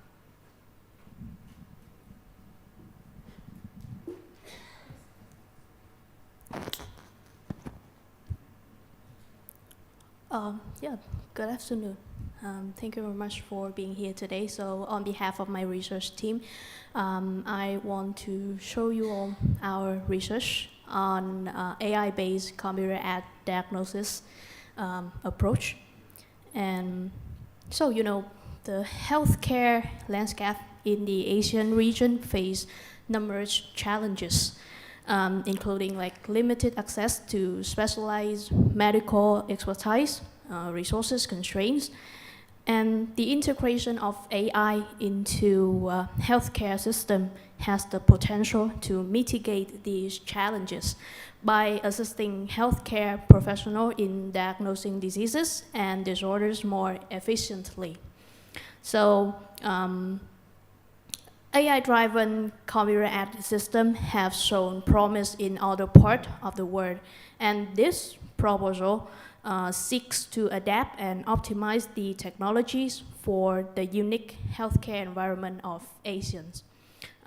So far, our final results, including diseases, clinical diseases diagnosis system, which can predict illnesses based on symptoms, and a paraclinical diagnosis system consists of a computer-aided diagnosis model which can detect and classify abnormalities from chest X-ray images, and a model to diagnose malaria from blood smear image.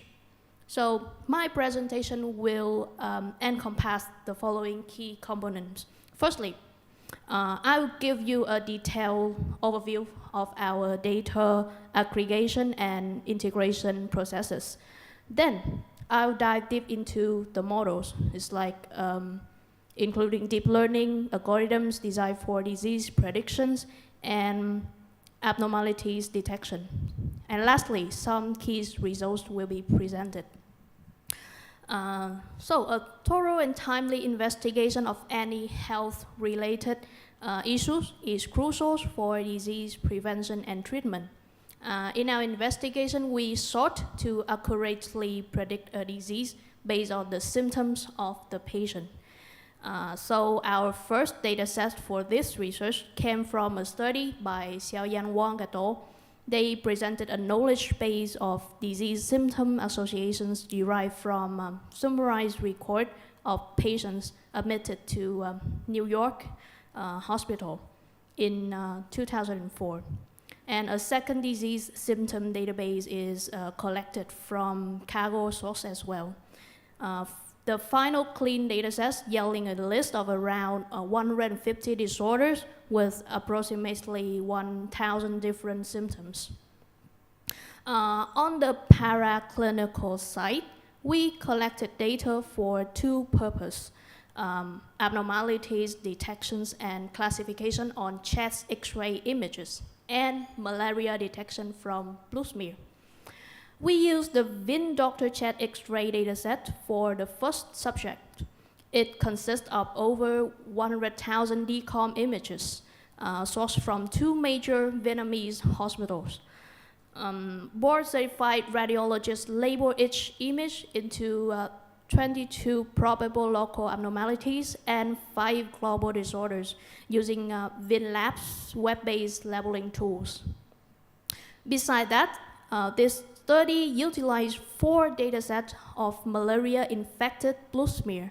In total, there were 250,000 cells across approximately 3,000 images. So that's about our dataset. Let's dive deep into the algorithm. The prediction system is built using the ensemble approach, which utilize 3 distinct algorithms: the random forest, the decision tree, and knife Bayes. Using these classifiers, our prediction system employs an ensemble models. In order to improve the prediction methodologies, a voting mechanism is used to assign values to different classifiers, which act as weights for our ensemble algorithm. Let's say the higher the weight, the more the classifier's output will be prioritized. Accuracy, precision, recall, and F1 score are the benchmark performance assessment matrices that were employed. Secondly, in this study, we construct a disease diagnosis tool that use deep learning on X-ray images. We propose a 2-step procedure for inference. The initial stage is to do target identification using certain classic approaches, such as YOLO V5. The image classifier is then used to do binary classification. Let's say if there is an anomaly or not. And if the image is considered to be normal, we will compare the normal probability to our thresholds. If our probability is less than the low threshold, we maintain our previous prediction. If that probability exceeds the high threshold, the normal prediction is used instead. Otherwise, we just simply add the normal prediction to the outcome. So about the malaria diagnosis approach, we simply take a blood smear as input. The faster RCNN detector will localize and classify if that cell is healthy red blood cell or non-healthy red blood cell. This means it can be a white blood cell or parasite-infected red blood cell. So then for all of the non-healthy red blood cells, we will crop all of them and pass to our multi-class classifier to predict the exact categories, like white blood cell or parasite stage. In this study, we employ the k-fold cross-validation approach for both of the paraclinical models because when we have a tiny data set, let's say medical data often seems to be tiny and imbalanced. K-fold cross-validation will let us analyze a model more thoroughly and accurately. We use k equal to 5. Our model was then tested using the MAP matrix at the IOU equal to 0.5, in which IOU is a measure of an overlap between the predicted results and the ground truth bounding box. We also propose a permission blockchain system solution for storing and sharing healthcare records based on the Hyperledger fabrics and some cryptography techniques also. We use Hyperledger Fabric because it's a private chain and it can address the shortcoming of security in permissions. For sensitive data such as personal data of patient like ethical problem, Hyperledger Fabric or private chain will be used to address this. In addition, we use IPFS to store off-chain data. It has minimized transaction and storage costs while also improving the system scalabilities. We use typical cryptography technologies to enhance the proposed system's security, such as we use homomorphic encryption with the BFV scheme to write the new data without decrypt the old one. And we use non-interactive zero-knowledge proofs to verify a patient's ownership of any electronic health records. So for proving our potential results, we compare our technique to the other methodologies. For the illness prediction, many studies have employed some traditional models such as SVM, KNN, RUSBoost, etc.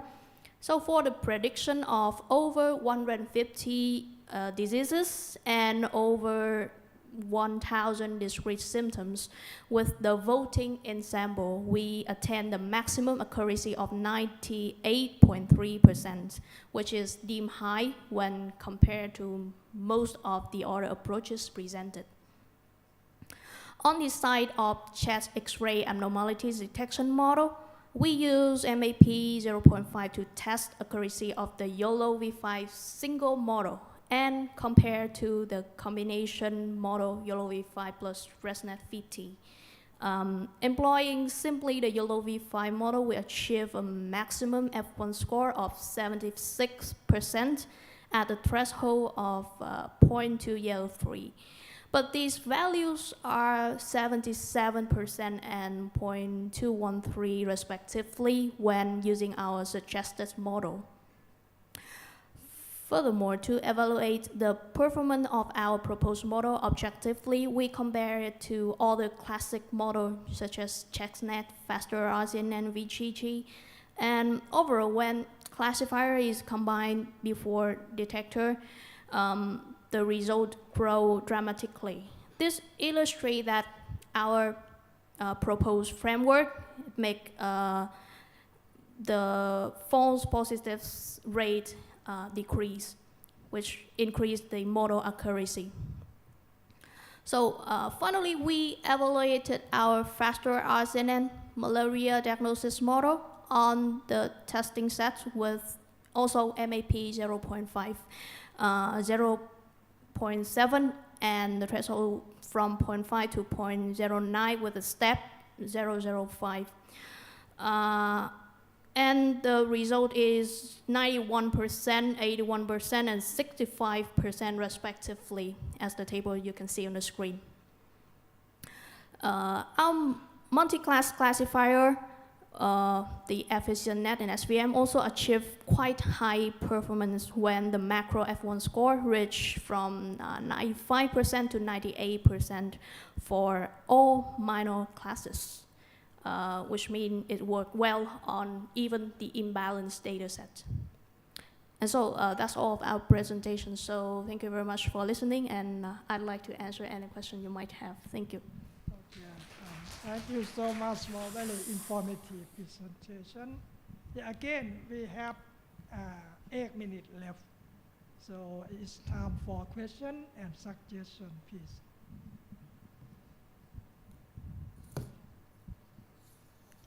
Yes. Thank you very much for your informative talk and very interesting topic. Right? I'm Somchai Bilo from Khon Kaen University. Right? I have many questions. First question first. You said you take a picture from what technique, thin or thick smear? Answer the first question too. Because you said you take off many pictures, right, from the microscope. My question is, what the technique that you take the picture from? What technique, thin or thick smear? Yeah, thank you for your question. I use a thin blue smear take from a microscope, and actually I collected data from many previous studies. So yeah. Your answer thin is from thin technique, right? Thin technique, yeah, but right. it's very low sensitivity. Yeah. Don't forget this point. The second question, you use AI for diagnostic malaria. Yeah. My question is, human or simian malaria? Because malaria have many species, such as falciparum, white overlay, malaria E, and simian malaria, a lot of malaria. Your study, what is species? Our data set is mainly Falciparum species. Why you didn't classify based on benign or malignant malaria? So that we call falciparum is malignant malaria, is called severe malaria, and another malaria, so that white we classify as benign because it's not produced for severe. But your study, you focus only falciparum, right? Yeah. But the most high prevalent in our tropical country is white. White have more prevalent than falciparum. Why you didn't include white also? Yeah, because of the data set, the white is mainly Falciparum because the rate of malaria cases that I collected on maybe from the New York hospital, and then from some studies in India, you see, mainly causes by the Falciparum species. So is the reason that why our data set is mainly consists of Falciparum species. So. But the last question, you show your relate with clinical data, right? Because you mostly you obtain the data from falciparum, but the infection state, there are many states such as acute or chronic or complication, and your data only the radiology or X-ray. Did you find another correlation such as the blood picture or the biochemical parameter or the complexity from the patient? Did you include on? Actually, about the malaria detection, I'm just using the blue smear images. It's not the sensor data, because you know what, the medical data is quite hard to gain from, and patient data is very, very sensitive. So I think that from many research before, they say that blood smear image, actually thin blood smear image, is the most efficient way to early diagnose malaria, and then we can use some other sensor data, but it's just quickly diagnose this blood smear is infected by parasite or not. So after that, you can do many, many things else. Yeah.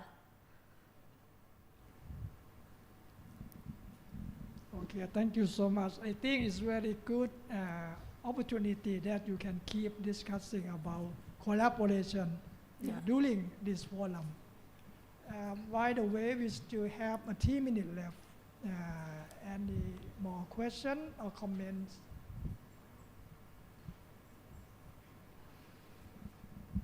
Okay, please.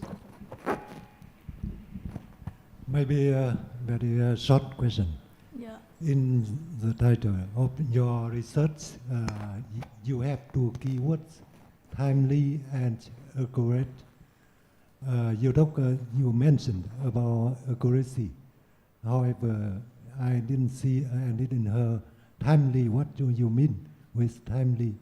Normally with the image identification, it takes a long time depending on the amount of the data set. Yeah. Yeah, thank you. About the timely, I actually firstly the clinical diagnosis, right? When you go to the hospital, you meet the doctor, and you have to answer their questions about your symptoms. Yeah, it took about 50 to 20 minutes to get a diagnosis. But when you use our system, just type into some symptom, and then after 3 to 5 seconds, you get a prediction. Your doctor get the prediction, so it's the first timely improvement. About the chest X-ray diagnosis, a radiologist also took them for example, 20, 25 minutes, 30 minutes to look at your chest X-ray image, and then detection, localize the abnormalities, and then classify them. But going through our system, it took about 15 seconds to 20 seconds for each image. The malaria system is also quickly. For 5 blood smear images, it takes us about 7 seconds to 10 seconds to pre-process and then generate the output. So I think that is improve your diagnosis in your time very much. Okay, thank you so much. Actually, I also have the same question. Yeah. Yeah, because your title is about timely. But from your answer, you compare to the manual diagnosis. But how about to compare to the other method?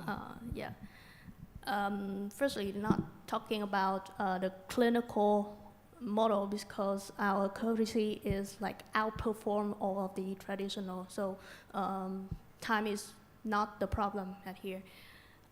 This YOLO V5 and ResNet 50, when I use only YOLO V5, it took lately I talk about 15 to 20 seconds in our system. But when using only YOLO V5, it took about 12 to 13 seconds for each image. Yeah, so about 3 to 4 seconds is just not a problem. Yeah. Okay, thank you so much. Yeah, we run out of time. Yeah, Thank thank you. you very much.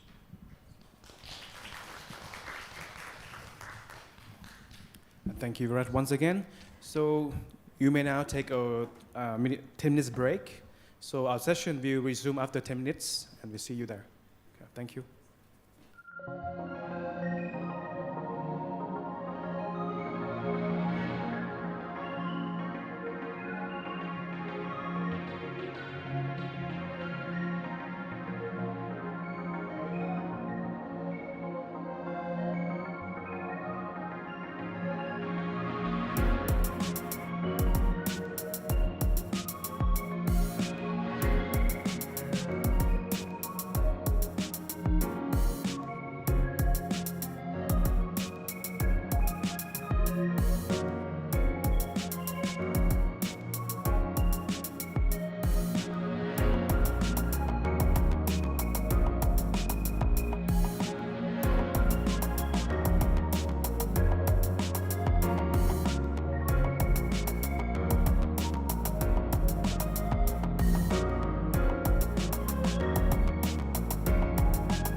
Good afternoon, distinguished ladies and gentlemen. I would like to introduce myself. I am Vientiane, one of the professors from University of Computer Study, Yangon, and I'm also in charge of Cybersecurity Research Lab. I would like to present the project. Title is Smart, Secure, Survival and Sustainable Agriculture Platform Project using solar energy, IoT, AI and blockchain technology. That's why I said 4S Agriculture Platform Project. This is the collaboration university and department.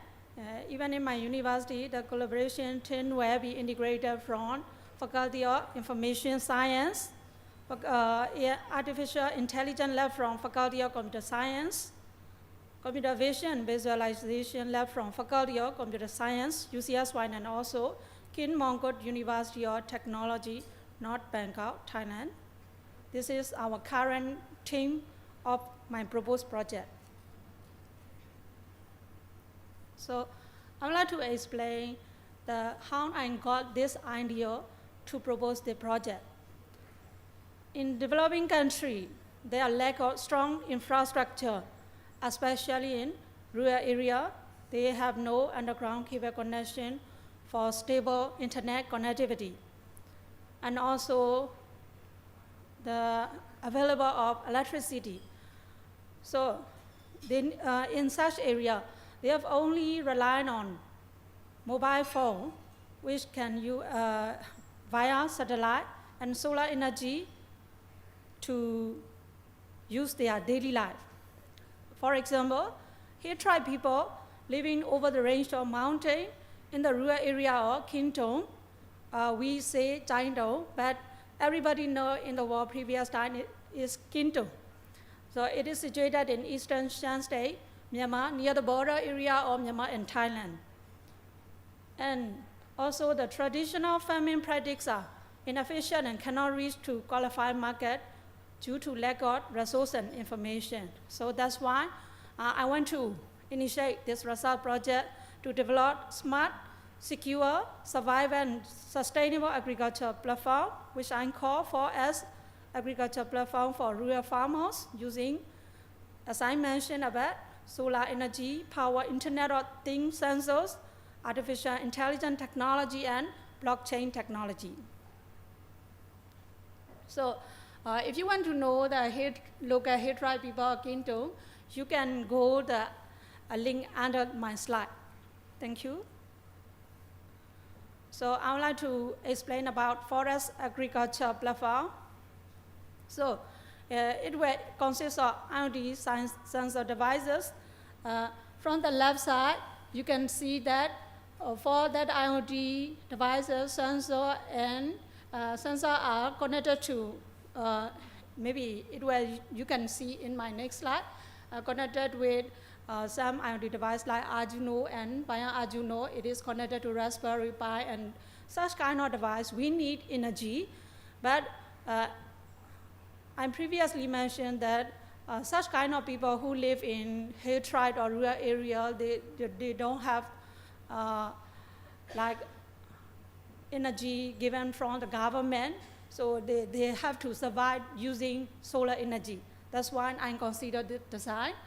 And after that, the data collected from the sensor are sent to Raspberry Pi, and from via this, it was sent to the cloud via the secure channel. For that secure channel, we will implement some secure mechanism. I will explain later. And the right part will be exit in the cloud. That data API, business logic, web application, mobile application, and also for AI and machine learning model, and also blockchain technology. This is the overview. And I would like to explain the phases of implementation. In my proposal, we consider 5 phases. Phase 1 is, even in my master schedule, include 7 items. Actually, it has also only have 5 phases.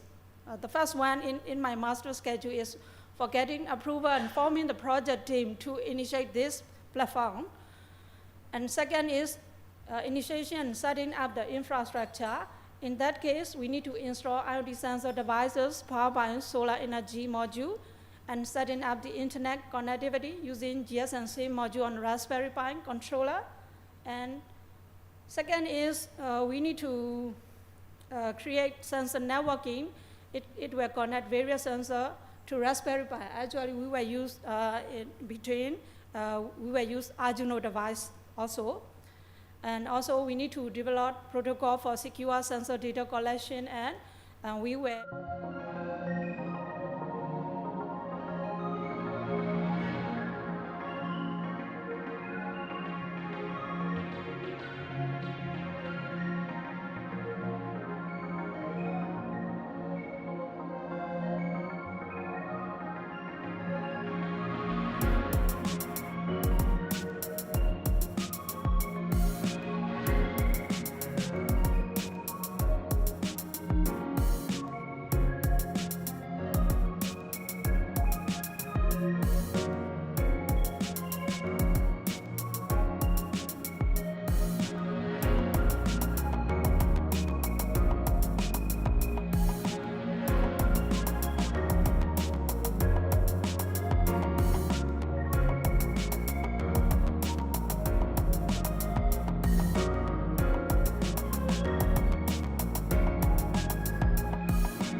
in selected rural area for smart agriculture. So this is what I mentioned before. When we make infrastructure setup, we need to install IoT sensor device powered by solar energy module. From this case, we will use various sensors: soil moisture sensor, temperature and humidity sensor, water level sensor, wind speed sensor, rainfall sensor, and also that sensor device will be connected to Arduino device, maybe 2 or 3 we will use. And after that, that will be connected to Raspberry Pi. And also that Raspberry Pi had, as I mentioned before, for my example case, for the Hill tribe people, they don't have internet connection. They, thanks to satellite, they only access internet connection via GSM. That's why we, in our model, we try to use GSM module to Raspberry Pi for internet connectivity. And this is the list of devices we need to use for one node to connect to the to test for that platform and to connect to the cloud. We will need solar panel. It should be at least nearly 50 watt 12 volt, and also the battery we will need, and also we need solar charge controller for 12 volt, and also we will need a regulator for heatsink. With heatsink, it should be 3A and 5 volt, and also we will use soil moisture sensor. And also, we will use temperature and humidity sensor, water level sensor, or maybe ultrasonic water level, measurable sensor, wind speed sensor, rainfall sensor, and Arduino, Raspberry Pi, just a module, and other general things that we need to set up for one node to implement this platform. So the right side is I just put the estimated price reference from Alibaba.com. You can check for later. Thank you. And this is also the phase included in the phases of implementation. For sensor networking, we need to develop protocol for secure sensor data collection, and for the data sending between each node to the cloud, we need secure connection. At the time, we were not use the existing methodology, and we are trying to implement ourselves for data encryption algorithm using cyber blockchain. Actually, this research is already ongoing research project at my cybersecurity research project. My student and colleagues are trying now. This is, I want to explain about cloud architecture. To deploy a cloud server, and as I mentioned before, we need to develop AI and machine learning model that we collected the data from the sensor, and we need to implement the control system. For example, auto irrigation system. In that case, we will need to use like solenoid valve like that. In order to use such kind of solenoid valve, we will also need the energy power for that. To implement the web application and mobile application UI for user accessibility, we were trying to implement dashboard for data collection from every node, and also upon this, depend on the model we got from the AI and machine learning, and also we use some technical background. We will implement recommender system. In such case, this is only example that we can use for the recommender system is collaborative filtering. Collaborative filtering is a technique which is often used in recommendation system, including crop recommendation. It identifies patterns and similarity between users for feed to make crop recommendation based on what has worked well for similar user for that feed. And also we need to establish the connection between sensor network and cloud server. And in that case, we need to send a message among them. In that time, we were trying to use the broker with secure mechanism. This is the, I just mentioned about what we need to do for recommender system. We need data collection, we need to train the model, and then we will get the recommendation for that. This is for what we will do our experiment for feed testing. The selected location for the pilot project is the crop feed in our university campus, Yangon, Myanmar, as you can see in the picture, or you can check from the given link. This is my university link that there is a crop feed between the accommodation and university main building area. We always plant some kind of vegetable and fruit in that area. So we were trying in that area first. From the left side, you can see the which we call French bean plants. This is the current situation that we planting in that field, but we do not implement that IoT devices, but we have already arranged a place to implement this.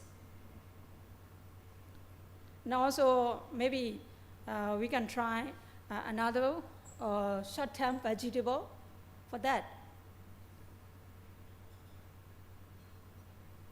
So I would like to tell the impact of our proposed project from the scientific and technology impact. It empower agriculture community with an IoT sensor network powered by solar energy, which aim to gather critical environmental data from farms, such as soil properties, weather condition, and more. It can establish a secure data ecosystem, ensuring that farmers have easy and transparent access to weather sensor data to inform decision making. It leverages advanced AI and ML model hosted in the cloud to provide actionable insight and recommendations based on sensor data, enabling farmers to enhance productivity and sustainability. And then it can create an AI-driven auto irrigation system that optimizes water usage according to the real-time farm condition, thereby conserving water resources and improving crop yield.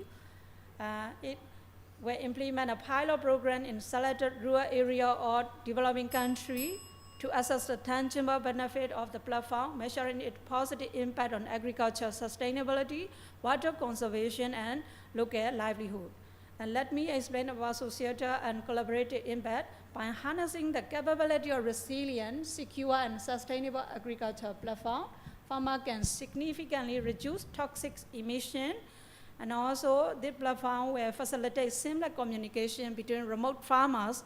Maybe we can implement in our collaborative country. It can promote knowledge sharing and collaboration among agriculture community, which will lead to improved practice and increased productivity.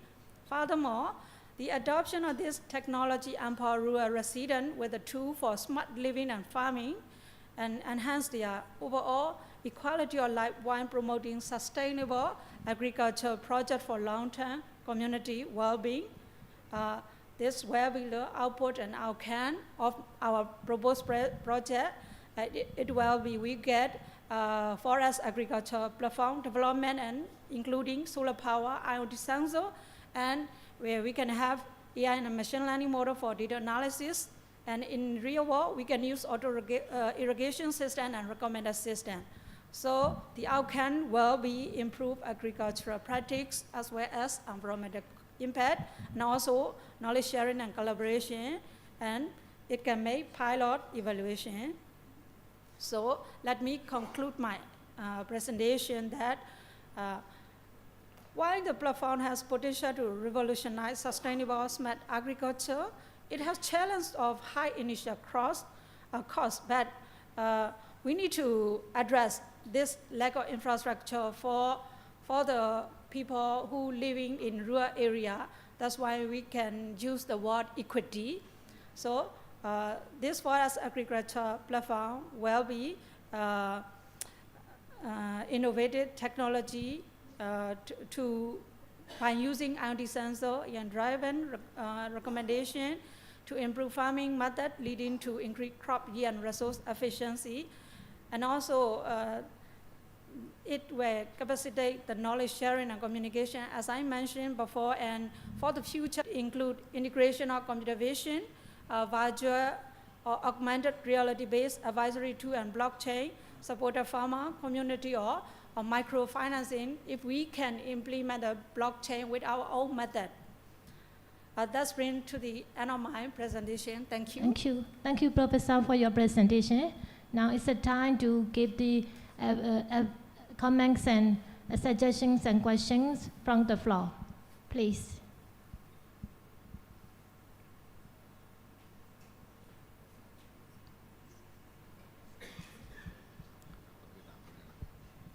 Yeah, excuse me. I look at your presentation and the outcome. Yes. The output is auto irrigation. One of the output is auto irrigation system. Auto irrigation means, for example, we plant like chili plant. At the time, the sensor will collect the soil moisture level and the dryness of the soil and the growth of the based on that sensor data. Or maybe because of the threshold level of that moisture input, or this time we need to water. In that case, we will join with solenoid valve to control the water, and then in that case, it will water the plant, for example. We will try only a short-term vegetable because we need to implement some model collecting the from the data we collected from the sensor, right? So that's why we target short-term vegetable like 45-day French bean or chili plant like that. So your system only sense your sensor only check the water data of the soil, or you also check other ingredients of the soil, because the soil may need more phosphor or more phosphate or whatever, not only water. Yeah, NPK from soil moisture sensor, like nitrogen, phosphorus, or some potassium, like lead. Oh, I see. So those NPK is given manually. Yeah. All right. Okay. Thank you. And sorry, for the communication with the cloud. Yeah. have you ever tried the Starlink system, for example? Yeah, in previous work, we tried small IoT project that deployed with Docker application to upload our web application to the cloud. Thank you. The time's up. Thank you, Professor. And please discuss in the dinner time. Thank you. Thank you. Now let me invite the next presenter, Rodessa K. Kasaru, to present the title, Estimating Crowd Density to Detect Sparse Areas to Aid in Crowd Management.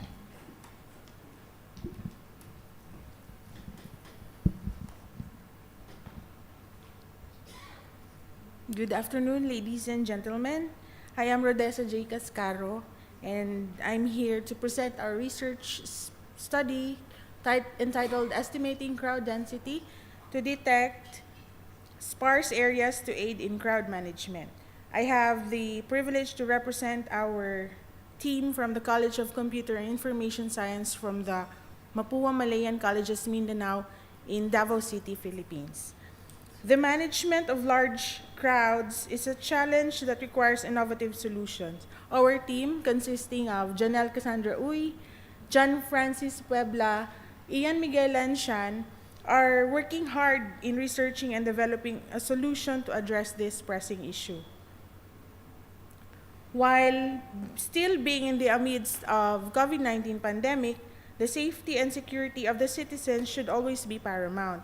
In the context of mass gatherings, this becomes particularly significant. Crowd surges and stampede-associated crush injuries and deaths are considered as one of the most major non-communicable public health hazards during a mass gathering event. At our place in Davao City, an agency called Public Safety and Security Office has recognized the gravity of this issue. They have been taking steps to enhance safety by requiring event organizers to submit security and safety plans. In line with this commitment, our research project seeks to contribute to the prevention of accidents during crowded events. We aim to enhance the quality and efficiency of video streams, providing clearer visual for analysis. Using our application, we'll be able to estimate crowd density and generate heat maps to detect dense and sparse areas. And more importantly, our application will also provide immediate visual and auditory alerts for areas that become excessively crowded. Then there will be a feature that will enable the organizers and security personnel to respond swiftly to potential problem areas through our notification system. Please note that our project is still in the development stage, and these methods represent our approach in addressing the crowd management challenge. We start with the foundation of installing high-powered CCTV cameras in our target areas. This will provide us the visual data we need for analysis. And once we have the video feed, we will utilize OpenCV for image processing. Then the heart of our project lies in estimating crowd density. That involves several elements such as employing YOLO V8 for human detection, for precise human detection within the crowd. We will use a grid-based approach to measure crowd density, that is by typically per square meter area. This provides a quantitative measure of crowd density, and then our analysis will result into a density map indicating dense and sparse regions. When certain predefined thresholds for crowd density are exceeded, we will generate alerts, and these alerts will serve as early warnings to organizers and security personnel. And to ensure immediate action, we will implement a notification system to relay to relevant stakeholders real time. Currently, our algorithm is in the where it's being trained to make accurate crowd density estimations, and we are using these two data sets for training. These are collection of crowd counting images and videos, as well as high-density crowd scenes. But just recently, we figured out some inconsistencies on this. We may be compelled to make our own data set because there's a parameter in YOLO V8 that needs one feature that's not readily available in these two data sets. In addition to this, we have created system prototypes using Python since we implemented YOLO V8 in Python. And these prototypes will enable us to customize and optimize our system for specific conditions. And as we progress, it's essential to highlight where our testing and implementation will be, where our academic institution, which is the Mapua Malayan Colleges Mindanao, will be our primary testing ground. It provides us a controlled environment to validate our system's performance. We have an area in our school where we hold mass gathering and events. We just thought it's going to be a good environment to validate our system's performance. And beyond that, we are excited to bring this solution to a broader community, and if we are allowed, to the barangays of Davao City. We actually immersed in a few barangays and found out what they needed. This research could have several scientific and technological impacts. We may be able to contribute to the scientific understanding of crowd management and safety. YOLO V8 can be used to address real-world problems because of its scalability now. The algorithm is very fast. It may also lead to a better understanding of crowd behavior analysis. This study can also generate valuable data and insights that researchers can use to make data-driven decisions in the context of event planning, emergency response, and urban development, as well as our research may foster collaboration between computer vision experts and other experts in the field of urban planning and public safety. In the technological aspect, implementing this research in a real-world scenario could enable real-time monitoring of crowd density and sparse areas. Then automation in crowd management and safety can reduce the reliance on manual human intervention, thus reducing human error. Again, as I mentioned earlier, YOLO V8 suggests scalability, allowing this to be deployed in various scenarios real-time. The identification of sparse areas within crowds can improve safety measures. And lastly, cross-domain applications. The developed technology may have applications beyond crowd management, such as monitoring public spaces and optimizing layouts, perhaps. As to the societal and collaborative impacts of this study, by improving crowd management and safety, this research can have a direct and positive impact during large gatherings and events. Especially, it may help reduce the risk of accidents and stampedes, reduce congestion as attendees at events and in urban environments may be, the congestion may be reduced. The research can contribute also to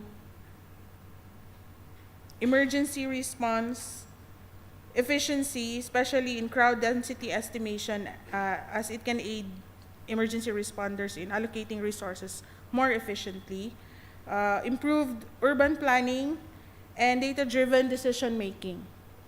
As to the collaborative impacts, interdisciplinary collaboration can lead to more holistic solutions and a better understanding on the complexity of this topic. Industry integration may also be led by this research studies, and knowledge sharing, of course, collaborative research and partnerships with perhaps government agencies and some NGOs for sharing knowledge and best practices, policy and regulation development, and of course, community engagement. The probable outcomes of our projects are these.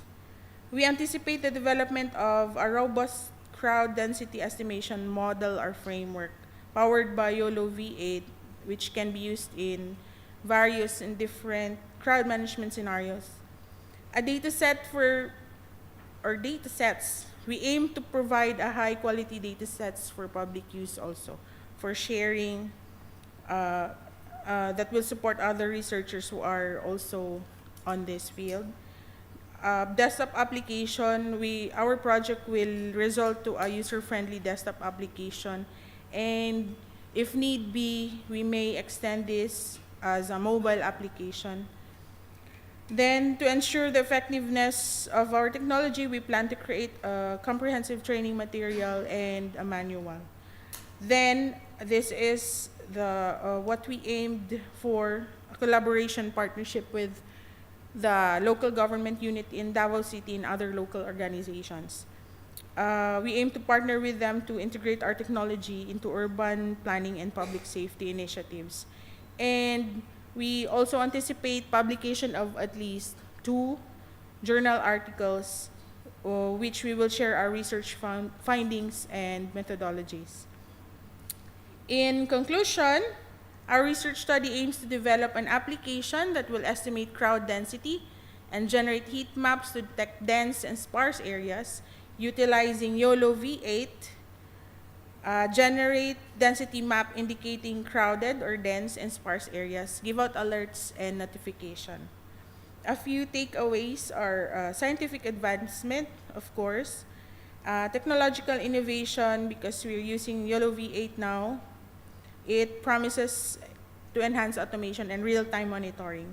Societal benefits, as discussed earlier. Collaboration is what we are aiming for today. And some probable outcomes such as robust model, public data set, desktop or mobile application training materials, partnerships, along with the publication of valuable journal articles. Thank you for listening. Have a good day. Thank you for your presentation. Now we have time for the questions and comments. Any questions or comments or suggestions, please, from the floor? Please. Very interesting about crowd, you see. One of the very famous crowd incident in the world is Mina accident in 2015, where thousands and thousands of people died at Mina accidents. I think in Muslim countries was get a problem because of the Mina incident. In Indonesia, we have a big problem because of that, because many people died there. Now, my question is very simple. Is your crowd system, now the Mina accident is caused not only by the crowd, but also the movement of the crowds. Now, my question is, your system can also detect crowd movement, or just check or just detect only the crowd? At the moment, sir, we only want to detect the crowd first. The movement will be with the officers or the event organizers. We plan to just give out alerts and notifications for them to check and monitor and, traffic the crowd. All right. Yeah, thank you, because movement is very worrying. Yes, actually, YOLO V8 can do something like that also, but we haven't explored yet.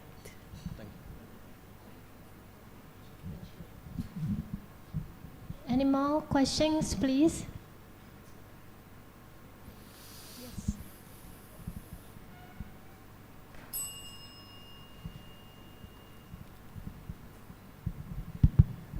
Okay, that's interesting as well, because I'm doing something similar but different in a perspective.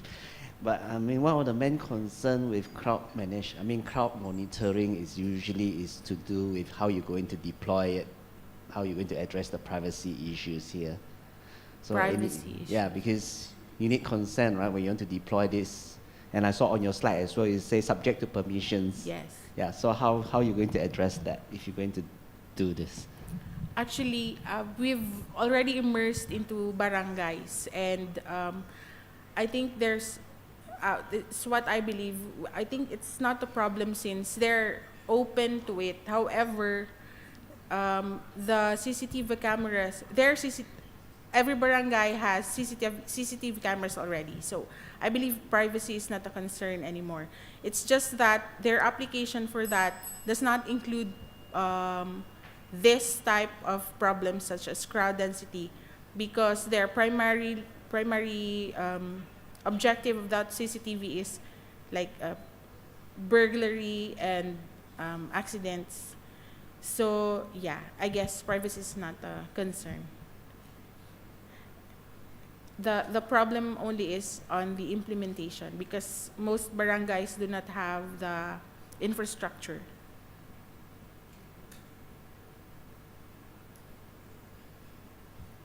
Any more questions?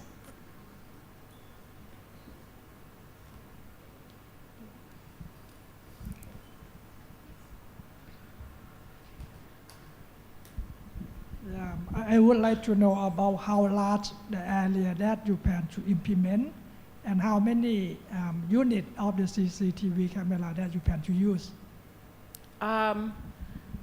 So far, since we tested on bird's eye view, I don't think we need too many. We need just one at the front and one at the back, or depending on the placement where that view can just take all of the area. But it depends on the area that we will be implementing it, depending on how large the barangays is.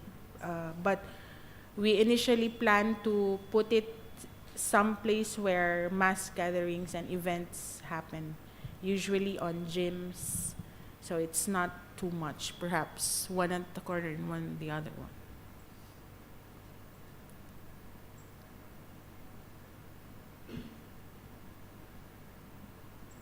Yes, we have some minutes to have questions and comments.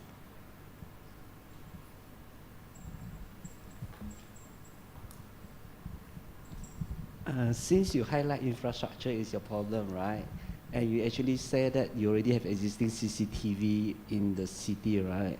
What is the possibility of integrating, using the images from the CCTV to your system then? Yeah, that's another thing, because the CCTV that they have is old. To reduce the cost, we plan to just integrate the system with what they already have. But unfortunately, what they have are old technology that we cannot even connect. So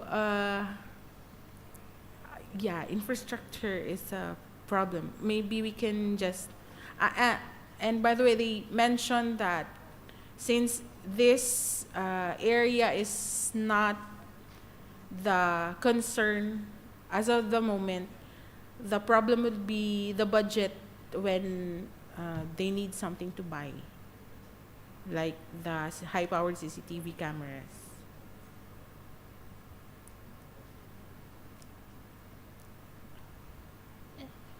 Please. Okay, so thank you very much. When we see the topic, I remember maybe 10 years or 15 years ago, so a conference in Japan, a Japanese was proposing algorithm like this, and then they detect the crowd and also give the way how they move, either going to the right hand side or left hand side or go forward. So in this proposal, you are trying to detect only, or you are also provide some algorithm like that to avoid the density? For now, as I've mentioned earlier, we only plan to detect the crowd density first. Aside from the dense areas, the sparse ones too. So the algorithm for the flow. After you detect, and then what we will just give alerts to the personnel so they can do the monitoring of the crowd manually. We haven't thought of doing that yet. Okay. Okay, thank you. But eventually, perhaps in the near future. So basically, the purpose is once we detect the dense area and then there are sparse areas too, we will give notification to the person in charge and tell the people perhaps there to scatter around the sparse areas manually. Okay, thank you. Thank you very Presenter. much for your attention.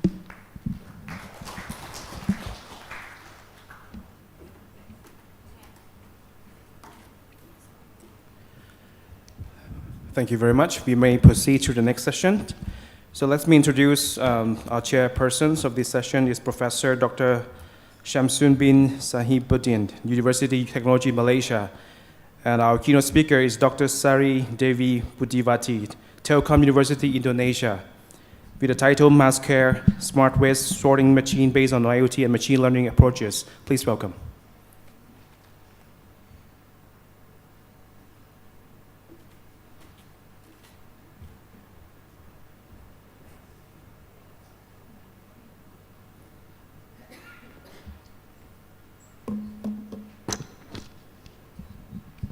Okay, the floor is yours. Okay, thank you.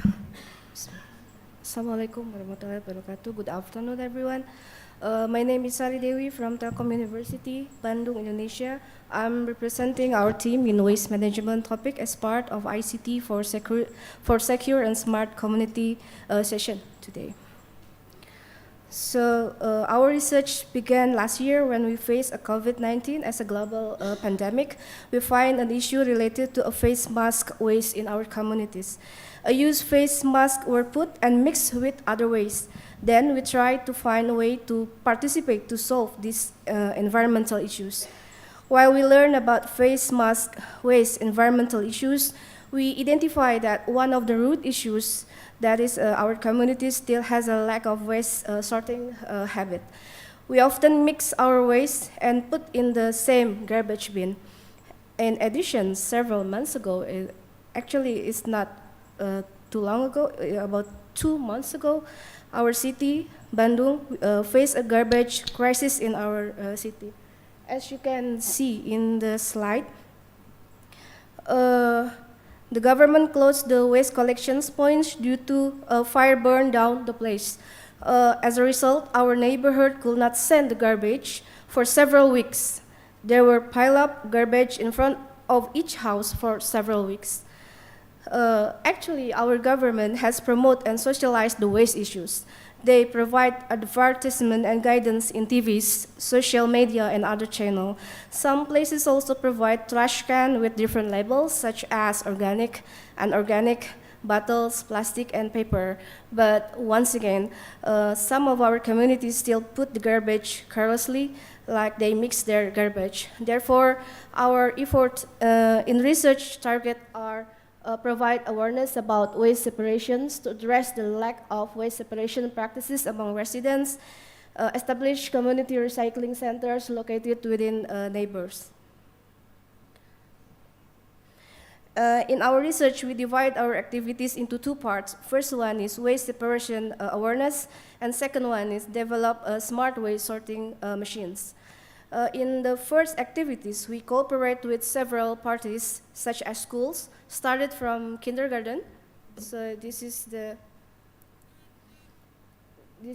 kindergarten, Amalia School, high school, and college levels.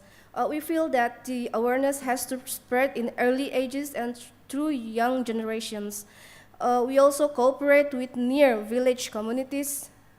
In the next slides, we cooperate with our near campuses, about 1 kilometer This is the head of a village. So we send our Dropbox there and share the knowledge there.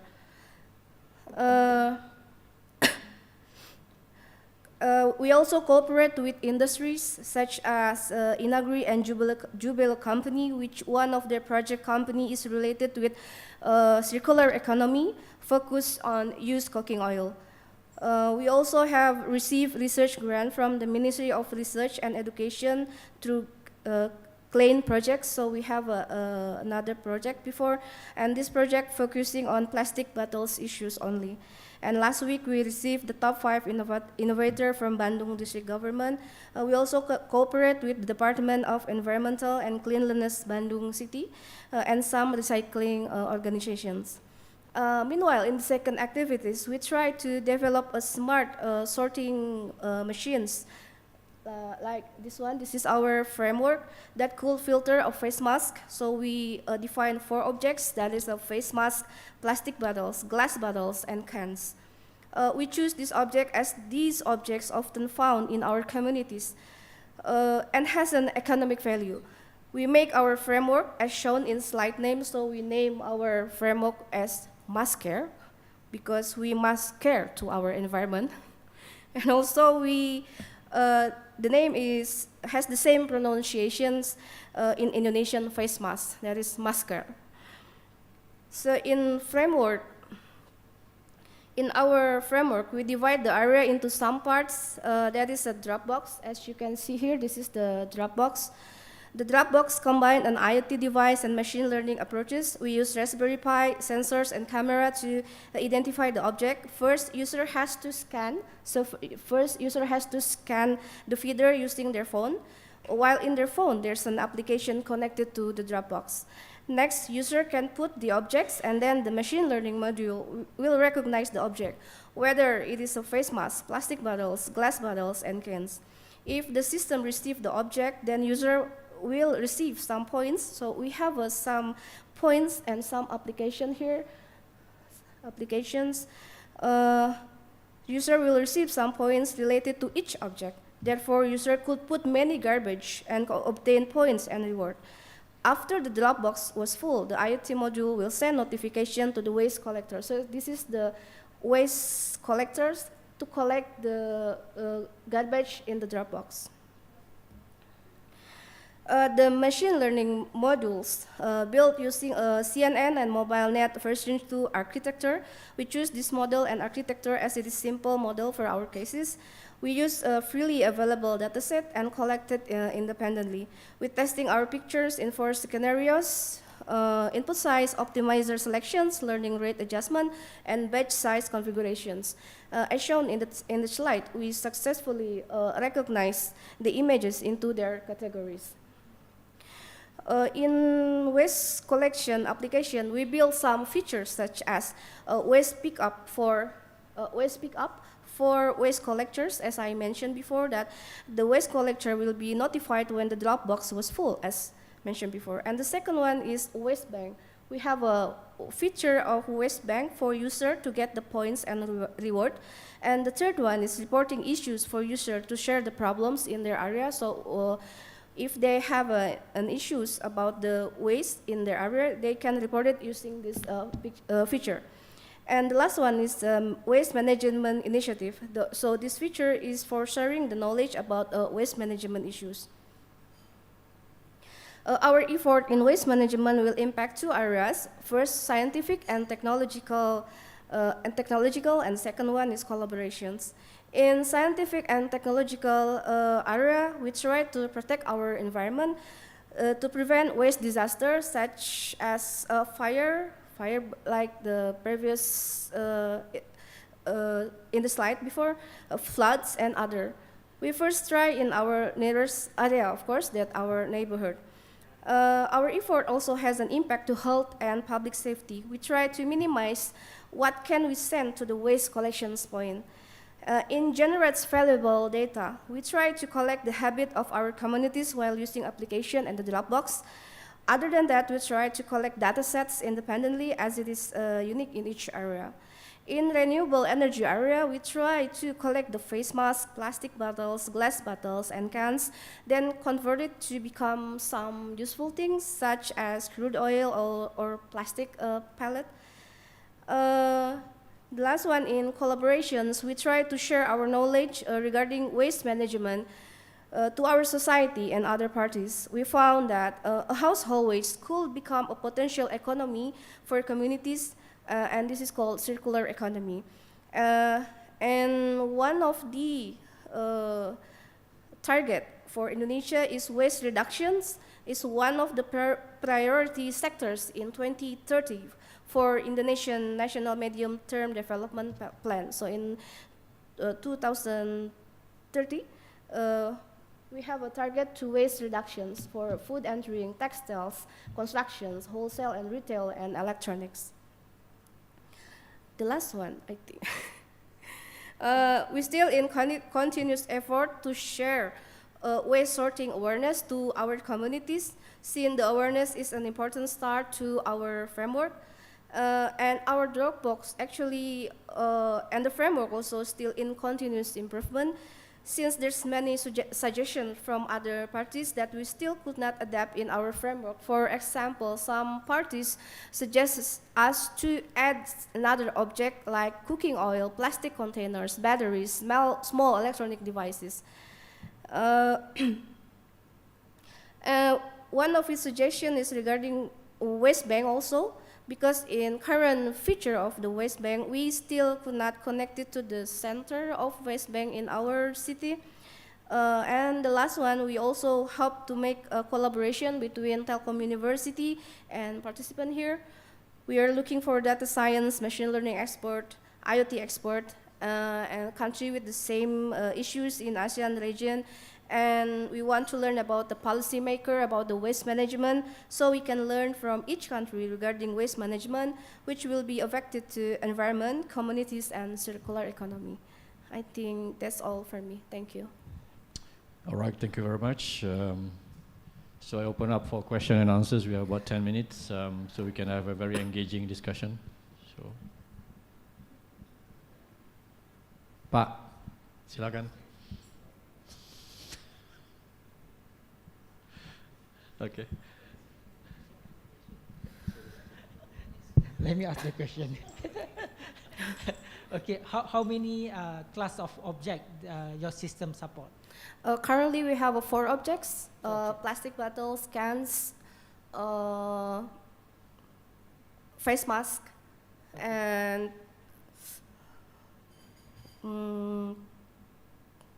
glass bottles. Glass bottles. So how do you differentiate between the glass bottles and the plastic bottles? We combine the sensor with the machine learning. So we use the sensor to define the object first. If there's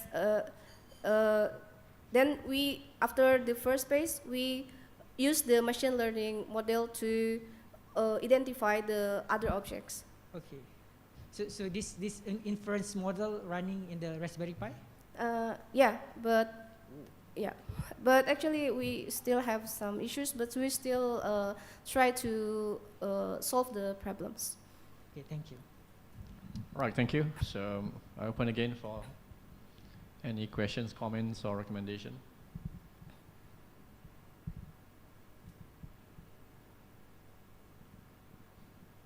Got 8 more minutes to go. Okay, please. Yeah, so just wondering, where is the camera situated in the bin? Camera? Yeah. We put it inside Dropbox. So it's going to be dark, essentially. Yeah, yeah. One of the issues is it will be dark. Yeah. That's so why. Yeah. Your image data set, do they cover? Do they, take account into the lighting? Yeah. Yeah, so one of the issues is about also the lighting that we still improve until now, because the previous experiment we only use the bright images. So we currently testing to the Dropbox to use the actual camera and actual images. Okay, thank you. All right, thank you. Again, we open up for question and answer. If not, then do you plan to extend the number of objects from 4 to something else? Yeah, actually, currently our another team try to use another object like use cooking oil. Use cooking oil, and it's still in progress. But we cannot unite the Dropbox because it's different object as it's. Yeah, it's like it's cooking oil. Baby pampers is a big problem. Do you plan to? Yeah, we also identify that pampers also have some problems with these objects. Yeah, because I managed to have a discussion with Bapak Prigi, quite a famous guy. So I think those are quite a big issues, especially plastics and some of the things. Yeah. So any possibility of considering that in the future? In the pampers? Yeah. Yeah, we are considering the pampers issue also, but for now we're still focusing in these 4 objects and use cooking oils, and maybe we will make another team for the pampers objects to. So once you collect the items, objects, what is your plan with that? Let's say a plastic bottle. So what's next? Actually, we try to give the plastic bottles to the waste recycling organization. I mean, we try to connect to another organizations to build another like this one, sir. So it can use it to make another object. Yeah, but there is another issue because it will create microplastic, which is a big problem in Indonesia and Malaysia also. Yeah. And of course, microfiber is another big problem. So just wondering whether you have thought into that kind of angle. So for now, we still focusing at that objects, so I think and this kind of objects. All right. Okay. Last call. Okay, yep. Okay. Somebody is answering my call. Okay. Thank you.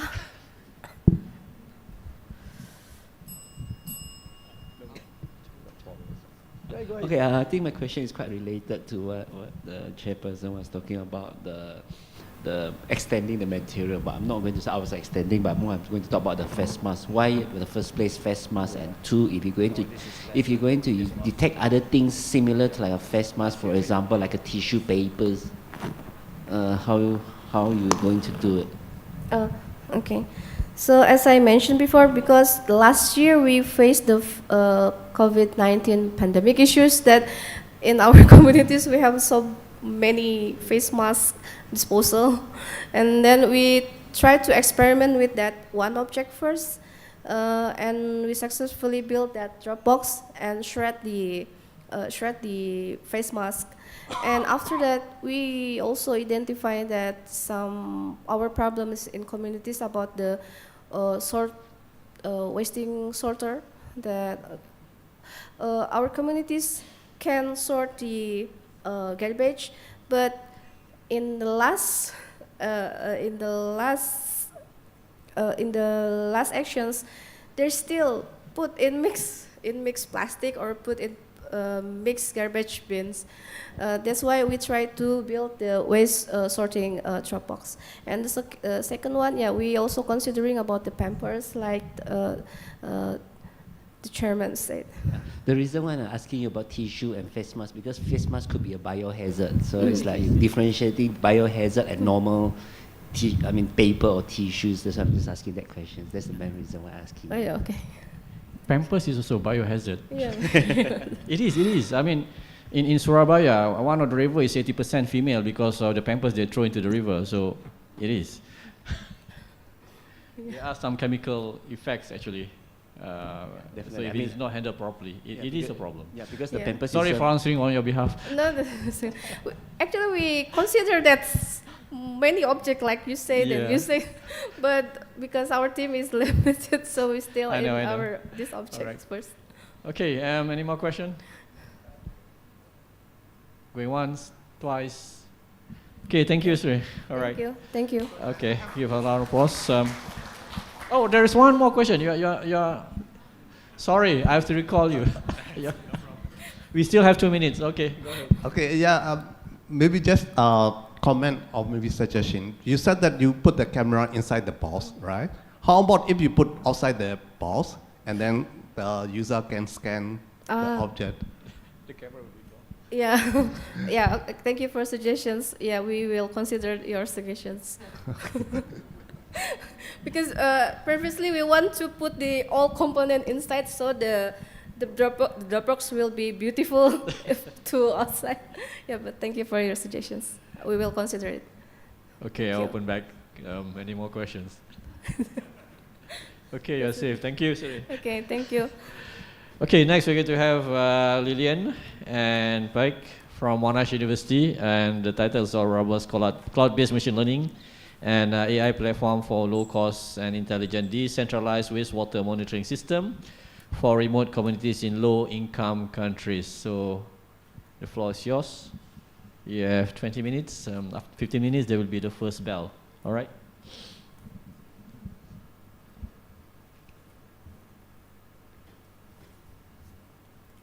Good afternoon, everyone. My name is Lilian. I'm from Monash University, Malaysia. Along with my partner, Prof. Paul from School of Engineering, Monash University, Malaysia, we are going to present on this title, a robust cloud-based machine learning and AI platform for low-cost and intelligent decentralized wastewater monitoring system for remote community in low-income countries. So one of the components in the United Nations Sustainable Development Goal,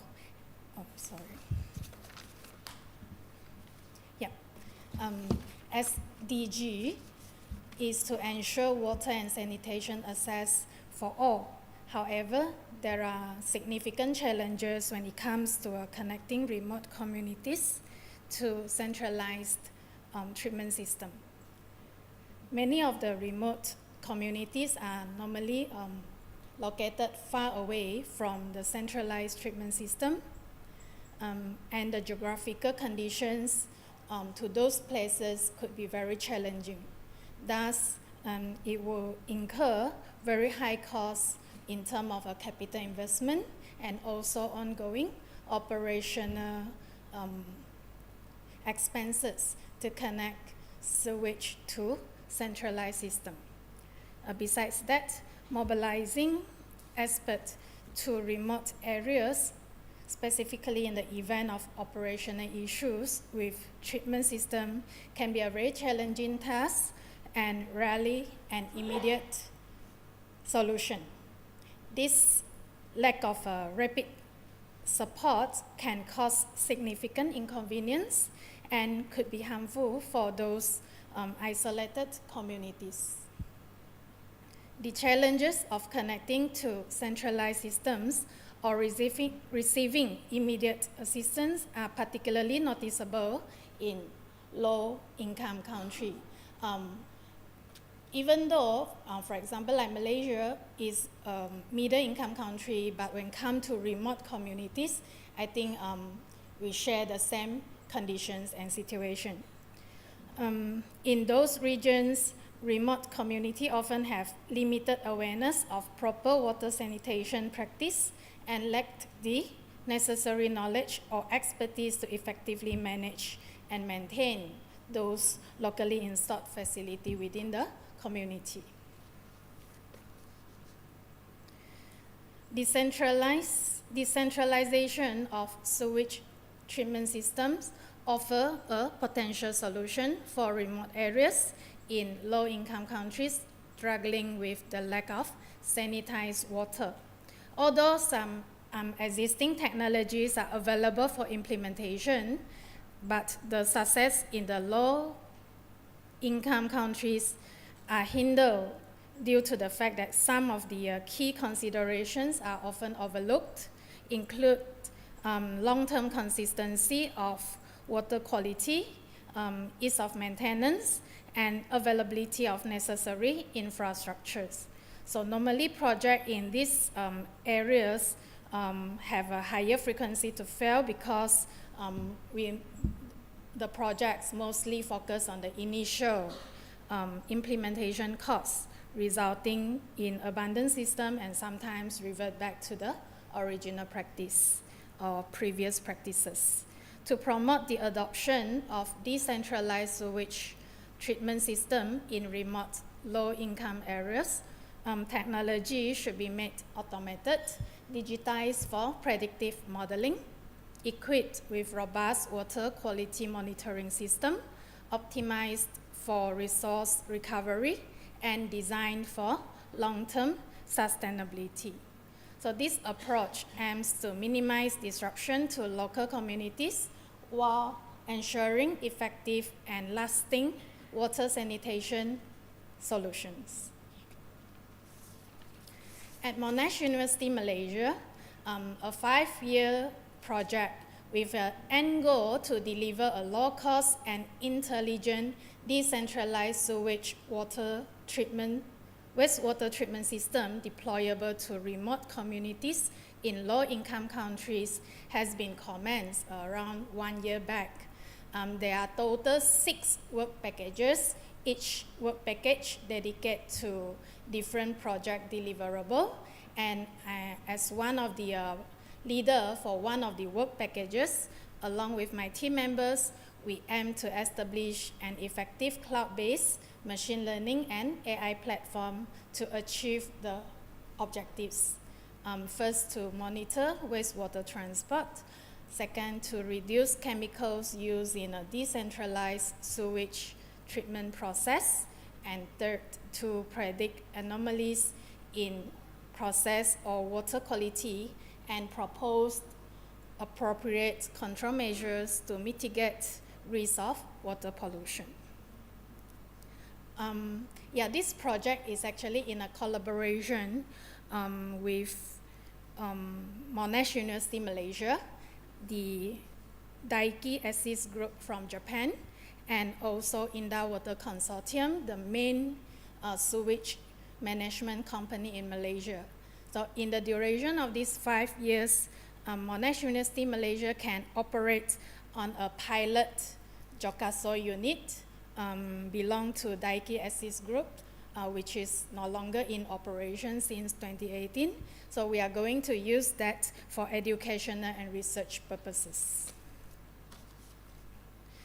As a kickstart approach, we have explored into an installation of IoT on wastewater monitoring prototype for data collection, monitoring, and process control. The approach aims to bring forth innovative solutions for low-cost automation and digitization of decentralized sewage wastewater treatment.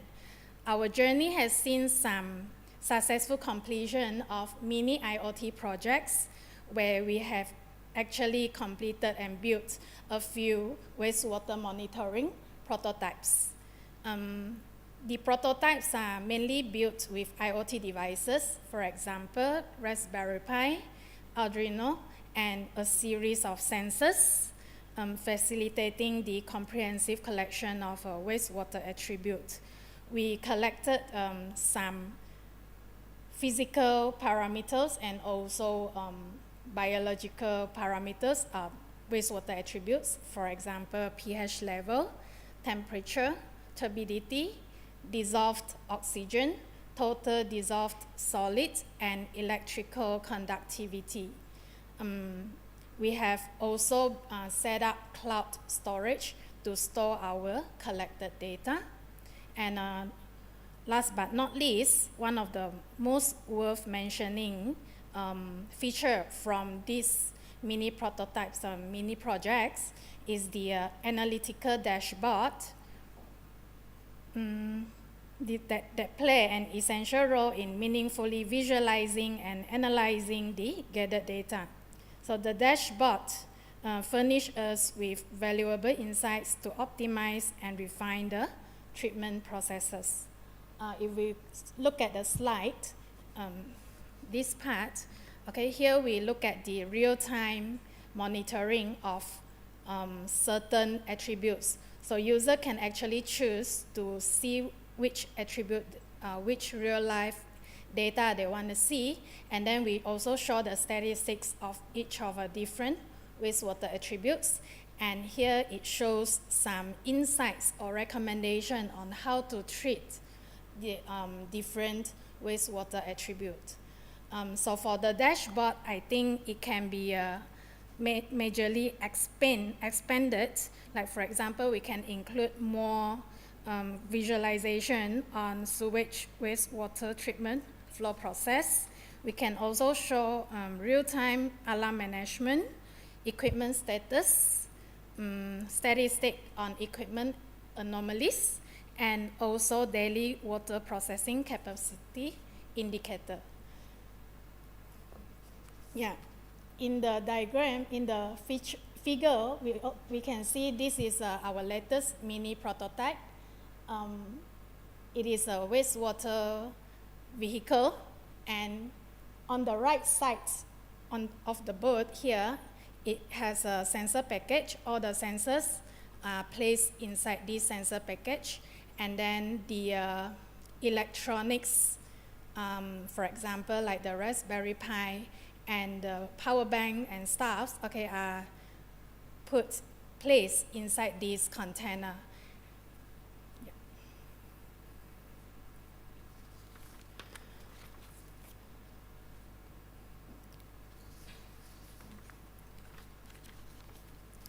So to move forward, our next step involves the major expansion of our project scope, which is the integration of big data analytics into a comprehensive decision-making framework. Our main goal is to establish a robust cloud-based machine learning and AI platform, leveraging the power of advanced technology to revolutionize wastewater monitoring and treatment.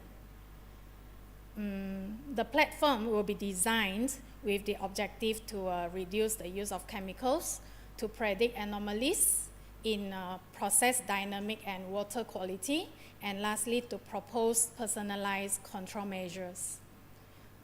At this preliminary stage, we propose 4 main phases for machine learning. First phase, the integration, where it involves the initiation of machine learning processes, data preparation, smooth integration, and data pre-processing, for example, maybe cleaning and also labeling. And then after that, we go into stage 2, which is the machine learning analysis, where we leverage the machine learning and ensuring the attribute relevancy. And then move forward to stage 3, we have a prediction generation, where we define the model's predictive abilities, and we offer valuable insights for wastewater monitoring and treatment. And then in the 4th phase, we have user access and further analysis, where it provides user with the access to insights and predictions. And then we have even further in-depth analysis on the results, and we have further user interaction and decision making. To evaluate the model's suitability and validity, we propose some observable performance expectation for machine learning model. First would be the accuracy, where we will set the performance benchmark for highly accurate prediction. So we want our model to be able to accurately predict the outcome of unseen data. Means that we need a very comprehensive training on the data and to get this performance. And then we also set minimum threshold for the confidence in the model's performance. Second, the response time to ensure the efficiency assurance and also the efficient real-time monitoring for timely prediction. And then scalability, where it involves adaptability and versatility, and then adapting a diverse data set and ensure performance consistency.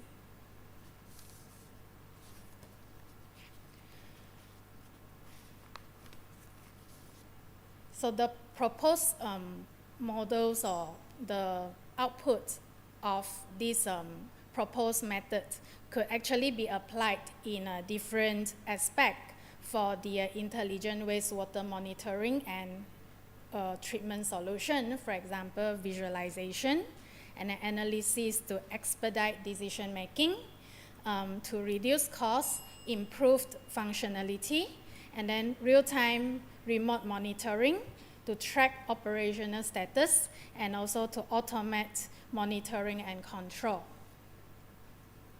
So impacts of the proposed method, scientific and technological impact, we see the transformation of analytical methods for wastewater monitoring, enhanced accuracy and validity, establishment of strong technological infrastructure to empower advanced analytical models, efficiency through the automation and data analysis processes, data-driven decision-making in wastewater management. And then for society impact, we have improved environmental protection and also public health and safety. For collaborative impact, we have interdisciplinary collaboration, enhanced industry and environmental collaboration, data sharing and collaboration, and shared responsibility and sustainability.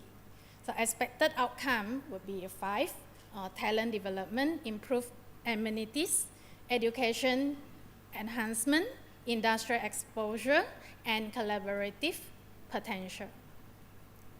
Yeah, conclusion. So we will offer a solution for remote areas with low-income countries struggling with the lack of sanitized water. So to move forward, we will create an effective cloud-based machine learning and AI platform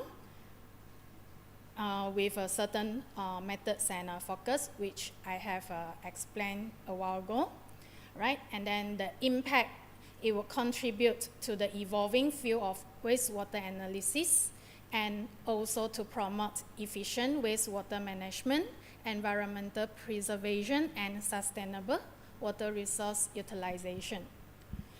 We are actively looking for collaborators who share interests to join our research project.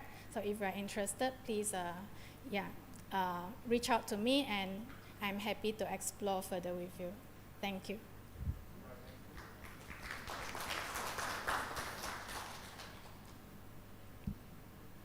Thank you very much, Lillian. So I open up for question and answer.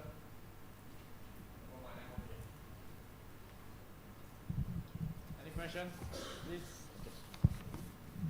Any questions? Okay, got one here.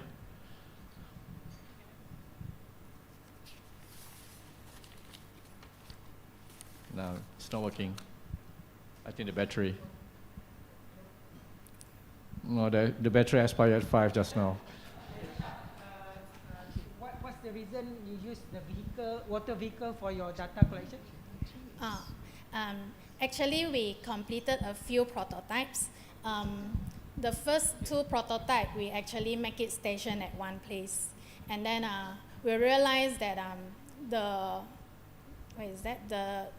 attributes are quite steady, but actually in a wastewater treatment plant or in maybe sewage tank or pond, the fluctuation actually happens. So that's why we built the wastewater vehicle to try to go different location to see the difference, the fluctuating attribute values.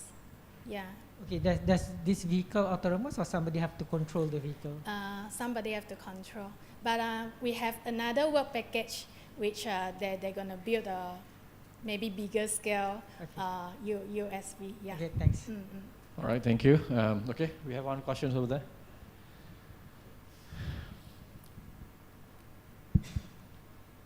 Could I ask, like, for your waterborne vehicle? Yeah. Yeah, the operation hours. How many hours for battery? For my mini vehicle, is based on because we operate it by power bank. Yeah, so I it's know based that. on the power bank duration. So what for your system, like how many hours? Can you Uh, estimate it? No, You're not because putting we- the big battery, right? Are you putting a big battery and then you do like charging or something like that, or we use power bank and we recharge it every so hour. you use a small power bank, Yes, not because a large this is battery. a mini project, yeah. Oh, okay. But I think in our bigger, in another work package where we built the USV, the unmanned Because like service from vehicle. your project, I see your waterborne vehicle is quite big. Yeah. So you can put like a larger battery. So if you put a larger battery, maybe you can considering like operation hour, maybe 4 hours, 6 hours, and then I mean like the real implementation will be better when you collect the data. Yeah, I would agree with you because when we have longer operational hours, then it's more consistent in data collection. Yeah, we will take that into consideration. Thank you. Thank you, Lila and Oli. We have less than 5 seconds, so thank you very much. Let's give a round of applause. Thank you. I pass back to the Secretariat.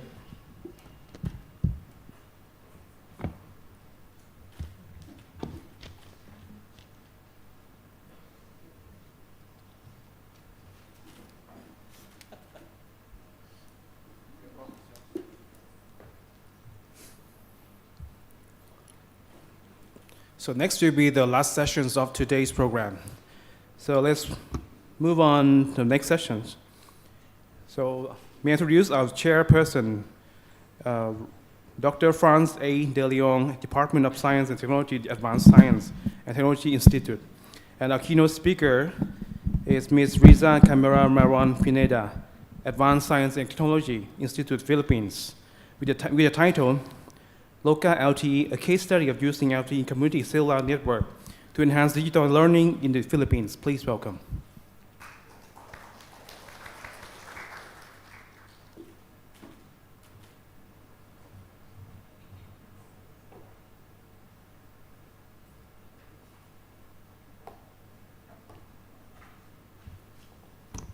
Good afternoon to each and every one of us. I know that we are a bit tired already. It's late in the afternoon, but I'll try to make my presentation as interesting as possible. So yeah, I'm Riza Carmela Pineda from the Philippines, and I will be presenting Local TE, Project Local TE, which is a case study of using LTE Community Cellular Network to enhance digital learning in the Philippines. On March 15, 2020, our president back then announced that the entire country would be in a total lockdown because of the COVID-19 pandemic. And some of the communities weren't able to watch the televised press conference of the Philippines, of the president of the Philippines. Some communities weren't able to receive the information about the lockdown. And clearly, we can say that in our country, there is a digital divide or digital gap. By definition, digital gap is the gap that exists between individuals who have access to modern information and communication technology and those who lack access. We can see there two photos on the screen. One at our left are students who are studying using a laptop, and then the other photo are students who are using or who are just having a pen and paper or their module. And in here also we can say that there is a digital gap or digital divide.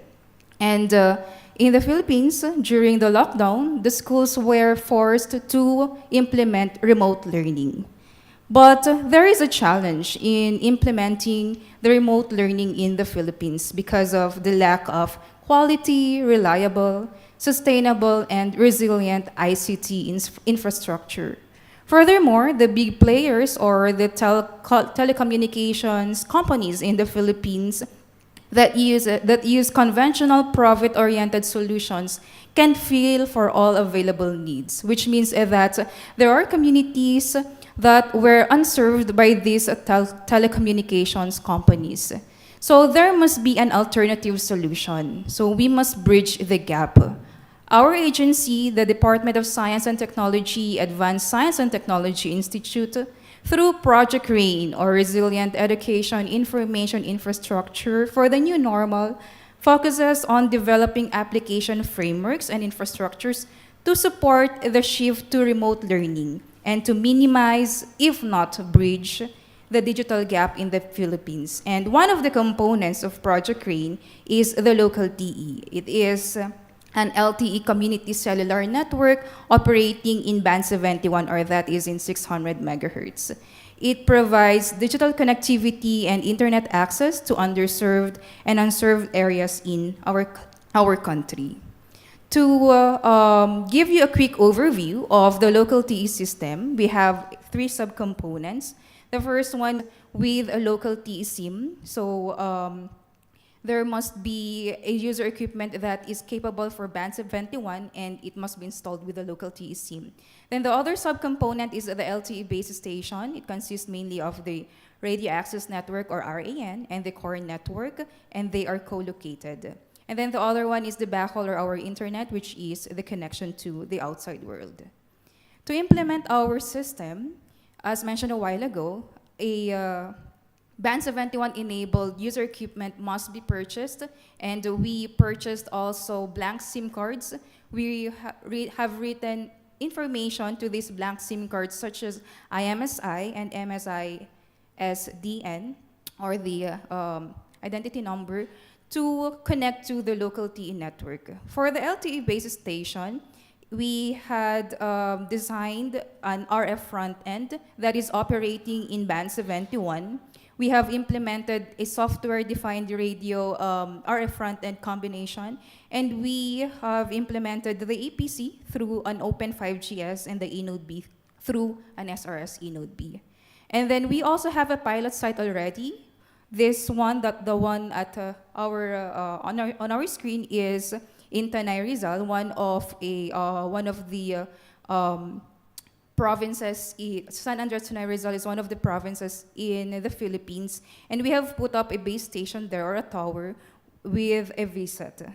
So we conducted some preliminary tests, field tests in this pilot site, with a transmit frequency of 634.5 megahertz. The bandwidth is 50 megahertz. Our transmit power is roughly 29 dBm, and the antenna height is 11.7. And we found out that this is just a preliminary investigation or test, and we found out that we can receive the signal at a distance of 125 meters. So we need to enhance that yet.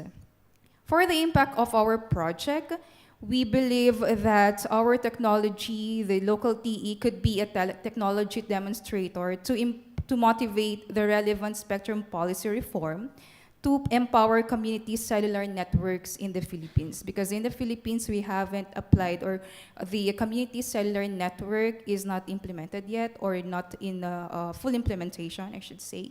We could repurpose the freed up spectrum because of the shift from analog to digital TV. So there will be a freed up space for and that could be repurposed for mobile communications.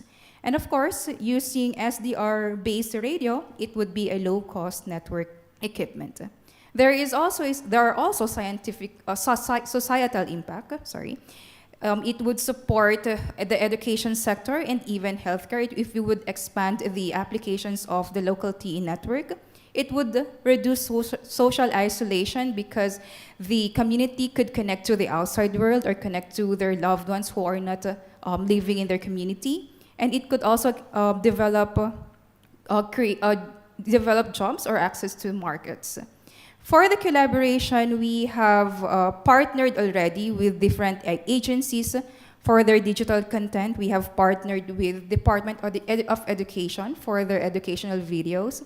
We have partnered with Bangko Sentral ng Pilipinas, or that roughly translates to Central Bank of the Philippines, for their videos regarding financial inclusivity. We have partnered with Ateneo de Manila University, a university in the Philippines, with their Math Plus project, which is a collection of interactive applications regarding math, and we have partnered with Science and Technology Information Institute through their Starbucks project and the National Museum. We have partnered with various LGUs for our pilot sites. We have now 4 pilot sites, and we have partnered with the different regional offices of the Department of Science and Technology. But we are looking for more collaborations. We are looking for more partnerships. So this is just a quick overview or a display of some of our partnerships. Let me pick maybe 2 photos from the pool of photos. The one at the top left corner of our screen is a photo or a screenshot of our meeting with the Secretary of the Department of Education, who is also the Vice President of the Philippines, Ms. VP Sarah Duterte. And the one at the lower center of the screen is a kid or a student who is watching an educational video through the Local Flix platform of Local TE. So now we have developed a 4G LTE community cellular network that is working in Band 71. We have developed a local TE portal responsible for the billing management system, and we have developed our Local Flix, which is our version of Netflix, where we have locally cached educational videos for the students. For the long-term output, of course, the promotion and implementation of policies. It could uplift the socioeconomic conditions of rural areas in the Philippines. It could empower communities. And it could, through this project, we hope that the Filipinos and other Asian countries would better appreciate the technology and science-based interventions in nation building. Where we are now is that we cannot deploy the Band 71 yet because we haven't secured a permit to operate in Band 71 in our country. That's why we are here. Maybe some countries would adapt our technology. We could have collaborations or partnership. But this does not stop us in conducting research or implementing other technologies. So instead of deploying the local TE, which is an LTE community cellular network, we opted to deploy the local Fi, which is a long-range Wi-Fi, but the locally cached content and other services are still there or are still provided to the community. So shown on your screen is a screenshot of the captive portal of local Fi. It could be used through a voucher or a login credential, and we have provided some free web apps, the Local Flix, the Cubics, which is an offline and verified version of Wikipedia, Starbucks, and Math Plus. And hopefully, I could also present Local Fi next year for ASEAN IVO 2024. In conclusion, let me just be brief. Let us bridge the digital gap for a more literate world. And for future plans, we need to explore the bandwidth optimization solutions. We need to design a single board PCB for our RF front end, and we can reconfigure the locally cached content depending on the specific needs of the community. And of course, we need to process this permit for the operation of the 600 megahertz so that we can deploy the local TE community network. Before saying thank you and answering your questions, I would like to appreciate the efforts of my teammates who are not here, but I am pretty sure that they are watching through YouTube. Engineer Philip Martinez, Engineer Ramon Raro, Engineer Jerome Villamater, Mr. Kenneth Reyes Malinog, and Engineer Jethro Betsaida. So if you are planning for collaborations or some partnerships, you may contact us through our email and other social media accounts. Thank you. All right, thank you, Ms. Pineda. So the floor is now open for your questions or comments.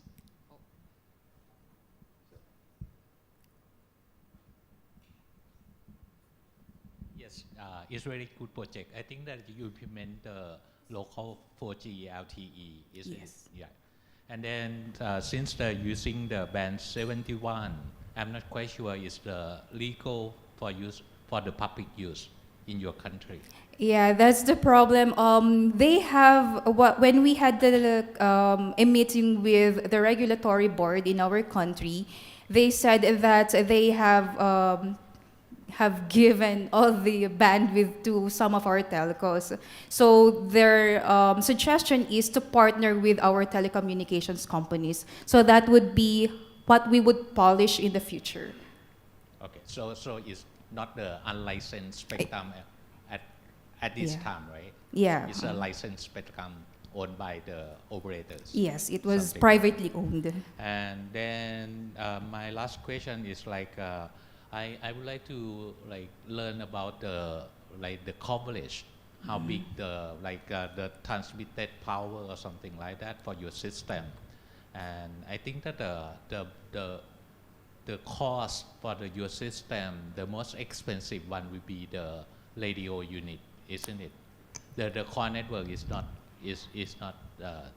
Actually, the cost of the radio unit, this one, the RF front end, is a bit cheap because we locally designed it. Yeah, but if we would compare it to the commercially available, this is this is cheaper. cheaper. Yeah. And then the transmitted power and the coverage. Yeah, for the transmitted power, since we don't have a permit to test a far area because of some legal issues, we have tested up to 200 meters only. But actually, we have no. This was So presented. the coverage is Yeah, this was 200 presented 200. But yeah, I think last week or 2 weeks ago we had up to 300 meters. But we cannot go So the beyond that. transmitted power may be like 100 milliwatt or 200 milliwatt only, something like that. I forgot to Yeah, convert. yeah, Let me okay. let me Yeah, convert the I'm 29 sorry, dBm. I didn't see Yeah. the table. 29 dBm. Thank you very much. Yes. All right, next. Sir, and then sir.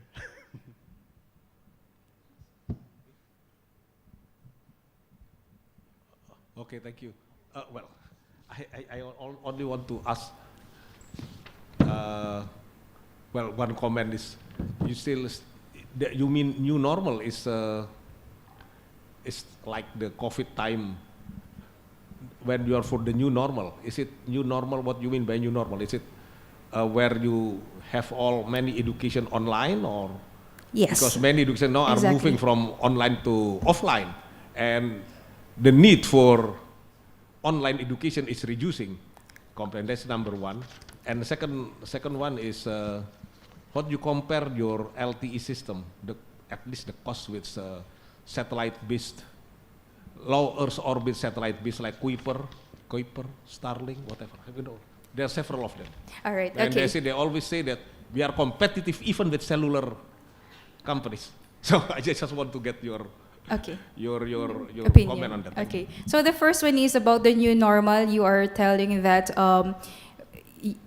we might be going back to the old normal, but actually we cannot run away from the digital or the online learning anymore. If you would observe the education sector, I'm not sure if with other countries, but in our country, most of schools deliver online classes or online delivery of content even now.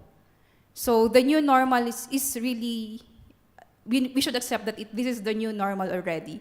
And even now, for conferences and forums, we have virtual conferences which we cannot run away from. And then for the second comment, which is, you mentioned one of the internet providers, Starlink.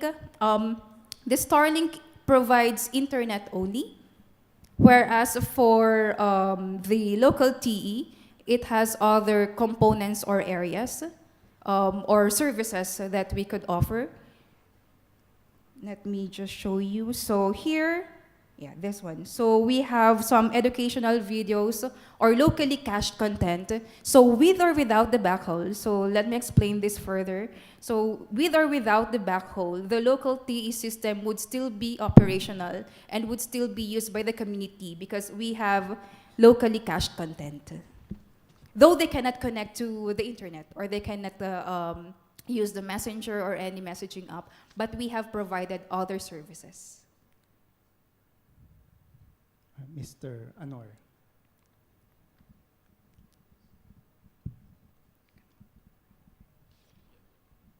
Thank you very much. Actually, I have 4 questions. 4, yeah. 2 minutes, 2 minutes. Yeah. Okay, so the first question actually related to the frequency, but you answered that this is belong to the operator, not unlicensed. Yeah. Yeah. So actually, this is similar to what happened when we developed our PatriotNet. We are not using also the specific or our own frequency. We are using the frequency belong to the operator. So what we did is we are doing MOU with the operator and also with the government. So the government know that we develop this technology, and then the operator also understand, and we meet MOU. So that's according to our experience in the previous ASEAN IVO project. Okay, I will take note on that, sir. Okay, yeah.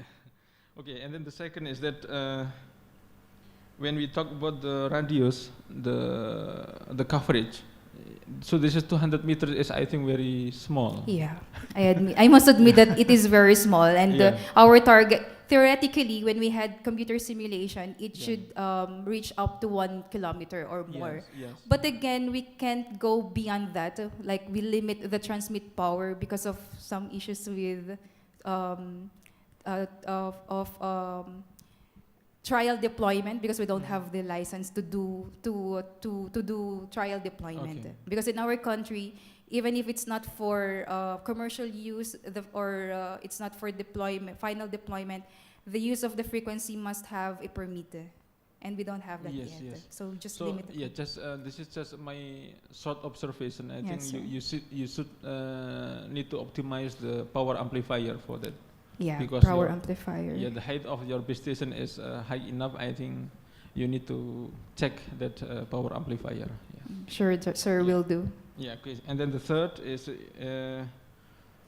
okay, exactly in this slide. It's mean that this is still working for the private network, no communication to outside, right? Yes, sir. Okay. And then the last is please go to the page number 9. Page number 9, I think on the rooftop of. Okay, just 30 seconds. All right. I'm not sure which. Yeah, that one. So I think if the location of base station is here, I think the student cannot get the good signal, because the location of the base station should be a little bit far away.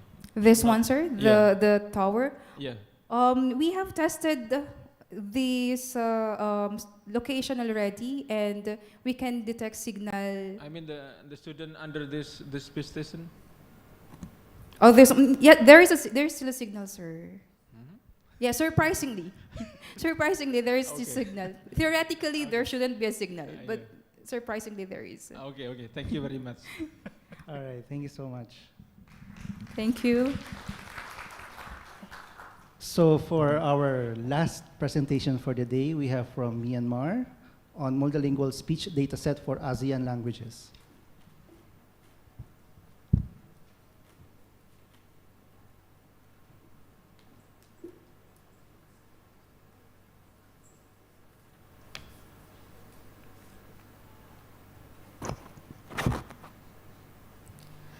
Good afternoon, everyone.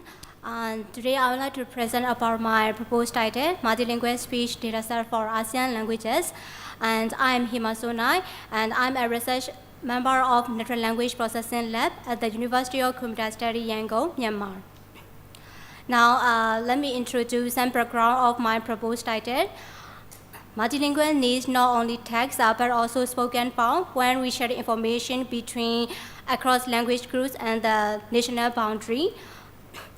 Nowadays, multilingual speech services are growing popular and used in many application areas like medical services, tourism, and also transportation application, but is still heavily reliant on the human operator in some cases. In market, there are few commercial multilingual speech services because the reason is the large amount of parallel speech-to-text data are not available for most languages, especially for Myanmar language. In my presentation, I will mention two popular open-source multilingual speech processing models. The first one that includes Myanmar language. The first one is the Massively Multilingual Speech MMS project launched by the Meta AI. In this model, their datasets cover over 1,000 languages that also include Myanmar languages. In this model, their dataset based on the Bible reading to be a largest speech dataset. So it cannot cover the daily usage and common spoken style of Myanmar language, especially when we use in the speech recognition and speech translation area. Now, here is the World Language Diversity or Meta AI MMS project. In this project, they experiment and they use in three speech processing areas. One is language identification, speech recognition, and text-to-speech translation. And in this figure, I will highlight the ASEAN region. The green color the green color means the language identification text, and the blue triangle represents the speech recognition, text-to-speech, and language identification. And this here is the Myanmar.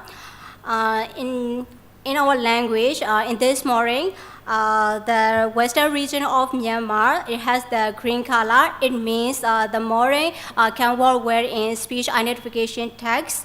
And the western region and the eastern region of Myanmar, the people living in this area are ethnic minority.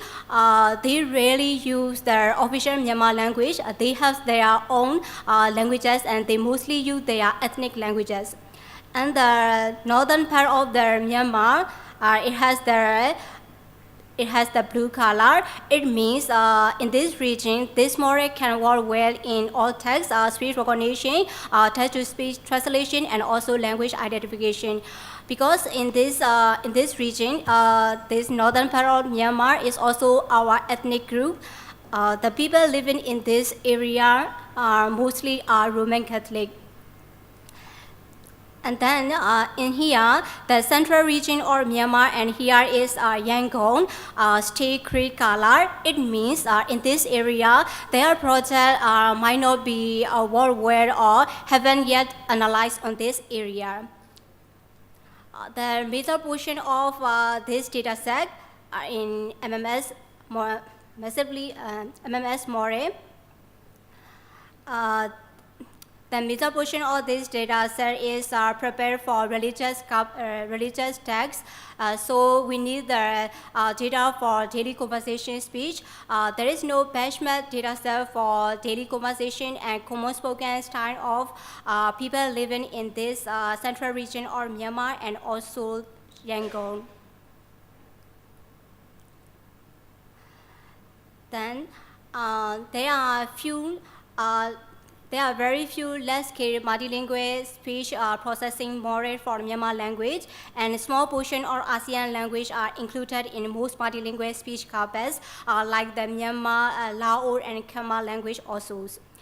Another popular speech, multilingual speech processing model is Whisper, launched by OpenAI. In this model, work in two text. The first one is the multilingual speech recognition, and the second one is the speech translation area. The training portion of Myanmar language in this model for the multilingual speech recognition, it has 0.1 hours in total of 117,000 hours of speech data.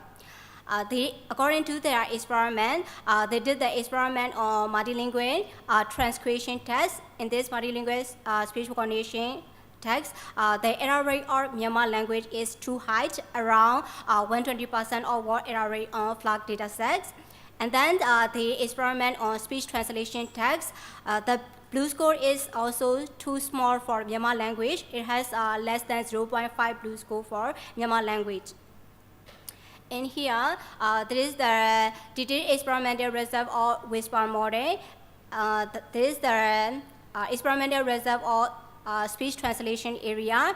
They evaluated with blue score and experiment of large data sets. For Myanmar language, the blue score is less than 0.5, and for Khmer language, the blue score is also less than 6.1, and for Lao language, the blue score is also less than 11. And then they also analyze on the multilingual speech recognition text. They also test on the flat data sets, and they measure with word error rate. In this text, for Myanmar language, the word error rate is over 120%, and also for Khmer language, it has over 95% word error rate. Here is the detailed statistic of training data set that are used in this whisper model. For the multilingual speech recognition text, the training data set of Myanmar language is 0.1 hours. And then they take the translation, speech translation text. In this text, the training portion of Myanmar language is around 59 hours of speech data. From this reason, currently public available multilingual speech processing models are not enough for fine-tuning text and daily usage conversation or common spoken form of Myanmar language. I think also the same for other low-risk of ASEAN languages, especially in speech recognition and speech translation area.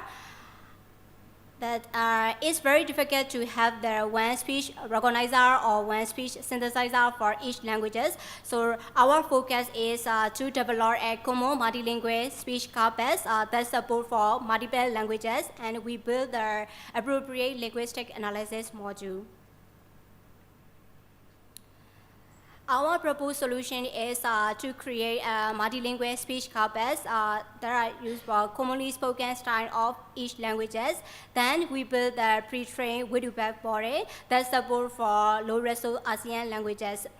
Widubab model is one of the current state-of-the-art model for automatic speech recognition area. It is popular for self-supervision training mode. The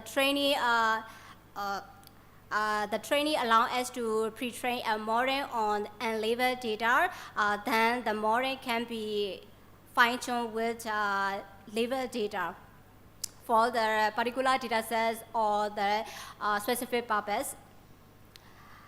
The advantages of pre-training model is we can learn the best speech representation from the input speech data. By learning this speech representation from the pre-training model, we train the pre-training model on raw and labeled data, and then we fine-tune this pre-training model. So we need a small amount of labeled data for pre-training text. After building the pre-trained model, and then we build the fine-tuning on this model and to do the multilingual speech processing text.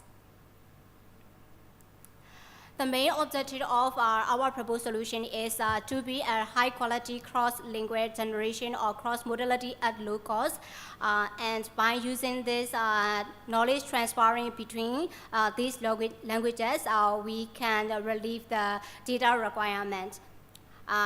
In this proposed solution, from this proposed solution, we need only one model to translate from multiple language direction.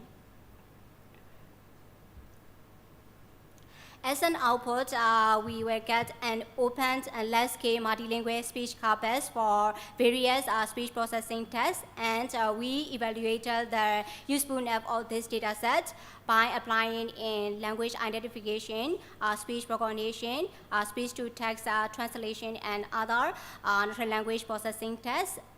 And then we will, from this work, we will get the pre-trained model, pre-trained subpoint for Widubab and the used for speech recognition and speech-to-text translation process. Let me summarize my presentation. To the best of our knowledge, Asian language treatment, ALT prelate corpus is Braille Corpus launched by ASEAN IVO from 2016 to 2019 is currently state-of-the-art Braille Corpus in natural language processing test. So we would like to propose to build the multilingual speech corpus and multilingual speech processing model that contribute for low-ratio ASEAN languages. By combining the data from all languages during the pre-training stage, it can improve our performance when we compare with the using multiple languages at the fine-tuning stage. We want to build the first one is we want to build the multilingual speech corpus, and then we want to build the multilingual pre-training model. We analyze from this model, we analyze how we do build model work with these different languages, and we evaluate our pre-trained model on different languages, and we analyze the impact of their performance. That's all for me. We welcome to collaboration for us, and thank you very much for your kind attention. All right, thank you. So the floor is now open for your questions, comments, even suggestions. Yes, please, at the back.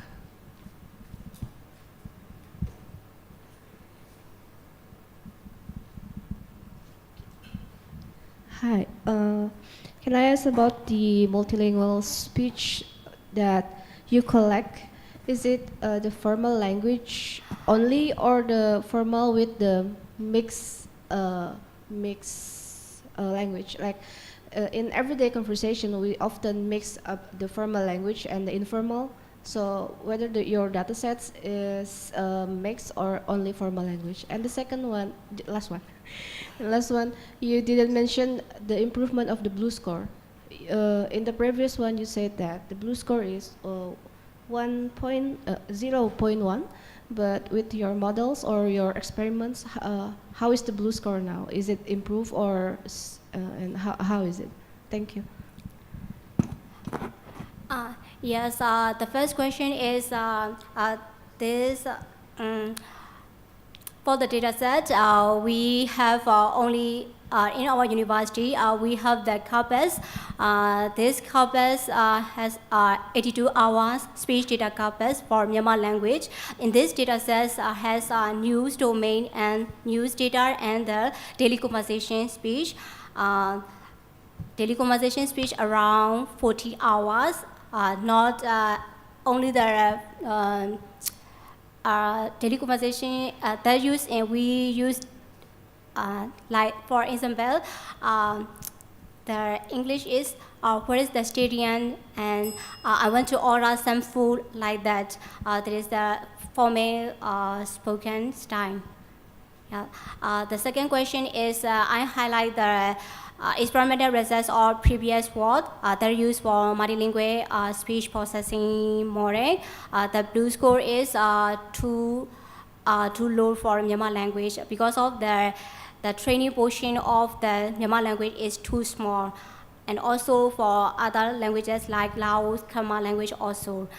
So I think the reason is the training size of our language is too small. If we use this model, this Whisper or MMS model, we use the in our project as a pre-trained model, we will get the training size is too large, and the output result is not satisfying for their results. So we need the large data set for our language. Yes. Any other question? Yes, please. How big of is language for your corpus that you intend to make? Language? The corpus, the size of the corpus. How many hours? 82 hours. 40 hours is for news domain, and another 40 hours, over 40 hours is for daily conversation domain. Totally 82 hours. All right, so just to clarify, which specific languages would you like to conglomerate or put together? So, Myanmar language, Yes. Khmer? Yes, in my point of view, the Lao, also Khmer and Thai, Myanmar, also the language origin is the same. The corridor and the corridor is too closely in these four languages. So I want to put these Lao, Khmer language and also Thai and Myanmar like that. And in the speech corpus, does it come from, let's say, different gender, different age groups for the corpus itself, for the speech corpus? Sorry? Does your speech corpus contain information from different genders, male, female, and different age groups, young and not so young? Yes, in our data set for Myanmar language, also include the female or male, but male speaker are mostly a male speaker. And the age range is, this data set is created by our internship student. So the age range is over 80 to around 22, 23, like that. Thanks. All right. Any other question? Still have 3 minutes.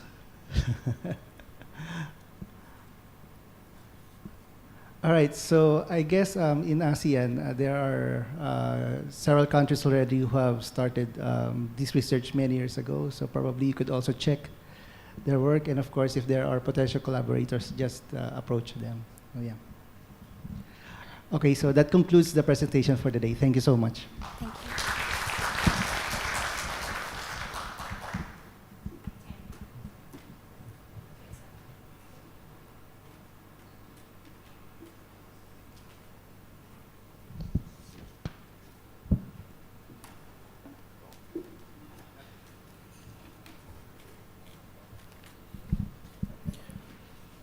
Thank you very much once again for a chairperson, also keynote speakers. So let's before we closing up, let me introduce Mr. Yamaguchi Norifumi, Executive Director, Global Alliance Department of NICT Japan, to come to the stage to deliver his closing address. Please welcome.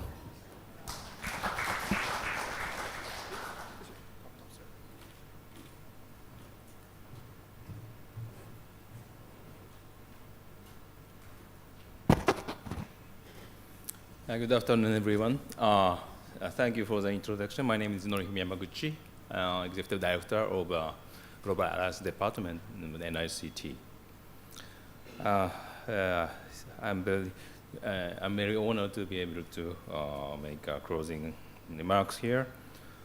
First of all, I'd like to thank for the Vice President of National University of Laos, Associate Professor Dr. Desanurang Seodorande, again, for his kind invitation to the beautiful city of Vientiane.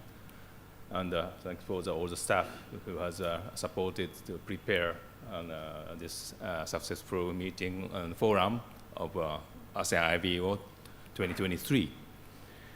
And also thanks for all the participants and researchers, vice presidents, directors, professors.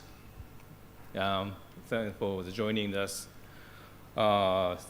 We have actually have 47 applications for this forum. 16 of them will be passed and presented in orally here. We still have 4 poster presentation over there. So those who has not taken a look at posters behind, please take a good look at the poster as well. And also, we want to have many excellent presentation, which has very interesting and has a potential to solve not only the ASEAN region, but some global issues as well.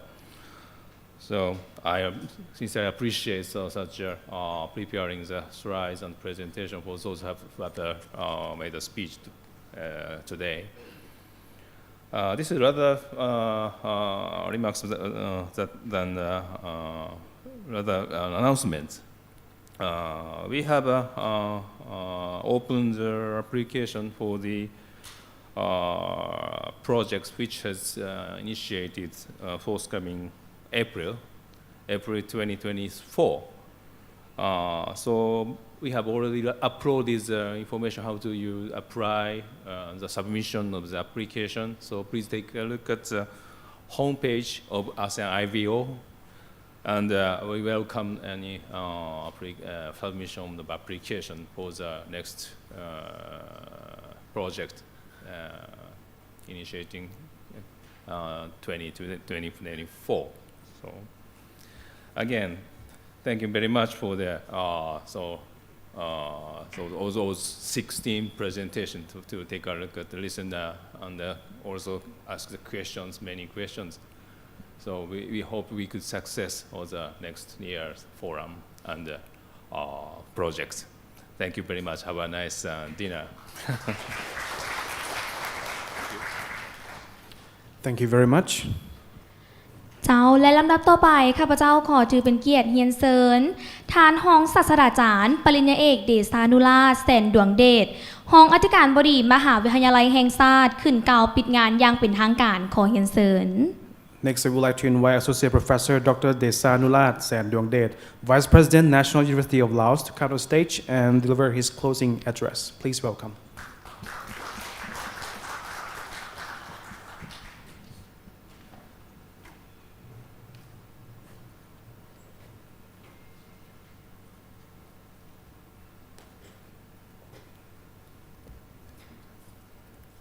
Good evening.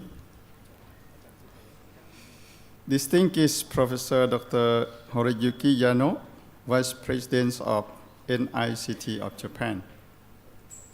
Ladies and gentlemen from Japan and other Asian countries and also Laos. On behalf of the National University of Laos, co-organizer with NICT, I'm very happy to see the ASEAN IVO Forum 2023 ended with successful with all 8 sessions. I would like to sincerely thank Professor Dr. Hiroyuki Yano and team of NICT of Japan for your support, the budgets, and co-organize this forum successfully. In addition, I would like to thank all researchers, presenters from other countries and also in Laos that kindly come to participate and discuss actively in the forum and actively and very successful, useful. However, we may not avoid some weakness in the process of organize the forum, reception, etc. We may apologize for this. Finally, I sincerely hope that this forum will be a good pathway to continue economic network between countries, between researchers from many countries in the future. Wishing you all good health, successful in your work, your life, and travel back home safely. May I close the forums at Laos Plaza Hotel, Vientiane capital now, and hope to see you again. Thank you very much.